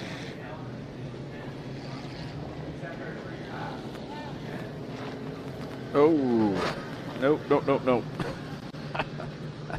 Stop. Back up a little. I'm going to try and angle it out of here a little bit and throw some warm water on them. It's tough. You don't want to do any more damage taking them apart, right? As we saw when... Easy for us. We got the bird's eye view of... Yeah. You're working that tow truck, and there's cars whizzing by you on the back stretch there and trying to make the move to get it out. Well, it's a good thing we got the folks at Auto Fusion Towing here at Delaware Speedway.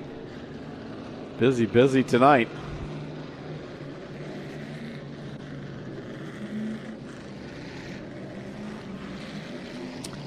The Oscar Modifieds, I think they made it through okay tonight. No major issues, right? And the Super Lates didn't have any...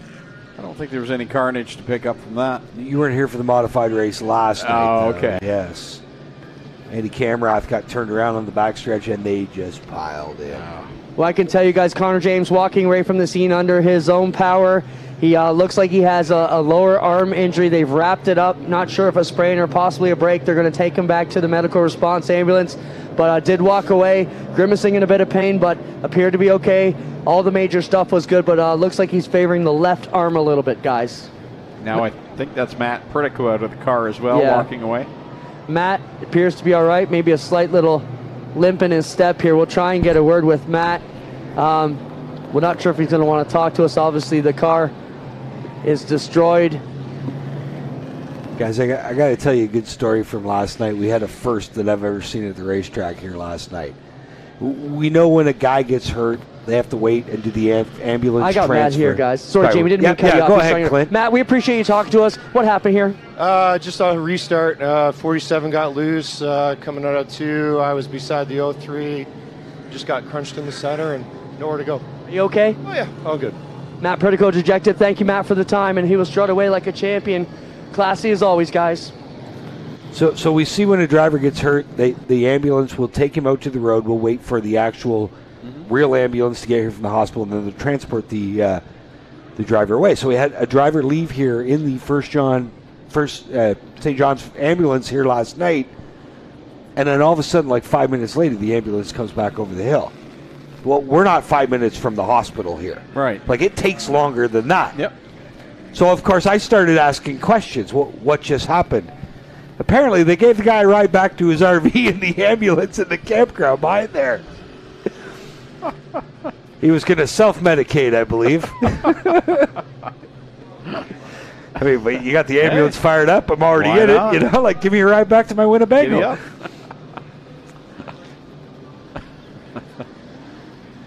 You do this long enough, you do see everything, and then when you think you've seen everything, they throw something else at you. Exactly. Wow, look at that car.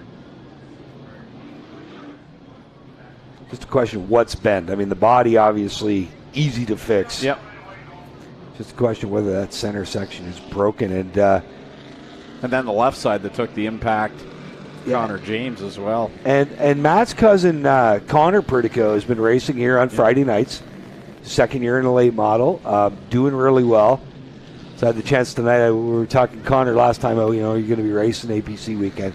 Not really sure. Just didn't know. Yep.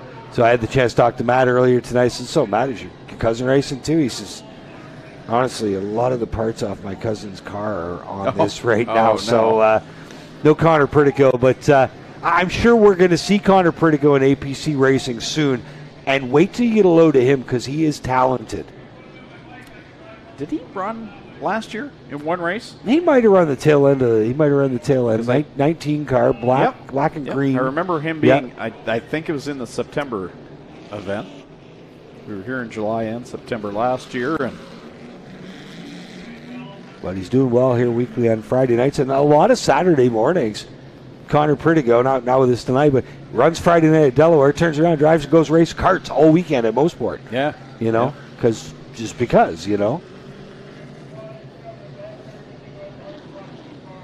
See a fireworks show over the hills in 1 and 2. Looks like that must be at the top of the hill in Kamoka. We've seen quite a few fireworks here tonight at Delaware Speedway. Yeah, I was just going to say, wait about another 48 laps here and 50 to go. Those last two, there might be fireworks. We haven't seen anything yet. Well, we're still a long ways from being done this one. 50 down, 50 to go. So I guess Matt Pritico answered that question for us. Jordan Sims, from his vantage point, just got loose and went around off of corner number 2 and down and collecting Matt Pritico and then Connor James. And the way Connor went in, I think your explanation might have been right. I didn't see it, but the fact that he may have got hit from behind and shoved into it, just the way he was down there when normally you wouldn't be down there. And it was seconds after Pritico and Sims got stopped that he went in there. So tough break. Sheridan once again takes that outside line. 1 to go. We'll try it again. This lap number 50. It's been a while to get off of this one.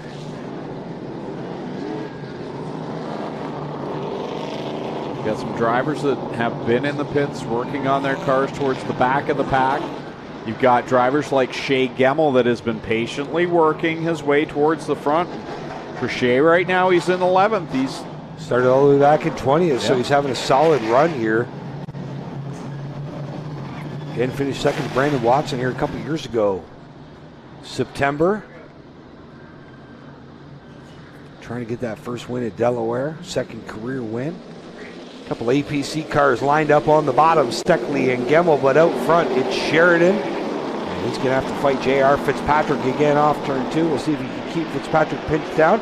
Does get a good run, but hey, Fitzpatrick's even this time down into 3 and 4. Yeah, that's not the start he had last time for Jake Sheridan as they are door to door off of corner number 4. At the line, though, Jake Sheridan will lead the lap. Well, one thing you know about J.R. Fitzpatrick, if you are Jake Sheridan, he will race you clean. Fitzpatrick gets that thing cranked to the left, gets a good run off the corner, but Sheridan able to clear him now down into 3 and 4.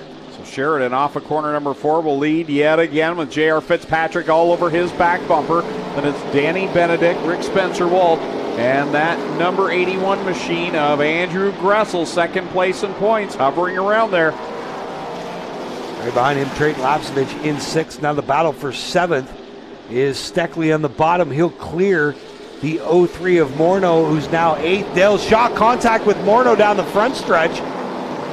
Coming out of the corner, they made a little contact. This is back for about 8th or 9th spot between Morneau and Shaw. That could have been bad there for Morneau in a hurry as Shaw is still working all over the back bumper of that 03 machine. Here comes Rick Spencer-Walt battling door to door with Danny Benedict. All the while the leaders are really close as well. Lots to watch out on the track. Don't know where to look. Now we got somebody taking the outside groove. And it looks like Rick Spencer-Walt's going to hold off Danny Benedict. Sorry, Spencer-Walt must have got him on the inside, shuffle Benedict back to 4th, and in the clutches of the Road Warrior. Leaders out in front, down in corner number 3, Sheridan with J.R. Fitzpatrick right there on that rear spoiler, and he is pressed right up against it now as they go down into corner number 1. Things heating up. JR's right there. Taps the back bumper possibly down in 2. They were that close. And a great split screen shot. You've got the leaders out front, Sheridan and Fitzpatrick on the bottom. Fitzpatrick to the inside now. And couldn't get it done. Sheridan able to hold him off. And on the top screen, you've got that Morneau-Shaw battle. But now the battle for the lead off turn 2. Fitzpatrick now starting to put some heat on Sheridan. Yeah, this time by it'll be 42 laps left to go. So JR saying, okay, I've got a quick car. Maybe it's time for me to get ahead of you and put some distance on this field as he's down there. Oh, right on the bumper. Contact. He's beating away at the left rear of Sheridan's car. Lets him get it straight. They both regroup, and now Fitzpatrick's going to take another charge. But the further we go along in this one, the less patience J.R. Fitzpatrick is going to have. Right now he's trying to figure out a way to get by Sheridan without using the bumper. Here comes JR. Thought he had a run down the back stretch. Now tucks back in line. As they roll through 3 and 4. Here they come for another time. It'll be 40 laps left to go here in the Spectre Premium 100. And JR's got the nose right up under the back bumper. JR taking some lessons out of last night's modified race. He was able to get a better run on the leader out of 3 and 4 and make the pass to go to victory lane. This is where he seems to be a little better than Sheridan, is that run out of 3 and 4, but just not enough to get beside that 52. Still right there glued to the back end of the 52 machine. All the while, Rick Spencer-Walt rides in the 3rd position, watching what's going on, maybe salivating a bit, saying, okay, go at it, boys, have at it, and see where I can shake out in this thing. That other battle we were watching behind that, Morneau got kicked to the top side. Both Shaw and Gemmell got by. So now put those two up into positions 8 and 9. So Gemmell from 20th to 9. Your hard charger on the night so far. 37 laps left. J.R. Fitzpatrick now has settled down a little bit. He's back just riding behind the number 52 machine. Rick Spencer-Walt in the 3rd position. Then it's Danny Benedict, who's having a good solid race tonight, staying up there in the top 5. And that's what he needs. He's another driver that gets snake bitten often with problems, whether it be mechanical or things that are not of his doing. First 2 races of the year, he started outside the top 10 and finished in 4th and 6th to start the season. Dale Shaw now up to 8th. He started 17th tonight, so it was him and Gemmell who were kind of picking their way through the field together. He seems to have the edge in that battle now as he sits 8th with Gemmell 9th. And you see Sheridan and Fitzpatrick off turn 4, 34 to go at the line. As you see Sheridan leading on top of the Fast Eddie scoring pylon. Nothing changing so far within the top 10 as things have settled down a little bit. But things are about to heat up because this time by it's only 33 laps left to go, the final third of the race. And that's where the patience level comes to an end. JR's been extremely patient with Jake Sheridan, but here in the next 30 laps, it's going to be time to put the bumper and move him out of the way if he deems fit. There you go. Fitzpatrick takes a spin to the inside, but again, just can't get enough grip. And now we'll see. Sheridan has no choice but to give him the bottom, but again, Sheridan's stout enough off turn 2 to hold him at bay. Great look at the drone shot here, and you can really look at the lines and what J.R. Fitzpatrick is doing. He follows him down into corner number 1 again. How about this? We've had Dale Shaw and Ray Morneau both just run their fastest laps of the race here in the late stages. So those two, have they saved enough? Will they get cautions playing out right to get him closer to the front? But still, it's Jake Sheridan, and he's been able to open up a little ground on Fitzpatrick. Fitzpatrick was dogging him for the last 20 laps or so, but a little bit of breathing room now for Sheridan. I'll tell you what, the drone doing a good job keeping track here with the top 2. As this is a great shot to get an idea of what JR's looking at and where his opportunities are on the racetrack. And again, if J.R. Fitzpatrick's going to get it done, my guess is he's going to get it done off turn 4. He was fast there in the modified last night. He's fast there tonight. That's the spot right here where he seems to be able to get on Sheridan's case, but now Sheridan opened up another car length there as Fitzpatrick pushed up out of the corner. Time by will be 27 laps left to go as the leaders work down the back stretch. Underneath the scoreboard, working by Colton Everingham. Off a corner 4 comes Jake Sheridan with 27 laps to go. Heck of a scramble here to the line. You've got the 81 Aggressel on the bottom, Benedict up top, and then Lapsevich, Steckley, and Dale Shaw all lined up behind that battle. That's the race for 4th. Give the spot to the Road Warrior for now down into 3. There you see him. He's almost cleared Benedict. Now he will clear Benedict. Here comes Trayton Lapsevich in the 32 Ace Services machine now. He's going to dive to the inside of Benedict down in turn 1. This is going on for 5th position down the backstretch. So right now, Danny Benedict trying to stop the bleeding here as that inside line is stacked up, trying to get by him, doing a nice job in the outside line, keeping that number 32 tucked down there, but Trayton Lapsevich trying to drive on by. He's got Kyle Steckley behind him, as well as Dale Shaw and Shea Gemmel. Oh, Steckley went up the hill. Steckley went up the hill and all of a sudden decided he wanted the bottom groove, but Shaw had already stuffed the nose of that NTN Bearings number 83 to the bottom. Great battle now down the front stretch with Steckley on the outside and Shaw on the inside. This is all going on for 7th spot. Meanwhile, Fitzpatrick still 5 car lengths behind your leader out of 4.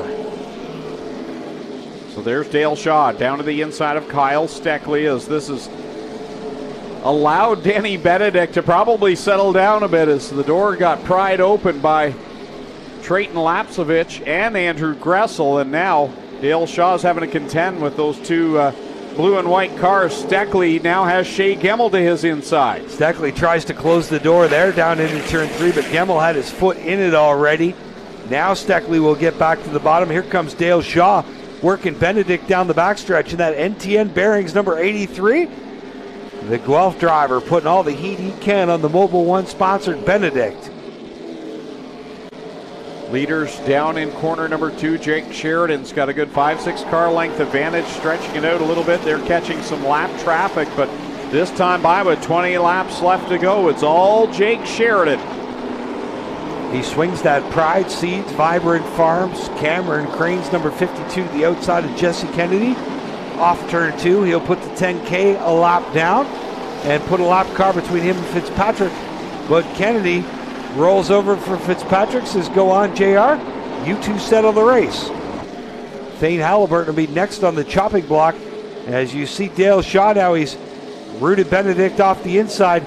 Those two still battling down into 1 and 2. Steckley and Gemmel right behind those two drivers as well as they shoot down the back stretch. Dale Shaw working that inside line in the NTN Bearings number 83. Benedict hanging on the outside. Gemmel and Steckley. Gemmel's right there in the back bumper. Now Ray Morneau is catching this pack as well. Well, they got nowhere to go as long as Shaw and Benedict are side by side. Benedict started on the pole here tonight, but how about Dale Shaw? Rolled off from 17th this evening, and it looks like he's going to close the door and claim 7th spot off turn 4. Meanwhile, the leader, Jake Sheridan, heads down into corner number 3 and 4. This time by, it's 16 laps left to go. Some clear track now for the leaders before they'll catch the next lap car. So for J.R. Fitzpatrick, time is ticking away. Now we got a race for 4th down through 1 and 2. Gressel has the spot. Lapsevich wants it. Lapsevich going to take a peek to the inside. They're just racing into turn 3. 4th spot on the line. There you see Lapsevich to the inside of the Road Warrior. They'll race down the front stretch. Now Gressel tries to close the door on Lapsevich, but Lapsevich is still there. You see Steckley and Gressel both still trying to get by Benedict now. Gemmel. Gemmel rooted the 22 up off the bottom. He'll mosey on by, leaves the door open for Ray Morneau. And again, that battle for 4 still in the middle of 1 and 2. Still side by side as they work around Jesse Kennedy down the back stretch. Trayton Lapsevich on the inside in the 32. The 81 of Andrew Gressel working that outside line as they come off of corner number 4. As we continue to watch, Danny Benedict, Shea Gemmel now behind him, Kyle Steckley and Ray Morneau. Scary moment for Lapsevich. He almost cleared Gressel. They made a little contact. He got squirrely and out of shape as they went into the braking zone. Good save by the 32. Young Trayton Lapsevich up to 4th now, but he needs some help in the form of a caution. Now you see that battle going on back for 6th spot, 7th I guess, between Benedict and Gemmel. Now Gemmel's got Benedict rooted up off the bottom. Him and Steckley are going to line up and try to take advantage of the 54 through 3 and 4. So the march continues for Shea Gemmel. He's in the 8th spot looking for 7th. Close call with he and Kyle Steckley on the front stretch. Here's Gemmel driving that APC Canusa, number 3. to the inside door of the 54 of Danny Benedict. 10 laps left to go for your leader, Jake Sheridan. What a battle this is going on for 7th spot. Gemmel and Benedict to get by a lap car down into 1. This has allowed Steckley and Morneau to creep back into the picture. Now Gemmel will clear Benedict. Benedict able to get back in line in front of Steckley with less than 10 to go. 4-car fight right now going at it as they come off of corner number 4. There you see Gemmel starting towards the back of this one. He's worked his way now into that 7th spot. Put some distance between himself and Danny Benedict, and it's Kyle Steckley and Ray Morneau. Again, Gemmel from 20th on the grid all the way up to 7th. Dale Shaw with a great run from... Oh, we got broken car down in turn 1. Lots of sparks. Dale Shaw, something is broken in the right front of the NTN bearings machine. Jamie, I was watching here as they came off of 4. They got together a little bit, got out of it, and I thought they were going to get together into 1, but then the sparks started flying off the NTN 83 of Dale Shaw, and he fades up to the top side. Now, who did he get together with, Clinton? He was catching Andrew Gressel, which I was just going to remark on, because he left the other pack, chased down Gressel so fast. And here's the yellow that Lapsovich and a couple of these other guys were looking for. Certainly not what the 52 wanted. Definitely not. You see Dale Shaw, flat right front tire on that NTN Bearings 83. He's running there in that 6th spot, as Clinton said, challenging for a top 5 position on Andrew Gressel. He'd started 17th, so it was a good day. It was a good day at the office for Shaw until that point. Well, he pulls in here to the pit stall. You're right, mangled right front on the NTN 83. The crew will go to work, and you see all that rubber marks right there as he got together with Gressel, and they were doing that battle on the nose and caught that right front and shredded it, guys. Good to see Dale Shaw with NTN bearings on the car this year. And Paul Mio and his crew at NTN super proud to be here with Dale and Samantha Shaw this year, and they're going to do some work on this one. Dale's got to be super dejected. We talk about, guys, the track changing and the setup changing being an impound qualifying deal. They've set the setups on these cars hours ago in the hot sun, and what happens now, Dale's car, he set it up for the long run, and man, was it coming, Jamie. It was working, yeah. He started 17th, slowly picked his way. He got behind Gemmel early on, and the two of them just kind of picked their way through the field one at a time.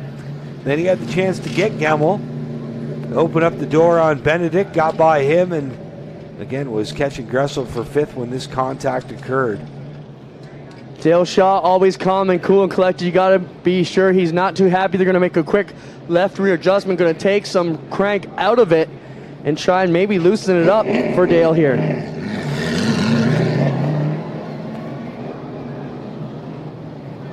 Nine laps left on the scoreboard here in the Spectra Premium 100. Round number 4 for the APC Series here in 2022. Dale Shaw is going to have a lot of work to gain ground back. And as he pulled away, Clinton, I saw about 3 people stand up and point at something on the track just as he got going. I don't know if you caught that or not. Just as Dale pulled away, like I said, 3 people in the background just started pointing at something. And I'm not sure whether it was Shaw going by or another competitor out there with a problem, maybe. We'll find out when we go green. Find out. Won't be a problem until it goes green. And again, not what Jake the Snake Sheridan wanted to see. He looked like he was in a very comfortable spot because J.R. Fitzpatrick had faded enough that it looked like he didn't have much left. But you find one guy with the second lead and 10 to go who wants a caution, and I'll tell you, you're crazy. So they're going to get him doubled up this time by, so only a couple laps away from going back green. And look at that, Sheridan take a spin to the outside of the pace car. Guess which lane he's going to take? Well, it's worked so far. But again, that's where we saw Fitzpatrick make the pass in the modified last night. It's where we saw Fitzpatrick be fast on the bottom and was able to make some challenges on Sheridan after they got racing. So Sheridan's looked to have boss car, but we're still a long ways from done. And now you've got Trayton Lapsevich back in the picture. You've got Shake Gemmel restarting 6th, and we've seen how fast that car is after starting 20th here tonight. 14 cars he's picked his way through over the course of the first 81 laps. Who's it going to be? Sheridan on the outside. J.R. Fitzpatrick down on the bottom. Rick Spencer Walt still in this one back in third. Trayton Lapsevich has been marching towards the front. We're going to find out 9 laps left to settle at the Spectra Premium 100. About to play out. Sean Gibbs puts the green silk in the air, and an excellent job by J.R. Fitzpatrick. He matched Sheridan RPM for RPM down into 1. He's still hanging tight on the inside. This one's far from over, down into 3. Sheridan on the outside, Fitzpatrick on the bottom. Here they come, door to door off of corner 4. Fitzpatrick gets it sideways. That's enough for Sheridan to tuck it in front. JR was way out of shape off turn 4. He's now going to tuck in the line behind Sheridan. He's got his hands full with Lapsevich. Him and Spencer Walt bounce off each other. Here he comes back to the inside of Sheridan as they go door to door, and JR's giving it all he has. He is sliding that thing through 3 and 4, trying to pull up on Sheridan. A little bumper tag. He got Sheridan shoved up off the bottom. Down into 3 and 4 again. Going to be 6 to go at the line. They're door to door for the win. Don't count out Trayton Lapsevich yet. Look at him and Rick Spencer Walt. They're making it 3-4. Oh! Sheridan. 3 wide, and we just wrecked 3 of them on the front stretch. Wow. Spencer Walt's car destroyed, the 32 destroyed, the 52 destroyed. Wow. Look at Jake Sheridan's car, that right rear. Oh my. Torn up. Trayton's car looks the least damaged of the 3.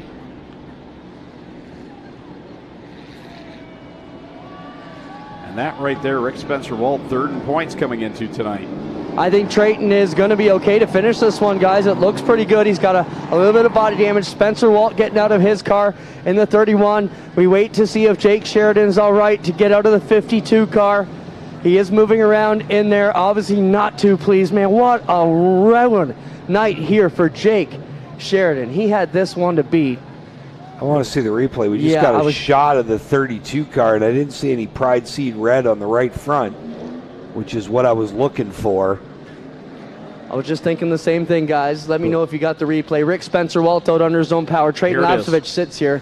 Take it away. Here it is. See JR on the bottom, and Trayton comes up. And was there contact between he and Rick Spencer him Walt? And Rick Spencer Walt got together, which pushed Trayton up the speedway, got him into the left rear of Sheridan, which is what turned all 3 of them down into the fence. And Jake was already. Did you see that too? Jake's rear end coming off of 4. He was already fighting to hold on to the car, and then that just easily sent him around. And when you're leaning on that right rear so heavy, like all it takes is somebody slopping the car and around it goes. That's a hard hit for Jake Sheridan. How about it, guys? He's out on his own power and directing the tow truck how to get things done. Obviously upset, but he's all right, ladies and gentlemen. All 3 drivers appear to be okay down here. That's the main thing after a hard hit like that in the front stretch wall. I don't think Lapsevich ever actually hit the infield wall. He got it woed up in time. I see 1 bit of damage on the Lapsevich side here. That was after after the original contact with Spencer Walt when they were spinning. He smacked the left front off of Spencer Walt's car.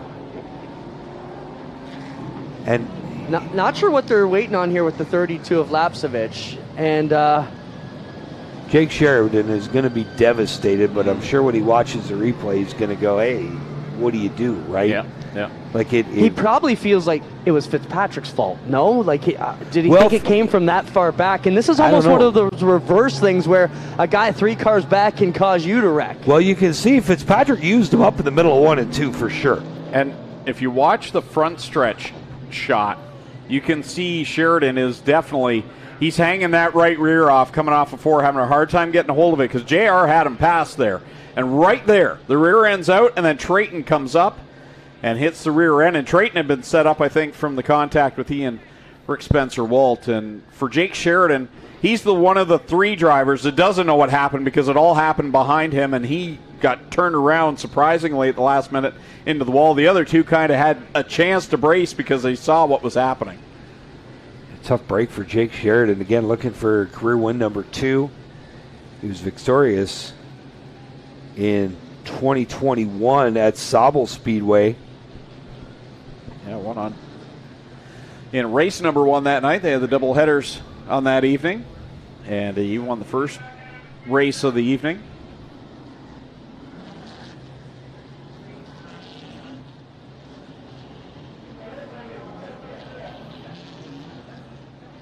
Now, in all that, I haven't watched Rick Spencer waltz in all of this replay. Let's watch him now on the bottom side and see how that. Well, we're not going to catch good. And so no, he never touches Trayton. I think he got him before. I think he got him before that, and the problem was Trayton had a run so good up on Sheridan that I think when they were originally coming out of the corner, you can see the contact here from Rick Spencer Waltz. I'm pretty sure.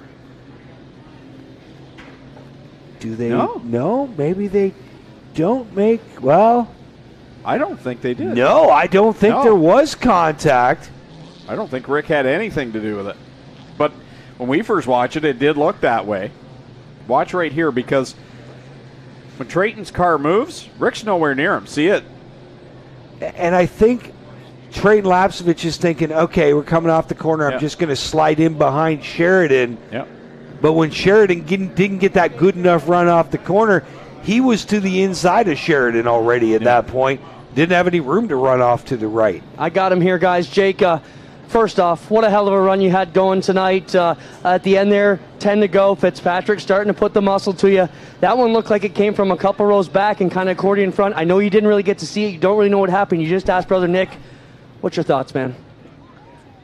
Well, I'll tell you, man, just wrecking a lot of real good race cars out here. We had a real good race car tonight, and I think we were the class of the field there. Jared was a good short run, but we sure had a lot for him at the end, man. We were beating him on the top, and that was the only place I was tight, and it was the only place I could really get a roll going. So I'm pretty disappointed. I'm pretty disappointed the 84 too. You know, 8 laps to go, and he's driving me in 3. I gave him nothing but room down there and down here. I went 2.5 lanes up down here, and he still drove into me. I've raced him clean. He just yells at me. All these young kids out here with no respect. There's no respect there either. All he wants to do is say he'd help you. I've asked him before, he won't help you. And then I don't know. Everyone's all talking about how we're going to burn it off, and looks like they're the one that ran out of talent tonight and drove me in and just hooked me into the inside wall. So it's really unfortunate. I'm really kind of going off, I guess, a little bit, but I really want to thank LA2 Construction, Cameron Crane, Pride Seeds, Vibrant Farms. Reynolds Trucking, all these guys really do a lot for me. You know, WMI, we had a really good race car tonight. Really disappointed. I don't know if we'll be back there or not. I don't really want to come back and race with these guys no more. It's just a bunch of donkeys, in my opinion. Jake, we appreciate your time tonight on a difficult night. Thank you very much, guys. I appreciate it. And really great to see all the fans out here tonight. It's a great show Delaware's putting on, and the G-Force guys, you guys do an awesome job. We watched Nicky's race last night. Everything's the racing industry's booming, and unfortunately, just not going the way I like it. I like it too. That's all. Thanks a lot, Jake. Classy interview there, guys. And, you know, he's upset but comes back with some class at the end. Actually, his brother Nick looked up and said, what are you saying? Like, you haven't even got to see it yet. And they'll work this one out. Horrible accident here. Tough break for the family. They were all in attendance. You heard them when you were coming down for driver interviews. Everybody chanting Jake the Snake. Crappy night for the 52, guys. Yeah, that whole thing kind of started back in corner 3 now. If you listen to Jake and watch that last replay that Spencer showed, that's kind of where Jake started getting nudged up and loose on that outside lane. Have a look at this, Jamie. It's hard to tell from that angle, but was there contact that kind of sent Jake up and put him into that slide up in corner 4, and then so hard to tell. I think he got forced up from the contact in the middle of 3 and 4 with him and JR. Look who's on the inside here. We've been tracking him all night. Look at Shea Gemmel. From 20th to the inside of the front row on this restart with 7 to go. How much would Shea Gemmel like to get to victory lane here at Delaware Speedway? How much would the folks in turn 1 want Shea Gemmel to get to victory lane? He's going to have a try. 7 laps left to go. JR on the outside absolutely dusts Shea Gemmel down into 1. A couple of APC cars battling for a second. Gemmel on the bottom, Steckley up top. Yeah, Steckley gets a run down the backstretch as they try to charge towards J.R. Fitzpatrick. So Steckley will take over the second spot as they come off a corner 4. 6 laps left to go. Steckley hit the wall off turn 2. He was right up in the air, so not sure if that damaged anything on the 22 car. The 3 is right there. But meanwhile, J.R. Fitzpatrick just waltzing away out front. Yeah, J.R. able to extend his advantage over Kyle Steckley. 5 laps left to go for the winner of rounds 2 and 3. He's looking to go on a 3-race winning streak. Steckley in second, but he hasn't had anything for J.R. Fitzpatrick all night long. If anybody does, it's that 3 of Shea Gemmel, but he needs another yellow to help him out with less than 5 to go. Off turn 4, J.R. Fitzpatrick in that Cambridge rigging machine to the stripe. Yeah, 4 more circuits around, and he is right now the car to beat as Kyle Steckley now stretching on the 3 of Shea Gemmel. Andrew Gressel's been around there all night, never really challenged for the lead, but he's had a good solid run here this evening. Danny Benedict, who last time we saw was getting freight train to the back, up into 5th now. Matt Box up into 6th. We haven't talked about him all night, but how about that? The stealth driver from Milton under the radar, up into 6th and having a great run. Ray Morneau 7th. Here we come. This time by, it's 2 laps left to go for J.R. Fitzpatrick in the Meineke number 84 as he comes across the stripes and leads it down into corner number 1 and 2. And the tail end of the top 10, you got Jordan House, Gord Shepard, Cole Powell all in there. Names we haven't talked about all night long. That accident there a couple laps ago has flipped the script. But for J.R. Fitzpatrick, white flag in the air, just a half a mile left to go. One more time around to make it 3 in a row here in the APC Series. He is the point leader. He's going to pad it here tonight, Jamie. Into 3 and 4 for the final time. 35 years old out of Ayr, Ontario. He's in the Cambridge Rigging Equipment Express 84. And for the 3rd straight race, J.R. Fitzpatrick is going to go to victory lane here in the APC Series. Wow, what a finish. And again, guys like Ray Morneau, Gord Shepard up into the top 10, Cole Powell into the top 10, Jordan House into the top 10. I believe Dale Shaw battled back to finish 11th. But Shea Gemmel, despite not winning from 20th to 3rd, he has got to be pleased with how that 3-car ran. Very pleased. He just methodically made his way up, didn't get his nose dirty too much tonight to get it done, into the 3rd spot, right behind Kyle Steckley, who is smooth all night again. And Steckley hit that wall hard on that restart, was right up in the air, but luckily didn't do enough damage to slow him down, and still able to go to a 2nd place finish here this evening. J.R. Fitzpatrick taking the checkered flag for a quick hot lap. Talked about being a happy man before the races here tonight. Well, he's going to be all that much happier. He comes out on the winning end of things, takes his victory lap around with the checkered flag, and he'll join our Clinton Jeffrey down in Pennzoil Victory Lane in just a moment. Next race, Flamborough Speedway, where he started all this off. Yeah, Flamborough in 2 weeks, 2 weeks from tonight. Of course, 2 weeks after that, we'll be up in Sauble for the first visit of the year. 2 weeks after that, it's off to Sunset. Then 2 more weeks to Sauble. Then we got a month till we're back here. That's how fast the race season goes. That is Sadly it. enough. We wait all winter, and then, bam, it's gone. Let's send it down. Clinton Jeffrey right there on the scene. Thanks a lot, guys. J.R. Fitzpatrick pulls it into victory lane here. We'll get a word with him. We'll get a second to get his gear off. He's got a cold drink of water coming his way, too. And we'll get over and talk to Gemmel and Steckley as well. JR gets the helmet off. We'll see what he's got to say when he gets out of here. Looks like a bit serious here down in victory lane. We'll see how this one goes, guys. Well, he said he's a happy man, Clint, before the night started. He's going to be a little bit happier now, I think. Cashing the check here tonight, 3 in a row. Everything is just turning up aces right now for JR. Yeah, he's certainly on a roll, running well. A long day here. Obviously, the track has changed a lot. Here he comes. Delaware makes some noise as J.R. Fitzpatrick climbs out here into Delaware Speedway. Pennzoil victory lane here tonight.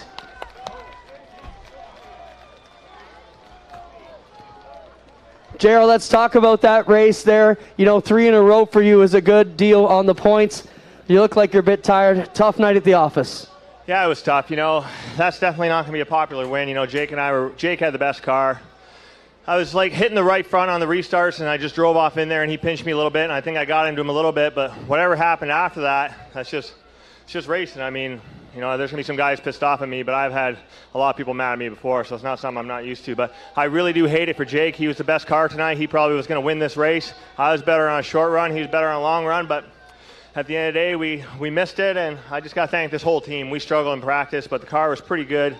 McCall Enterprises, Meineke Car Care, Transaxle, H2O Mobile Wash, Cambridge Rigging, ATV Depot, just everybody helps me on this thing. Thanks, JR. Another solid win, 3 in a row here on the APT Tour. Thank you. JR Fitzpatrick gets the win here tonight, guys. We'll move over and talk to second and third here. Kyle Steckley, great run for you, second place here tonight. Anytime you can finish down here on the podium, that's a great night with the APC Series. Yeah, we struggled with our APC Auto Parts Camaro tonight, but we just hung in there and tried to make what work, and had a lot of restarts on the bottom, which hurt us, but overall ended up second, not horrible, but hopefully we can stop JR's fun here soon and get a win ourselves. Good run for Kyle Steckley. Move over here, teammate Shea Gemmel, third run for you. You came from deep in the field today. The guys were talking about those last late cautions certainly helped you out. Talk about your day for us. Yeah, this APC Canusa number 3 machine we weren't the best today, I'll be honest. Usually we bring strong cars here. We didn't today. So the boys worked really hard today. Got to thank everybody more than enough for all their support. And no, we just had to, we started at the back, and you just got to pace yourself. Here, it's a long race around here. It's 100 laps, and I've been here enough. I know how to kind of just pick them off, stay cool. The biggest thing is keeping your head on your shoulders, right? Trying to get through from the back of the field is pretty hard, but all in all, not a bad day. Good points day for us. Got to thank Spectrum Premium for the 100 for sponsoring this event and supporting our series. APC Canusa, Fram, Ray Cullen, all my family and friends for coming out. Couldn't thank everybody more than enough. Miami Muscle, all our supporting series sponsors of Dayco, Spectrum Premium. Can't thank everybody more than enough. On to Flamborough. Thanks, Shea Gemmel. Gemmel will be third. Steckley second. Your winner tonight. JR Fitzpatrick makes his way around the front. We'll turn up to Greg and Jamie. Great night from trackside, guys. Give us the full field rundown. Yeah, for those in attendance here tonight, listen up and hear where your favorite driver finished. JR Fitzpatrick, the winner, over Kyle Steckley, Shea Gemmel. Andrew Gressel, fourth. Danny Benedict, fifth. How about Matt Box up to the sixth spot with Ray Morneau right there in seventh. Eighth was Jordan House, ninth, Gord Shepard, and 10th, Cole Powell. 11th place in the finishing order, Dale Shaw in the 83. 12th was Derek Della Riva. 13th, Josh Stoddy. 14th, Tom Gibbons. 15th, Travis Halliburton. Jesse Kennedy came home 16th. Trayton Lapsovich wound up 17th. Jake Sheridan 18th. Rick Spencer Walt 19th. And Blair Wickett 20th. Colton Everingham was 21st. 22nd goes to Ryan Kimball. Then it was Sean Chenoweth 23rd. Billy Schwarzenberg 24th. Jordan Sims 25th. Matt Pritica with that hard hit on the backstretch, 26th, along with Connor James in 27th. James Horner, 28th. 29th, Jade Franklin. And Billy Zardo with that hard hit in the opening laps finishes 31st. So we got a little bit of everything here tonight. Didn't come down to the last lap, but there was a lot of action in the closing laps, Jamie. There was for sure, and I'm sure we got some guys who need some new Spectre Premium Rads in those race cars tonight. Tough break. We tore up a little stuff, but J.R. Fitzpatrick 3 in a row. We thought with Brandon Watson gone we wouldn't see this kind of domination, but 3 in a row for J.R. He has been on point the last month. Well, thanks for having me tonight, Clinton and Jamie. It was a lot of fun to be back in the booth with you guys, and always a pleasure, Jamie. Looking forward to getting Adam back. I hope he's doing well. No offense, Greg. It was fun, but hope Adam's doing well at home. Hope he enjoyed the broadcast, and we'll definitely look forward to seeing him in a couple weeks in Salvo. So that will wrap things up from here at Delaware Speedway. Don't forget to be back here on G-Force TV in 2 weeks' time. Flamborough Speedway for the APC Series. On behalf of Clinton Jeffrey and Jamie Maudsley, I'm Greg Kelman saying so long. We'll see you next time on G-Force TV.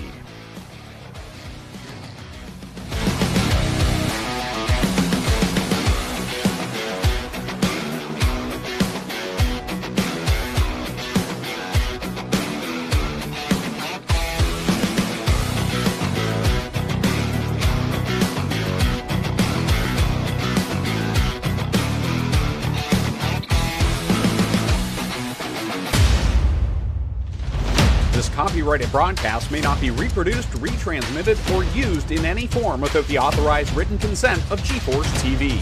GeForce TV would like to thank you for your support and for watching today's broadcast.